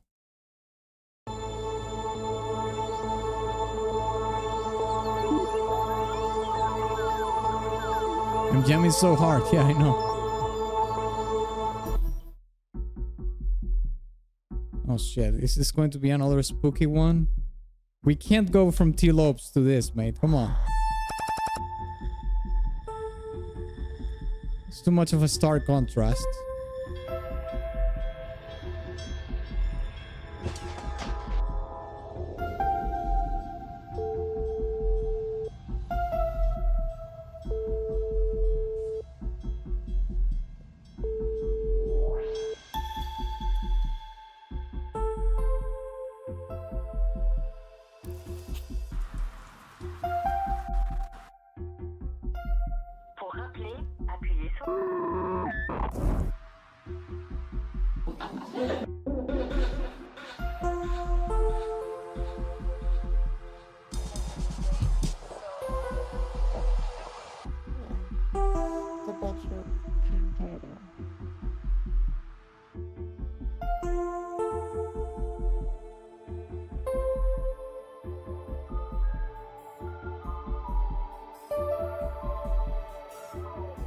Guess who made this soundtrack?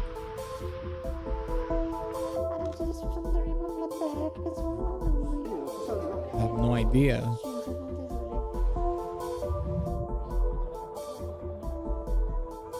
I really missed you. And this looks like an indie game. So it has to be like an indie composer. But I can't think of any indie composer that could have done this.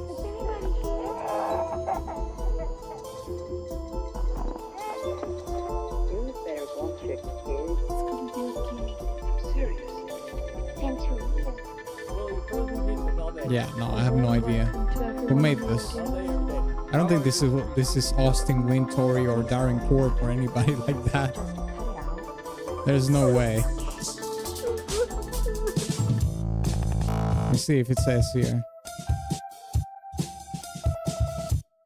Music by Exahiva. Oh yeah, I have no idea who Exahiva is.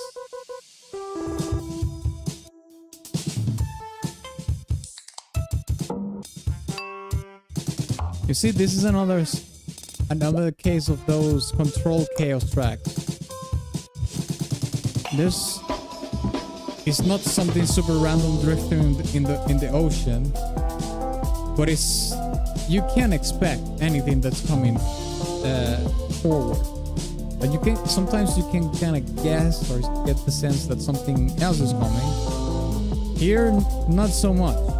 I mean, somewhat unexpected as well.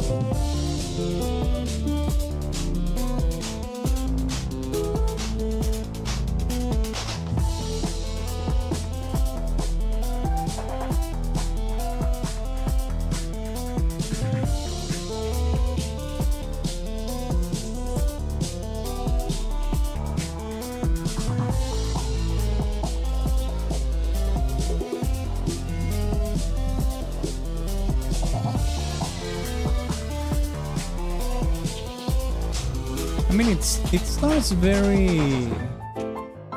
Right?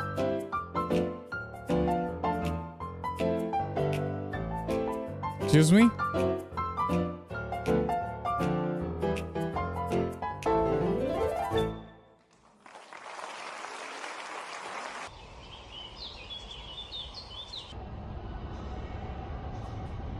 What the... I can't...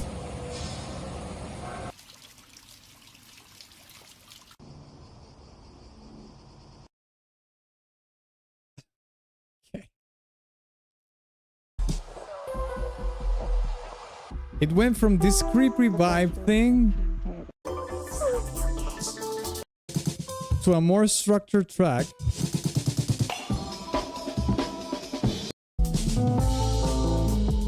Like this. Not necessarily sound, it doesn't necessarily sound happy or anything. It sounds kind of gloomy still. And from that, we went from that to this.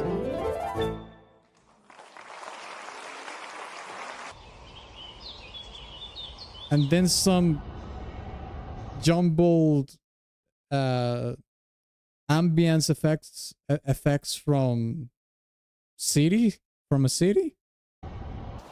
I mean, the song is called Chaos is Life, Malediction. So, I mean, Chaos is Life. I mean, I was talking about Control Chaos. You have it right there in the title. So what else do you want me to say? It's right there. Okay, the next song that we have is Slay the Princess, The Fury. Let's check it out. Off was originally released in 2008 as a free indie game, but it was recently re-released on Steam with a new soundtrack. So it did have a different sound. Why did they change the soundtrack though? Okay, The Fury, let's check it out.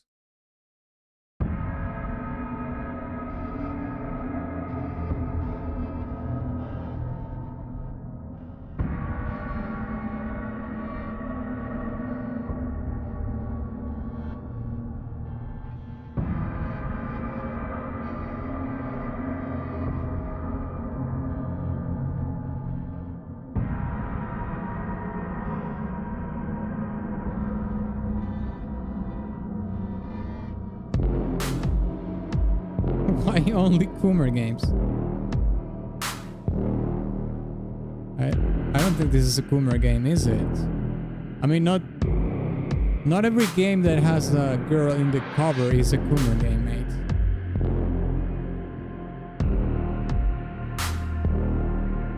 Or am I kidding myself when that's the case?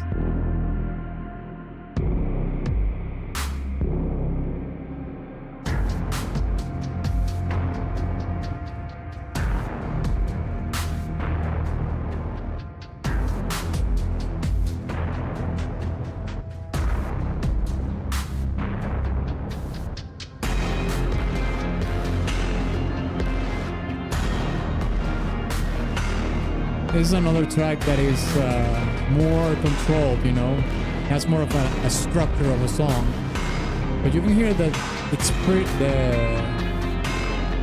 the percussion first of all, it's pretty abrasive. It has a somewhat amount of saturation in it.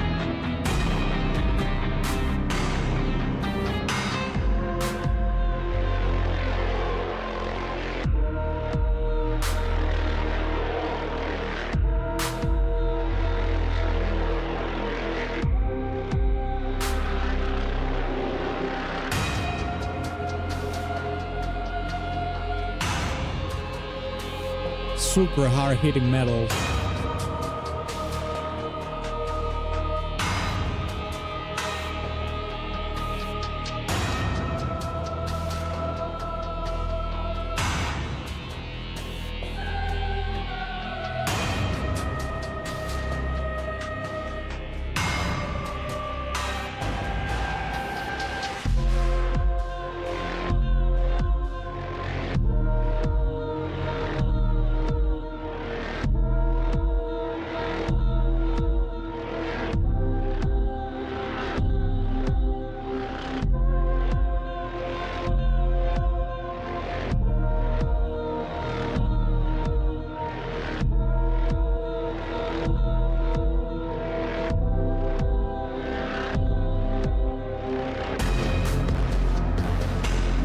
I don't know if you have noticed something, but this kind of horror, spooky songs, they either dwell in the lower register or really high in the register. Because really high is when you get those screeching sounds that are very piercing to the ear and very unnerving, or you go down to the bottom, you know, to the abyss, and you get this super growly, saturated basses and whatnot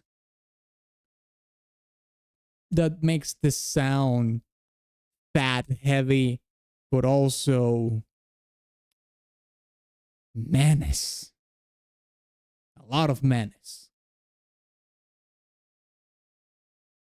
Okay, there we go. Next song is Danganronpa Beautiful Morning. Okay.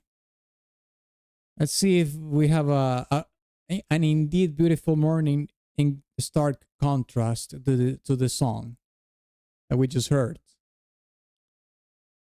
Okay. Danganronpa.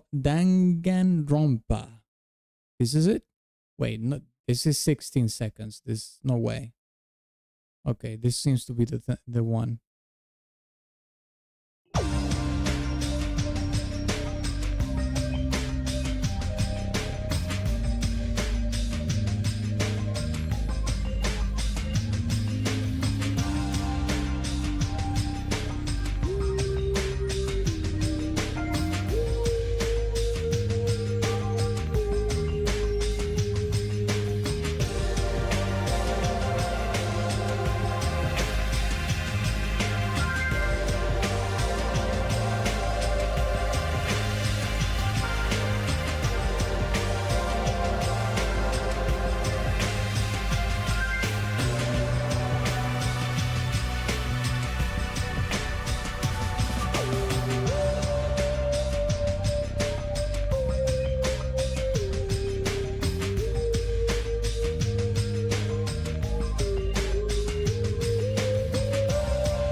I think the song is okay.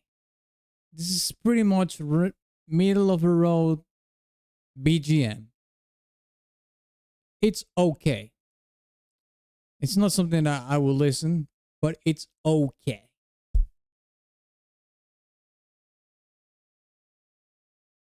Okay, next song that we have is also from Conkel. This is Never Ending Nightmares. Oh my god, we're going to have another creepy one. Oh yeah, and that by that art, yes. I can tell. Well, let's hear it. Well, this is not a Coomer game, I think. Deadhead, so there you go.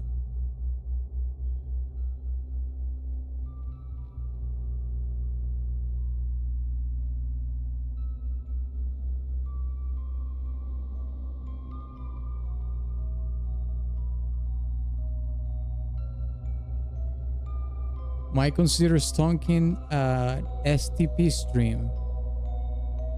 Slay the princess?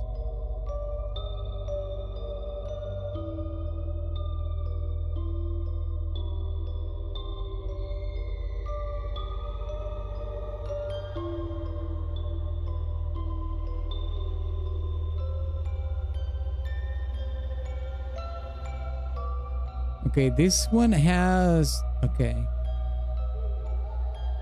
It does have like those kind of music box creepy vibes.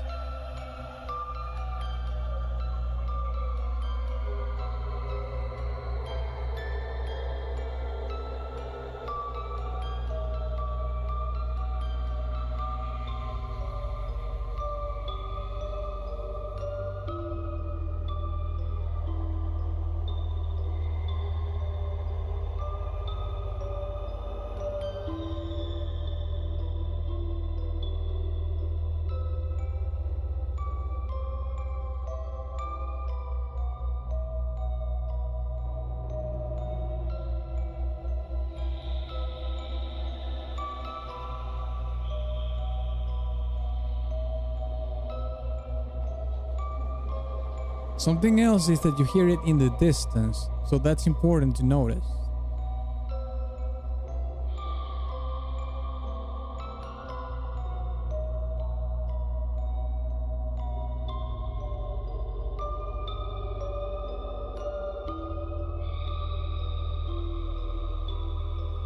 Everything sounds at the distance. So this song is not supposed to kind of startle you, you know, with fear. Like, oh shit. It's not supposed to do jump scares or anything like that. It's more of creating the fear, actually. The ambience of the fear.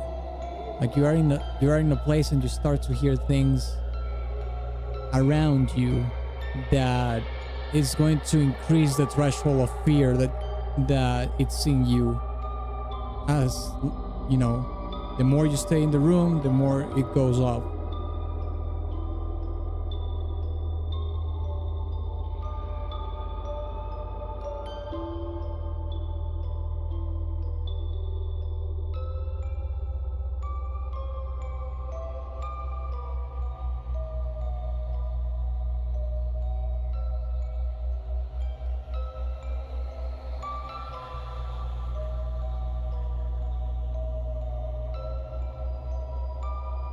This song is actually, speaking of nightmares, I think this song could work for a Little Nightmares, for a Little Nightmares game.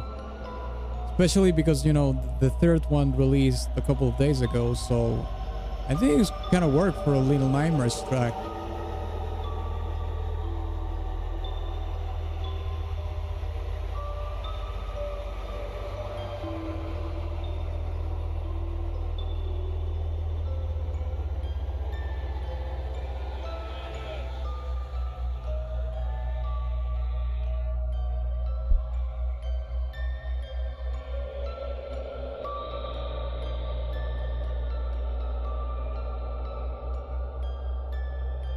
Yeah, true. This released like a decade ago. In 2015?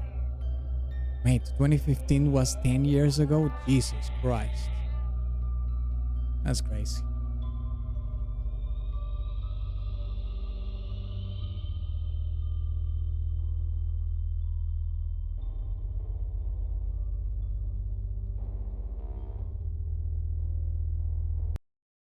Yeah, it has that I'm not gonna say motif in terms of the music. I'm going to say motif in terms of the use of the music box for creepy purposes.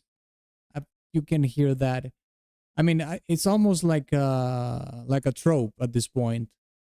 That you would hear like this music box ostinato or motif in horror films and whatnot. And then obviously translated as well into video games as well. Sure. Okay. The next song that we have is from Pyre.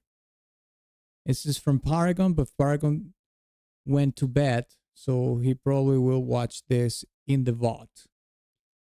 So, oh yeah, Pyre. That's right. Let's check it out. This is the one that he wants, right? Path to Glory, yeah.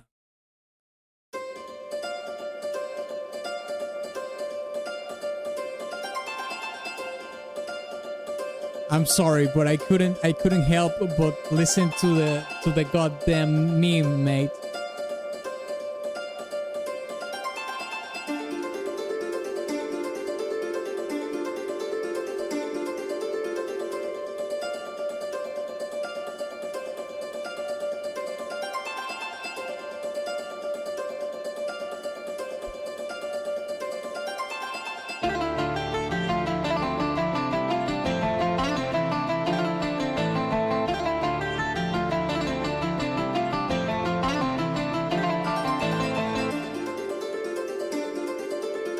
That is absolutely gorgeous.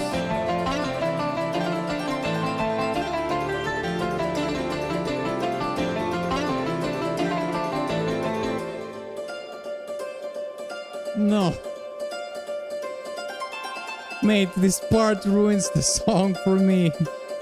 Because of that bloody meme song.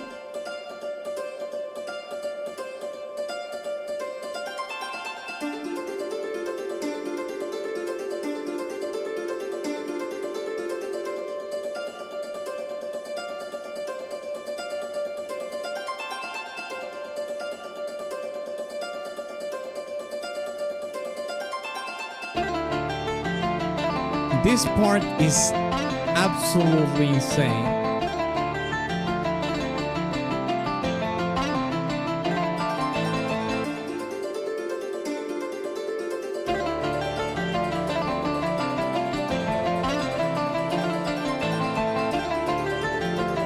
I'm going to be honest, lads and lasses, I could have added this song to my playlist if it wasn't for the intro, mate.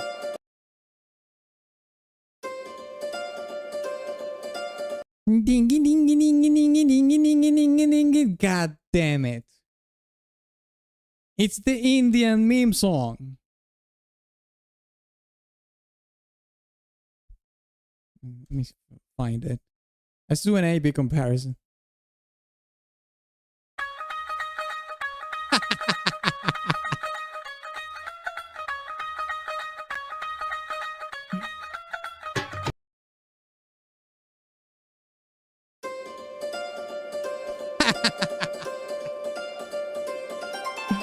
No, mate, no. Why do you do this to me? Oh, no, man, no. I can't. I think I can ignore it. No, I can't. I'm happy for you, but I can't, Conkel. I'm sorry. It's going to stay in my mind forever that Pyre has the Indian meme song as an intro in one of their songs. Not gonna happen. Anyways, let's keep going. Oh, mate, such a shame. The song is actually really good. It's just the intro. It's just cut off the intro. That's all. It's the song is beautiful, but just the intro. Just take it out. Okay, let's listen to Drunken Guard OST ending B-roll now. And T-Bone is like, what the fuck? Yeah, exactly. What the fuck? To be fair, I didn't really hear the meme much ever. Well, you know that the meme is in the song now, so that's gonna live rent-free in your mind from now on. Thanks to me.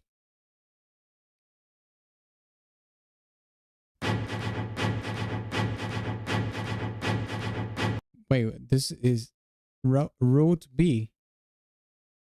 Ending B-roll. No, this is not it. Japanese topic.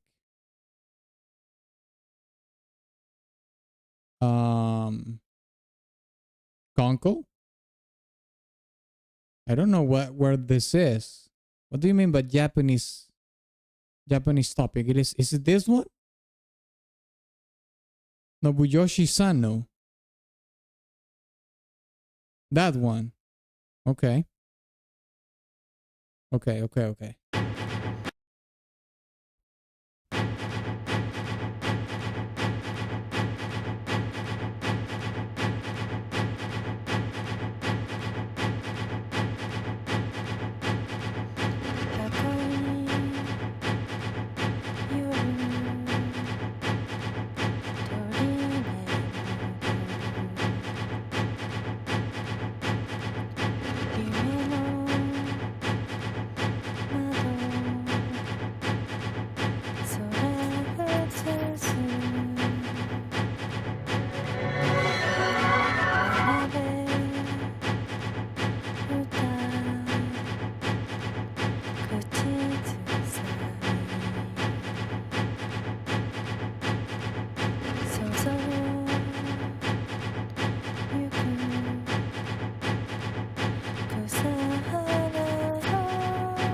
A whisper.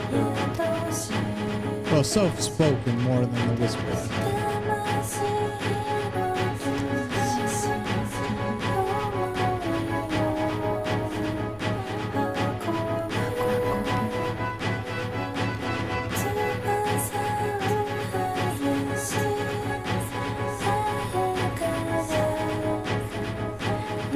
These strings are driving me a little bit crazy, I will say that.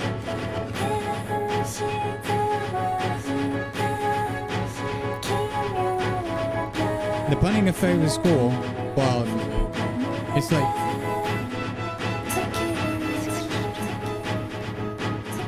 that's probably the effect that the music wants you to have. But again,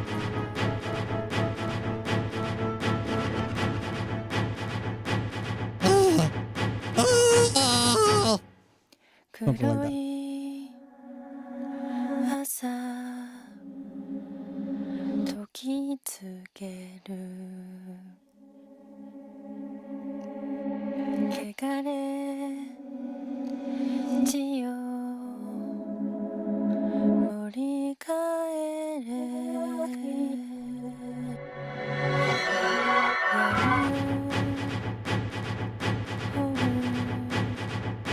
Maybe strings.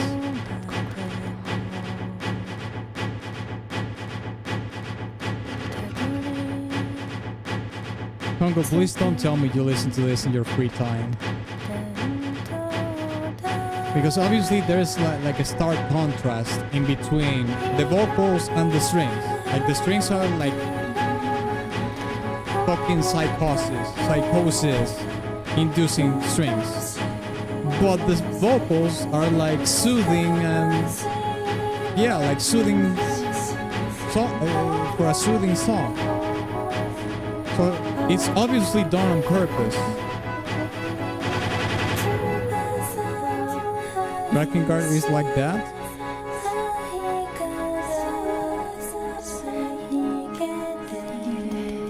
You meaning to tell me that every song is like this? There's no way.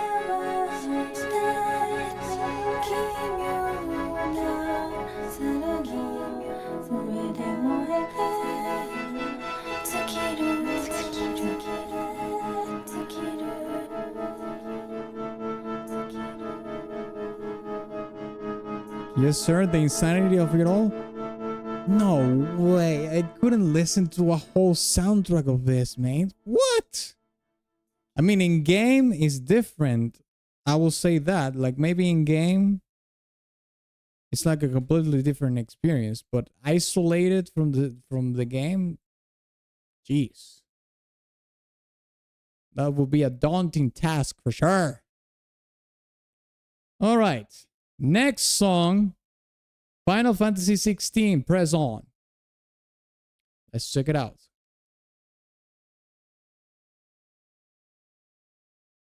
There we have it. From the topic, yeah.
You see, this has more of a linear crescendo here.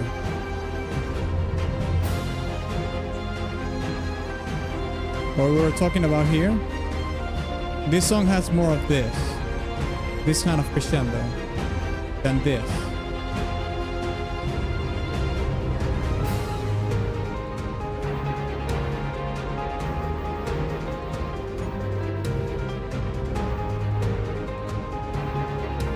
It actually went down a little bit.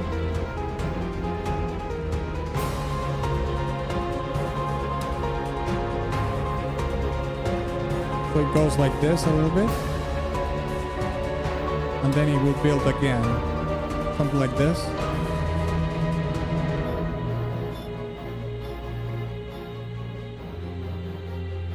You see, it dumped all the energy there. Well, most of it.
We do have the struggle both in the theme and the strings, in the string section.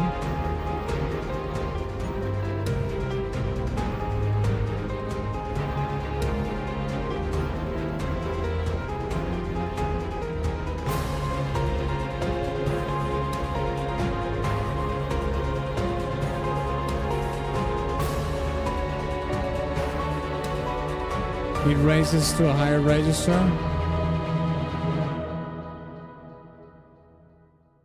What the? That's a okay. That's a completely unresolved ending, unresolved resolution. Here's the thing about this song. This song is called "Press On," right? So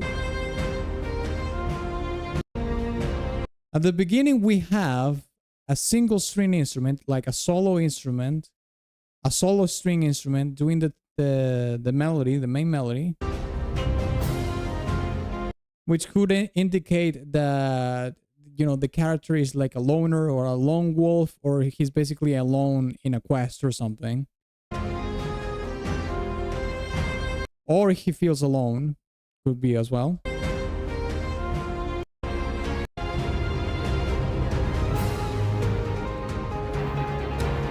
The part with the piano is a little bit more introspective, thinking about the solitude.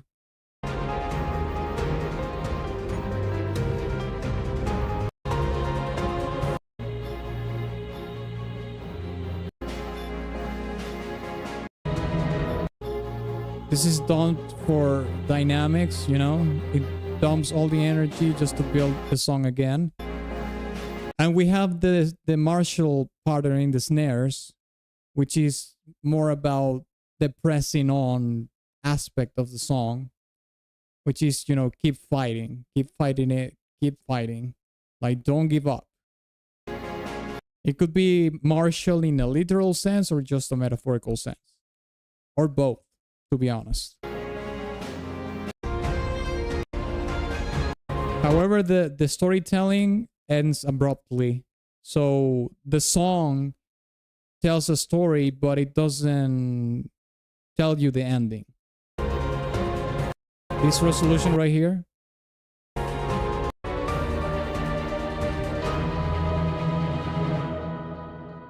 Actually, the song is not only unresolved, it leaves you with a bad taste. Like this ending is not good. Is not good. There's nothing good happening after the song ends. Or at least it leaves you with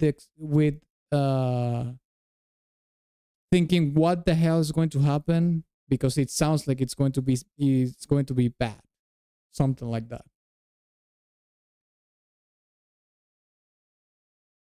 Okay, there you go. The next song that we have in the queue is Kassaroth, the Lord of the Abyss.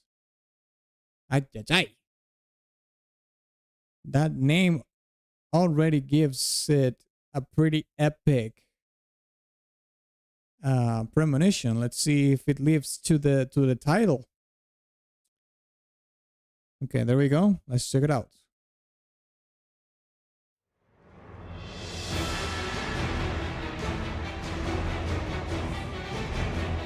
Okay, this is the same boss that we saw before, but has like a different aspect now. Pretty cool design, I'll say that. Character design.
That was cool.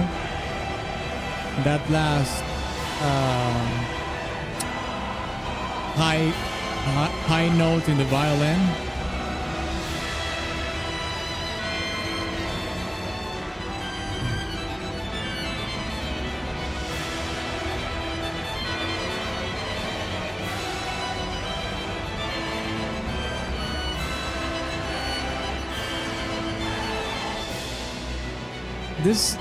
This violin sound, that violin at there has an interesting mixing in it. Crap, what happened? Oh, sorry. Now I know what I did now. Okay. Well, in this particular song, as opposed to the previous one that we heard from Kassaroth, this actually sounds like it's a cue from maybe his final form in the Legion raid, because I'm willing to bet that this is a Legion raid in the game. Like, it has, at least music wise and looks wise, if you will, this is like a Legion raid. So what I would be willing to bet is that this is the cue from, if this is not the cue for the final form of the boss, it's close to the one that is its final form.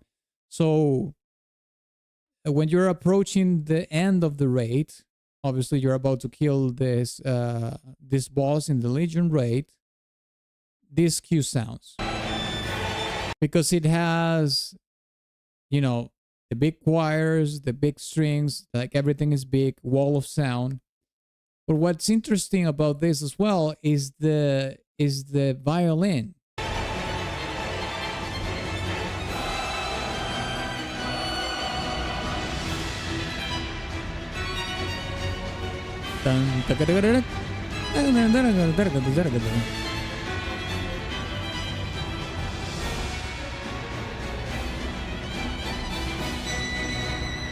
And those high notes, I can't even do it with my voice. I'm not going to even do that.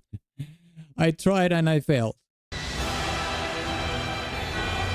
Big choirs, big strings.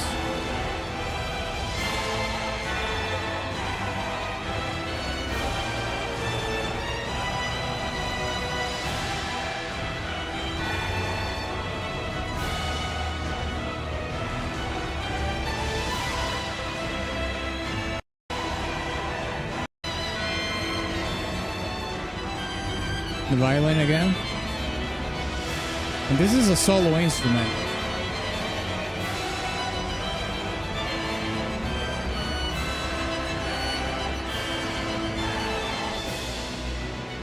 Maybe the solo violin talks more about that past self that this character was. Because I was talking about some of the light and sanctity perhaps that this character could have had before.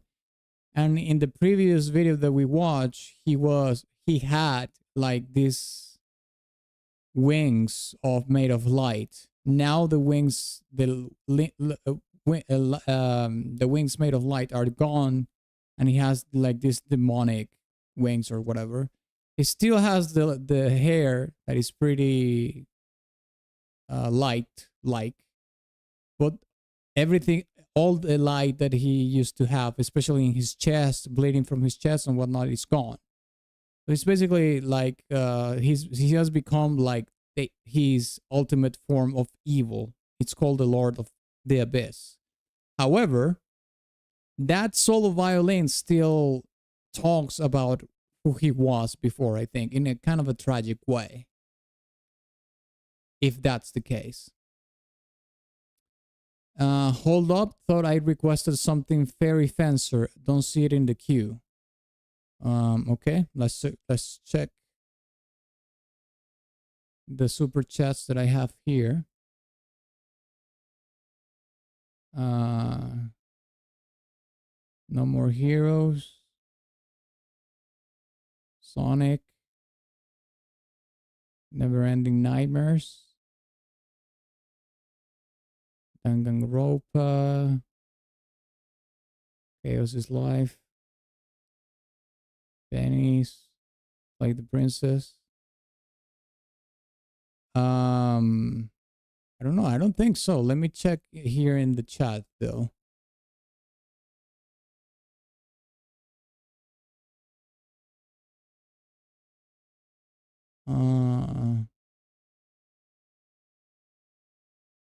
Kylo, Cole. Oh, that's right. Fairy Fencer. Yeah, you did. It just I think you requested this before I even started the stream. I think that was the problem.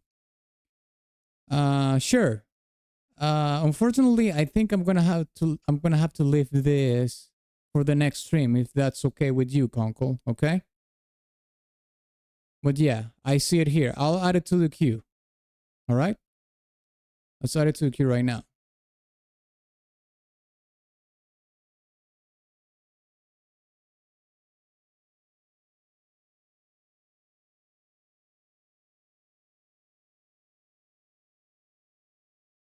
Okay, super chat pending. Yeah, Fairy Fencer F, Hero of Darkness. You're absolutely right. And that's why I have that list for that specific reason. Okay, let's listen to the next song, okay? Mega Man 9 Concrete Man theme. Well, geez.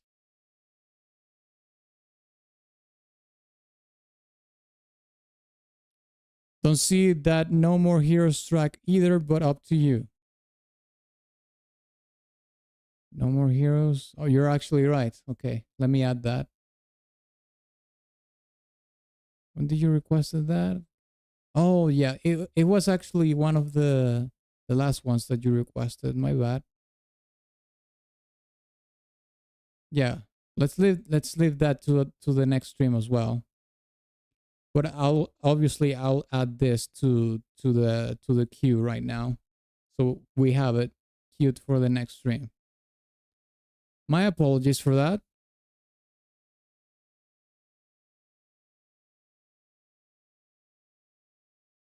Conkel. Super chat pending. Let's put it here. I'm actually going to highlight this with another color so we know that we have them pending for the next one, okay? put it in red. No, red is too scandalous. I think purple is better. Yeah, there we go. But it's up to you. Yeah, no, we will do it. We'll do it. Don't worry. You received a lot of supers. Yeah, the support today was absolutely insane, mate. I'll talk about that at the end of the stream. In the meantime, let's check the next. I'm losing my voice already. I should drink a little bit of water. Let's listen to Concrete Man, stage theme.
That's pretty.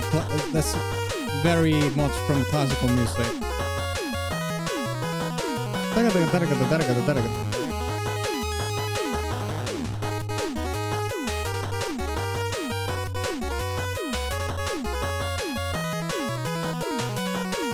And it's doing it as a counterpoint to the main melody. That's cool.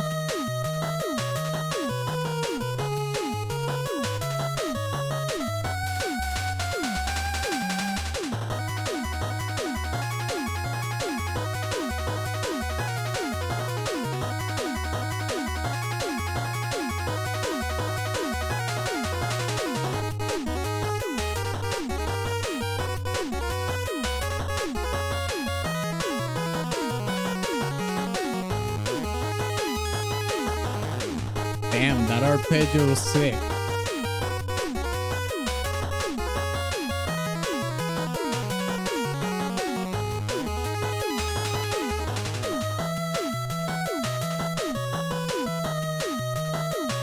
Concrete Man.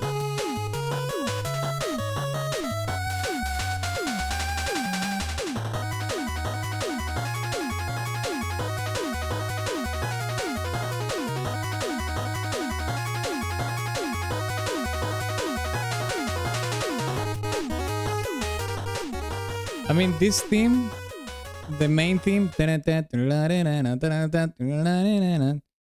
it's pretty cool. The thing that I'm confused about is that sometimes the song sounds like a boss theme because it has this. No, wait, like this.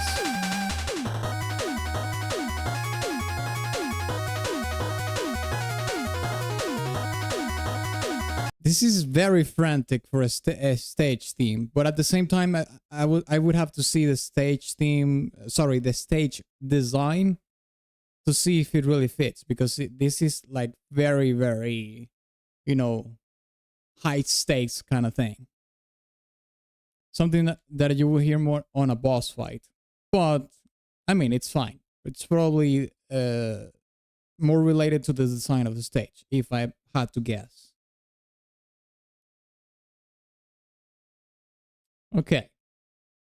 The next song that we have in the queue is Omori, Underwater Highway.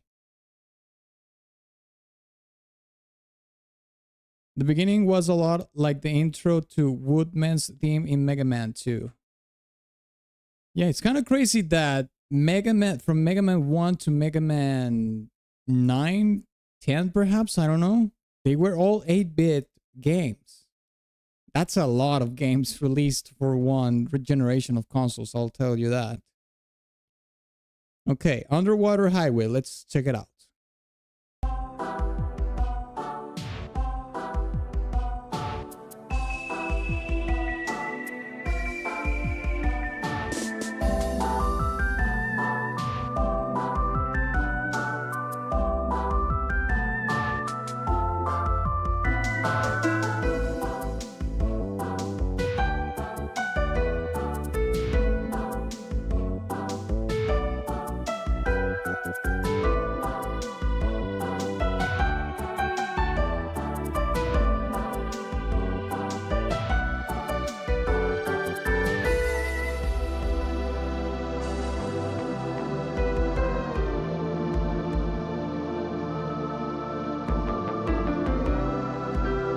Oh, okay, I get it now.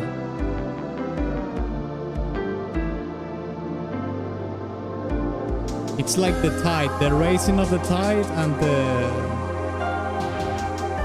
the unracing of the tide. Receding of the tide, I suppose that's the way you say it.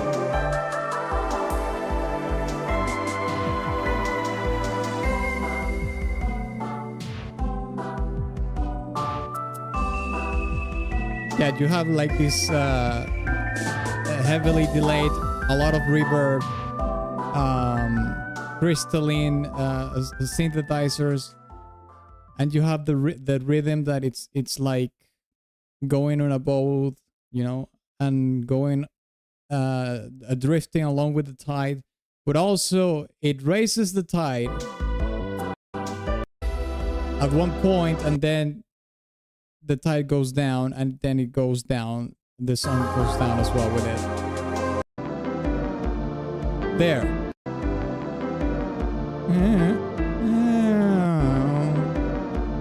So it does like a glissando, so to speak, in the synthesizer, that the tide like recedes. That's pretty creative. If that's the purpose of that arrangement over there, that's pretty creative. The song is called Underwater Highway though.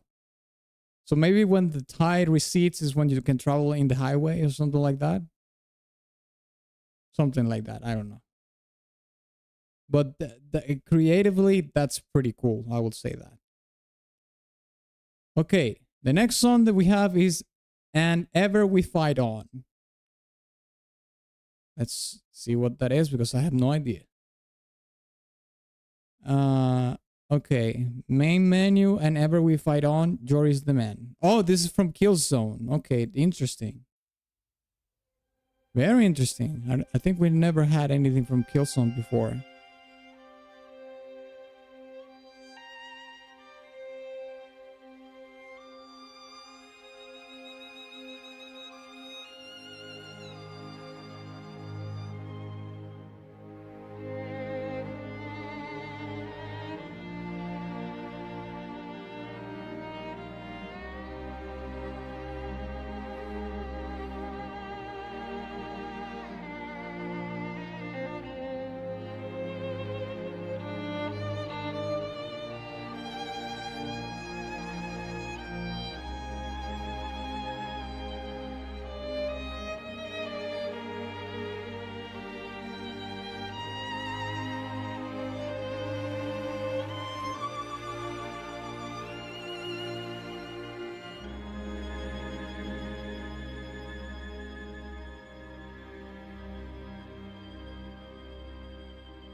There's no way.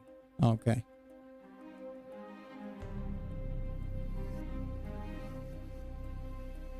Pretty sad opening.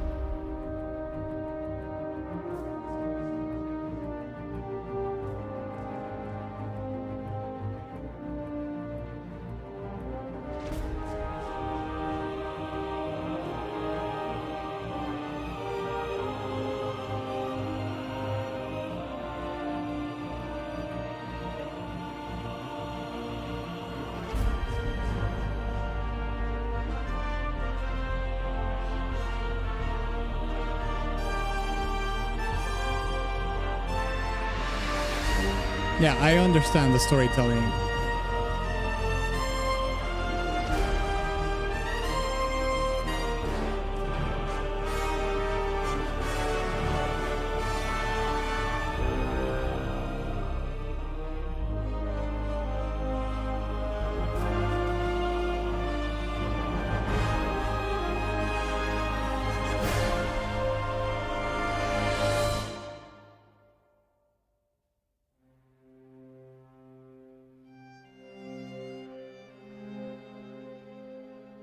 And the solo violin comes back again. Is this supposed to be the aftermath? It is.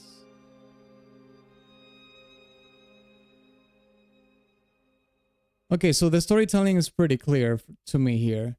You have the first cue, or the opening right here.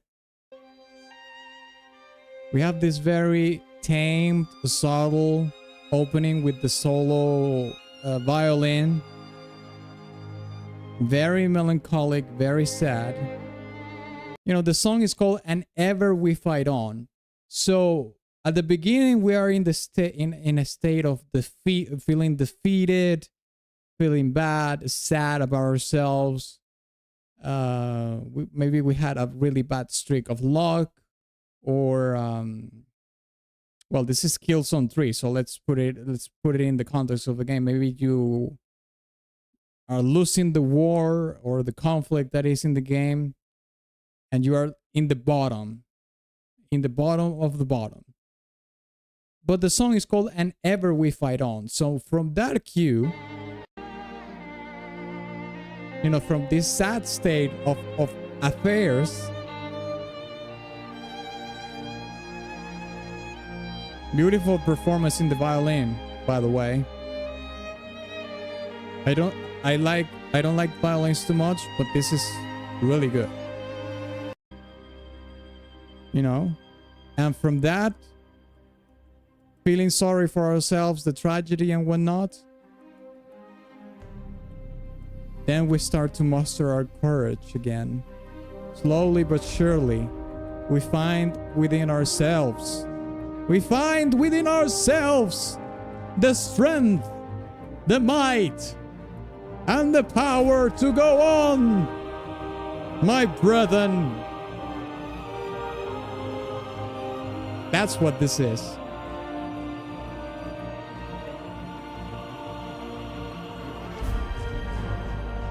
And then you have the French horn, mate, which is like the signal to go and fight. I'm losing my voice a little bit, but yeah. Push forward, yeah, pretty much. Just push forward. Don't back down. That's pretty much what it is. Okay, let's listen to the next song. Oh, I forgot to talk about the resolution.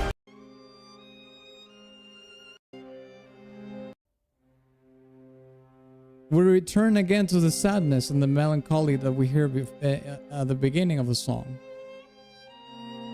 So we have an aftermath after we fight again, and it's almost like it's a cycle, you know. It's like on Ouroboros, which makes the song even sadder, because we muster the courage again, we rise from the ashes, and then we end up where we first started, and it seems to be like a cycle.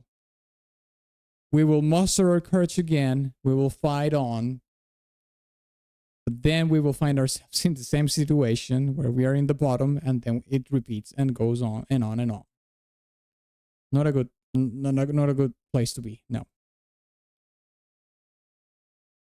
Okay. Eddie Glushkin chase theme. This is from Outlast. Okay. So this is a horror theme, I'm guessing. Let's check it out. Yes, it is a horror theme.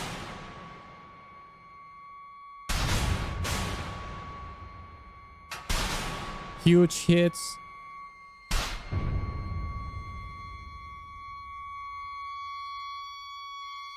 High pitch. Almost like a like a coma sounding.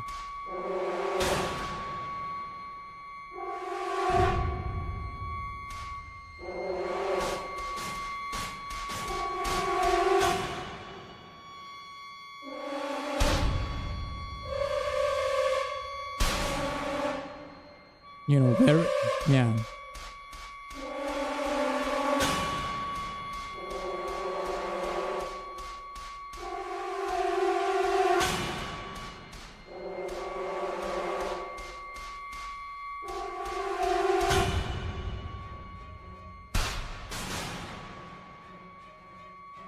Yeah, big, super strong hits. You know, there's like 2 sustained notes in the high register that are very close voicings that are creating such a dissonance that it's just piercing your ear.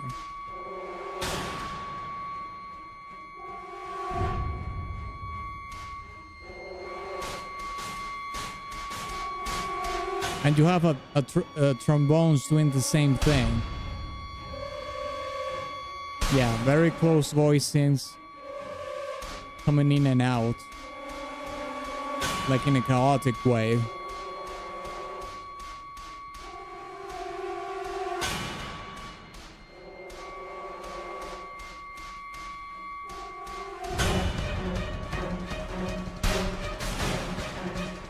Okay, this sounds more like a chase theme, yeah. At beginning at this part.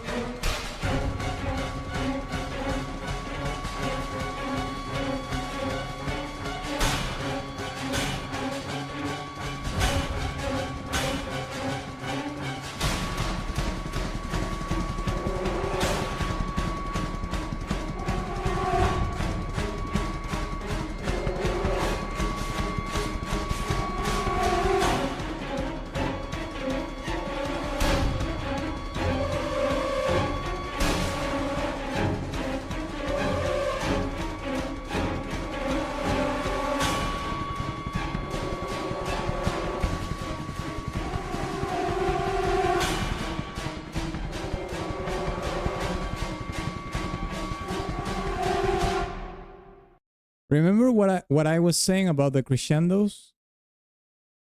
This is like a mixed bag in between this and something like this, with the caveat that the song doesn't start at the bottom. It actually starts about here in terms of, let's say this is the threshold of tension of the song, the red line.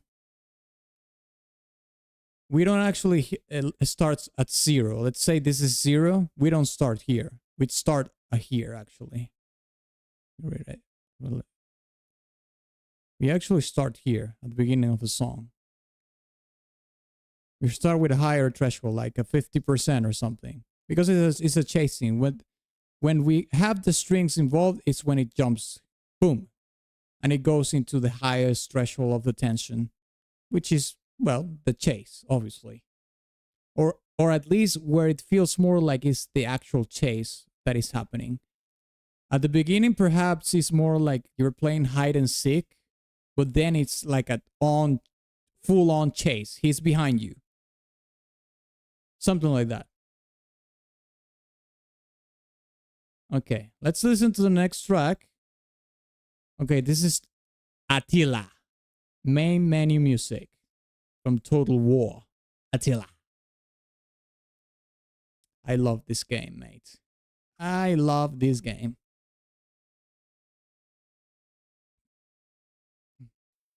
Well, I like Total War games in general, but yeah.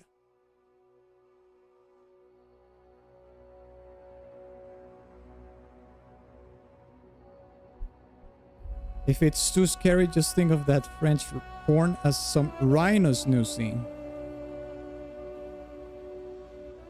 I think the rhino snoozing will be even more more menacing or something.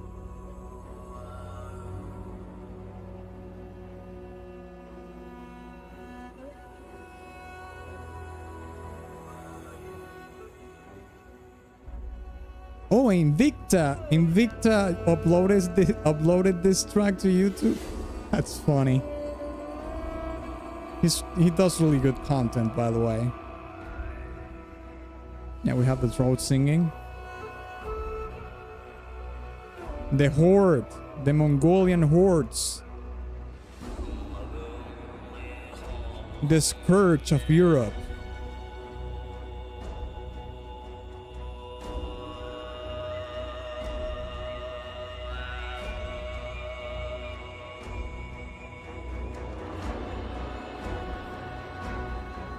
Damn it, now I want to play the game. Total war, total coom. I mean, I'm pretty sure the Han hordes coomed a lot over all of Europe at that point in history.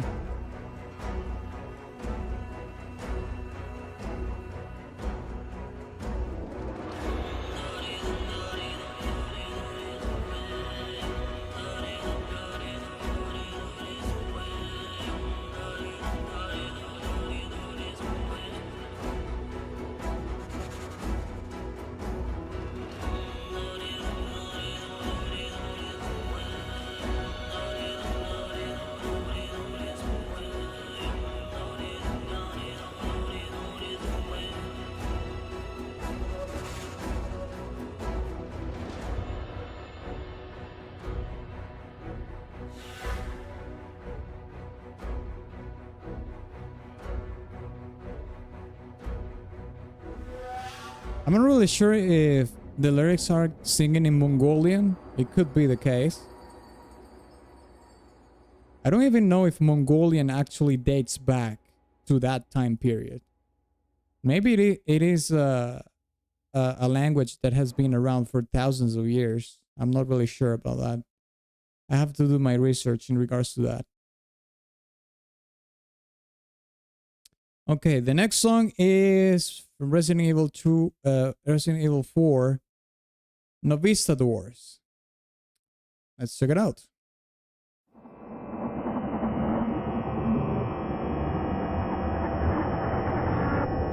Oh, God.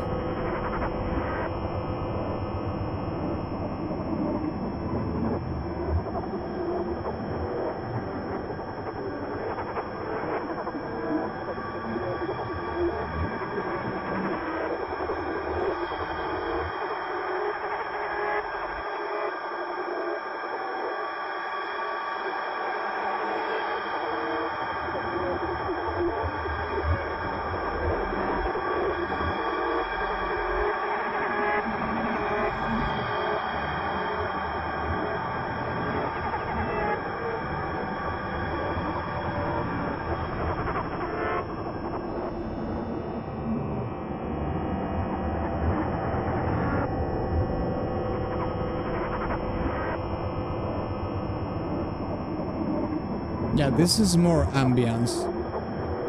No percussion.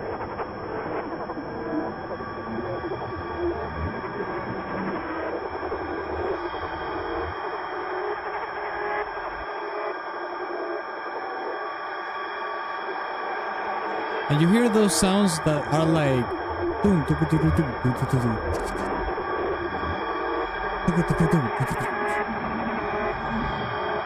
it's almost like it's imitating the flutter of the wings of this kind of mutant insect.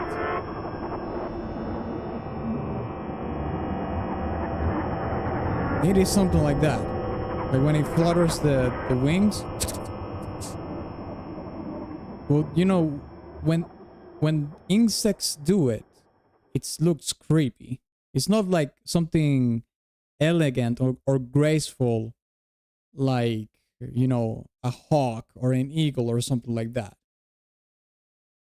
Insects are more creepy by nature. So it's almost like it's, you hear that sound of the flapping of the wings of this creature in the music. So it actually gives you like the image of the thing. Atlas, there's a spider on your shoulder? Yeah, sure. Novistador means unseen creature. Really? In one language? In what language? Novistadors. I've never heard of that.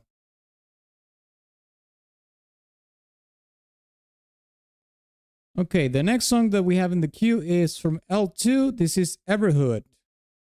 Pranks and Party Papers. Okay. No, sorry. Pranks and Party Poppers. My bad. Let's actually listen to it from the topic.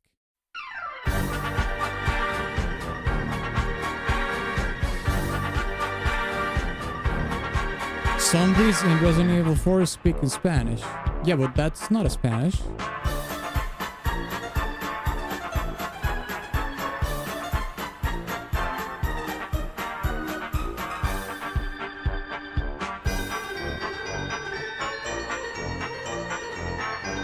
Maybe it's a dialect from Spain.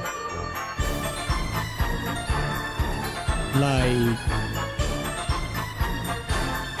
Galicio or idioma Vasco or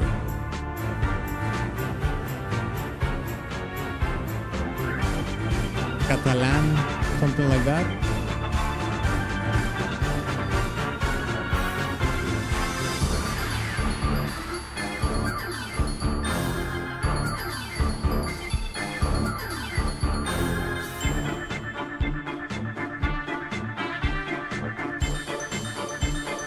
Pranks and Party Poppers.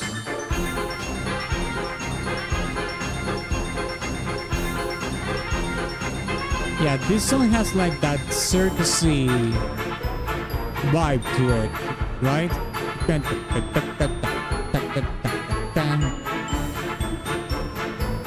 So it's playful, but you know what?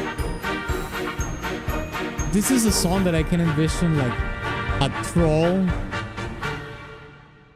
You know, like one of those internet trolls. I think they're pretty clever or something. But they are like goofy trolls or whatever. This is the kind of soundtrack that they would have. Like this goofy kind of... And they think they're being very clever on the internet. That's what it would sound like. I don't know. Just throwing it out there. I mean, the song is called Pranks and Party Poppers. I don't know if it's supposed to be Party Poopers or Party Poppers, but yeah. This doesn't sound like a party popper kind of thing. Like it's popping the party. No, it's more like pooping the party. Okay, the next song that we have is Amnesia. I do know this is from a horror game. I know Amnesia. The Black Hole. Okay, here it is. Let's check it out.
I'm actually kind of surprised this is in Amnesia. I'm not gonna lie.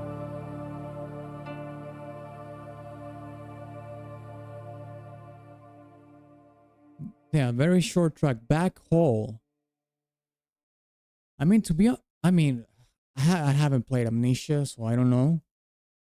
But this sounds like it could have been in one of those Telltale games. Sorry, not Fear. The Walking Dead Telltale games. This reminds me of something that could have... Actually, this song could have worked for the Walking Dead Telltale games. Easily. I can see that. Obviously, it works for Amnesia. Otherwise, I mean, I haven't played the game. But I always picture Amnesia of having, you know, something more horror-like. Now, this is haunting. This is more like a haunting soundtrack instead of like a full-blown horror track, if you will.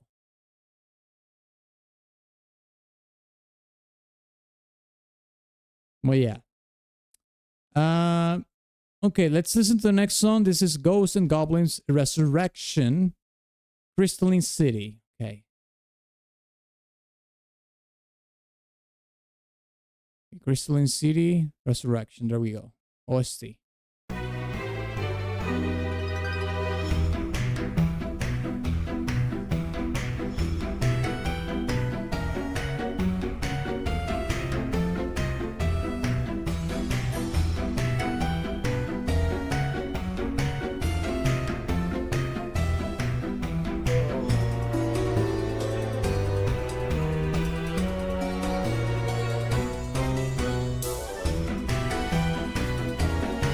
It has that same thing as the Everhood track. You hear?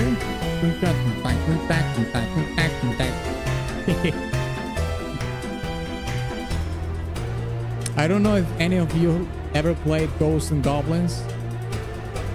I think I might have played it once or twice. Mate, it's so difficult. It's not, I wouldn't say, it's one of the hardest games. I think it was an SNES game. This is like the remake. Or actually, not the remake, but, well, it's not a remaster either, but they basically remade the game.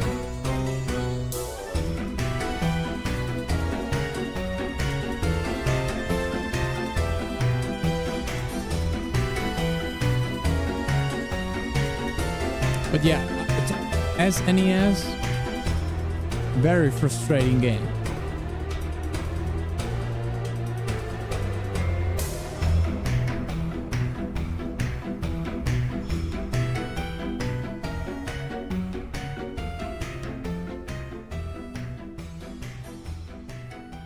I beat GNG. Shit. Sorry about that.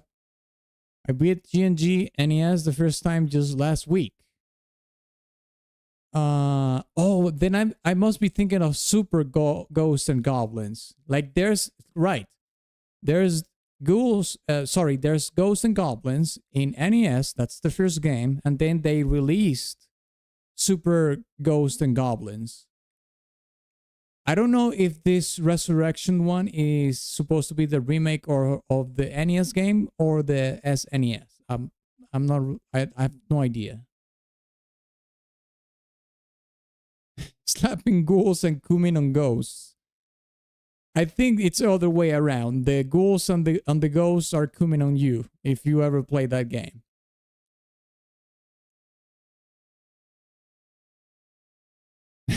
God damn it. Okay. Okay, we're very close to the end of the stream, lads and lasses. 2 more songs. We have Castlevania Chronicles, You Goddamn Badhead. Goddamn Badhead. Let's check it out.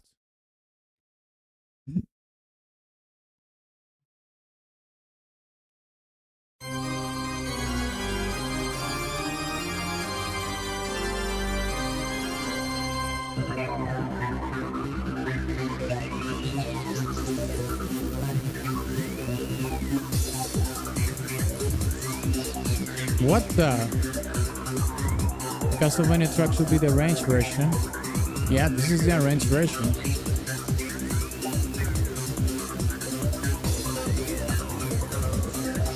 Okay, I was not expecting listening to an electronic track in a Castlevania game.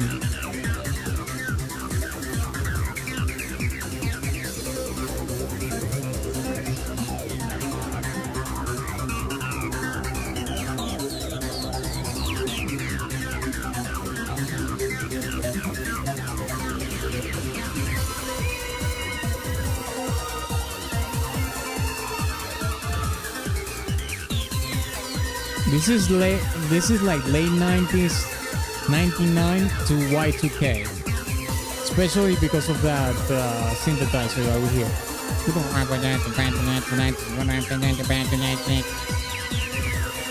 That's super Y2K.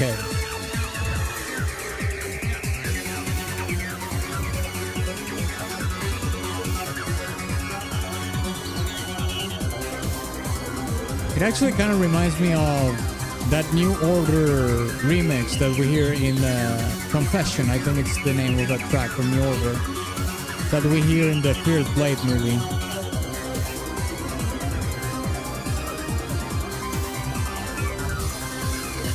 It reminds me slightly of that.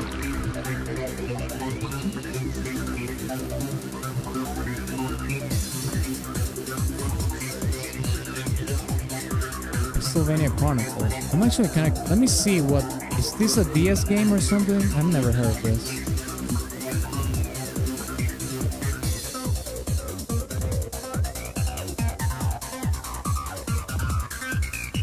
Nintendo.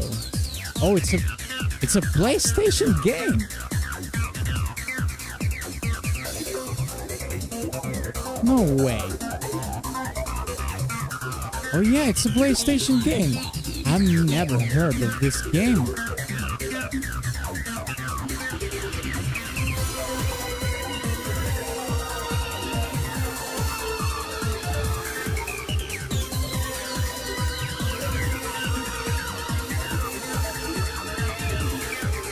How come I never heard of this game if it was in PlayStation? I mean, you have Symphony of the Night in PlayStation. What the hell?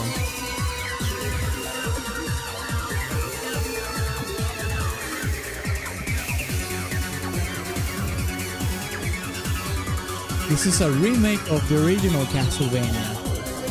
Mate, I had no idea they remade the first Castlevania for PlayStation. That's crazy.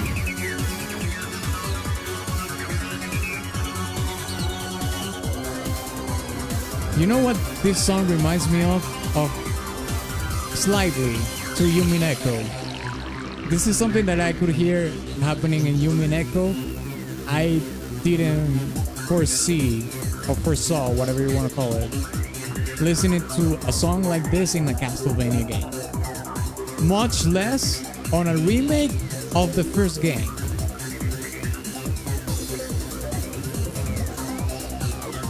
God damn it.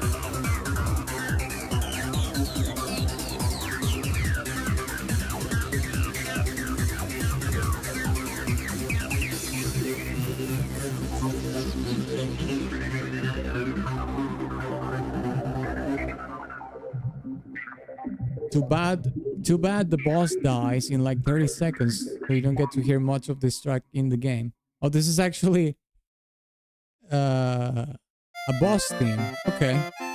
I mean, I could hear the angst.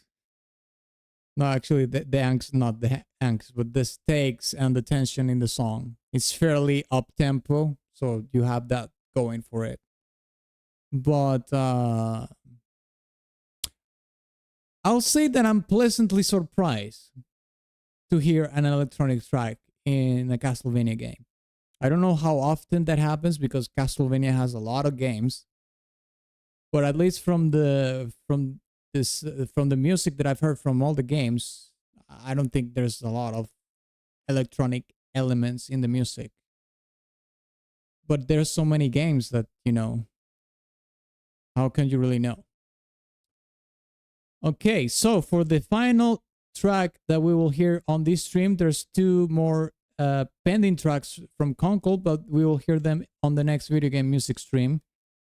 That was my bad that I didn't add them to the queue. I overlooked them, so my apologies for that. But we will listen to them for sure, obviously, on the next stream. The final song that we have is from Ori, Will of the Wisp. And the song is called A Shine Upon Inkwater Marsh. Let's check it out.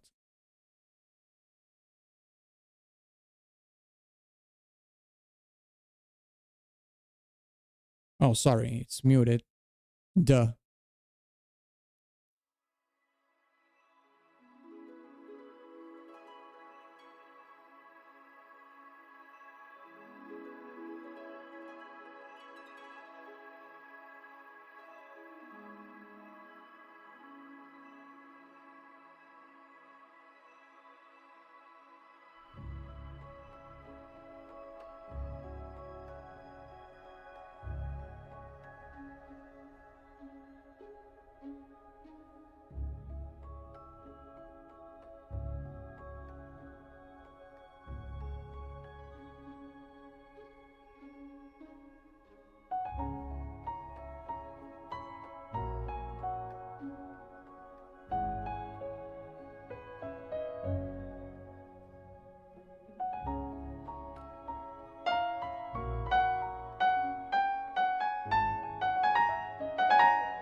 This is very delicate, very subtle. Is this a biome sort of stage theme? That's what it sounds like to me.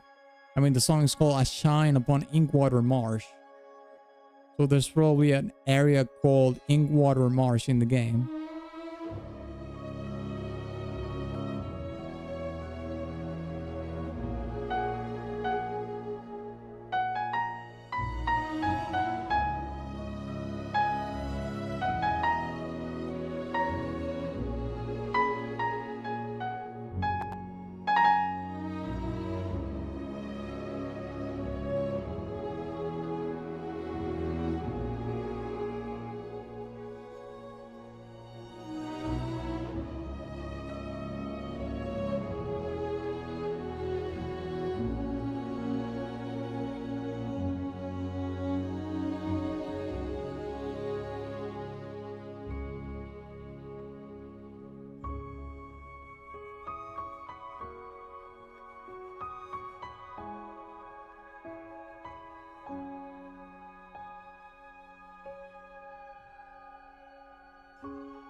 Oh, yeah, I did hear it's playing the melody in unison in between the piano and the flute, I think.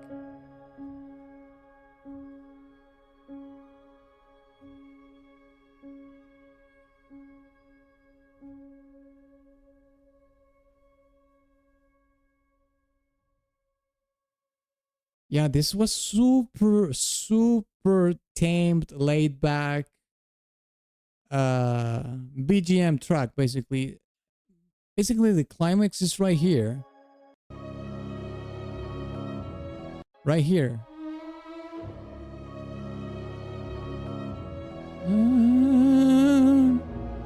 but this is still like in between 0 and 100, and this is actually the 100 of the song, but overall the orchestra here is like at 30% or something.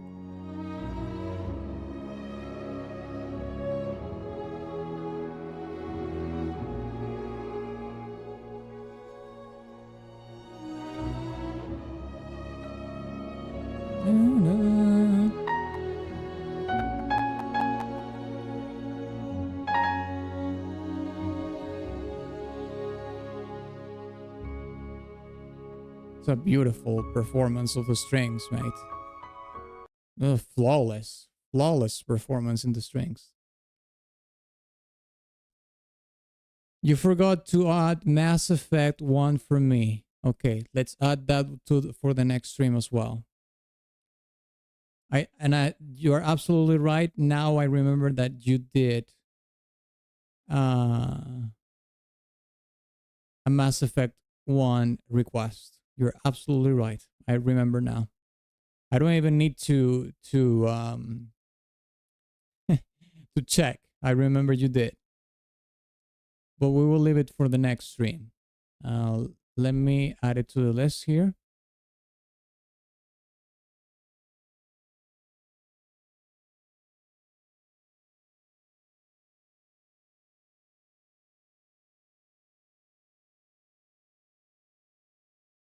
Okay, here.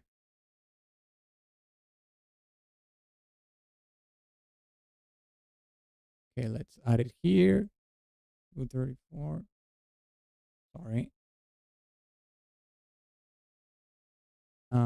Deadhead. Super chat pending. Mass Effect. There we go. Yeah, we will do them. We will do these 3 pending tracks for the next stream, okay? It was totally my fault, by the way. I unfortunately overlooked them. But I overlooked them for a good reason, because we had a huge amount of support today. And that's what I want to talk about before I go. Okay? I am incredibly grateful for the support today. Not only for the people that came in early for the suggestions for the freebies, but also for the support that you have shown me throughout the stream today with all the super chats. We had a lot of them today. So, I mean, I'm very grateful for that, okay? And I actually got to add 4 more tracks to my video game music playlist. And that's not bad at all. I keep having a lot of fun on these streams, keep discovering new songs that I really like and that I otherwise probably would have never heard of. And I hope that is the same for you as well, that you were able to discover some tracks that you like, that you will probably or perhaps we will listen to again. That's one of the other purposes of this kind of streams. So, with that being said, I just want to remind you to join my Discord. I'm going to leave my Discord here in the chat and my socials. Follow me on my socials as well. Discord for updates.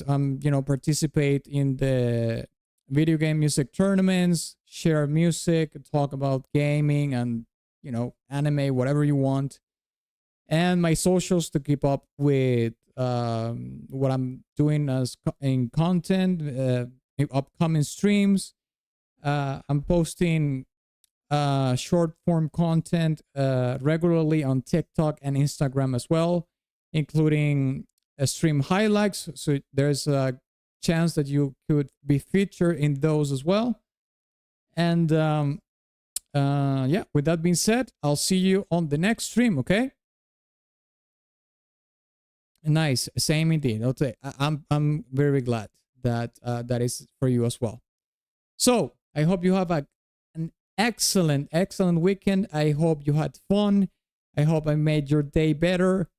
If you had a sucky week, I hope I made it better. Okay, and if not, I'll try it again. I'll try it again next week. All right. Have a good night, good evening, good afternoon, good morning, even if you're on that side of the world. And I'll see you pretty soon, okay? Thank you again. Goodbye.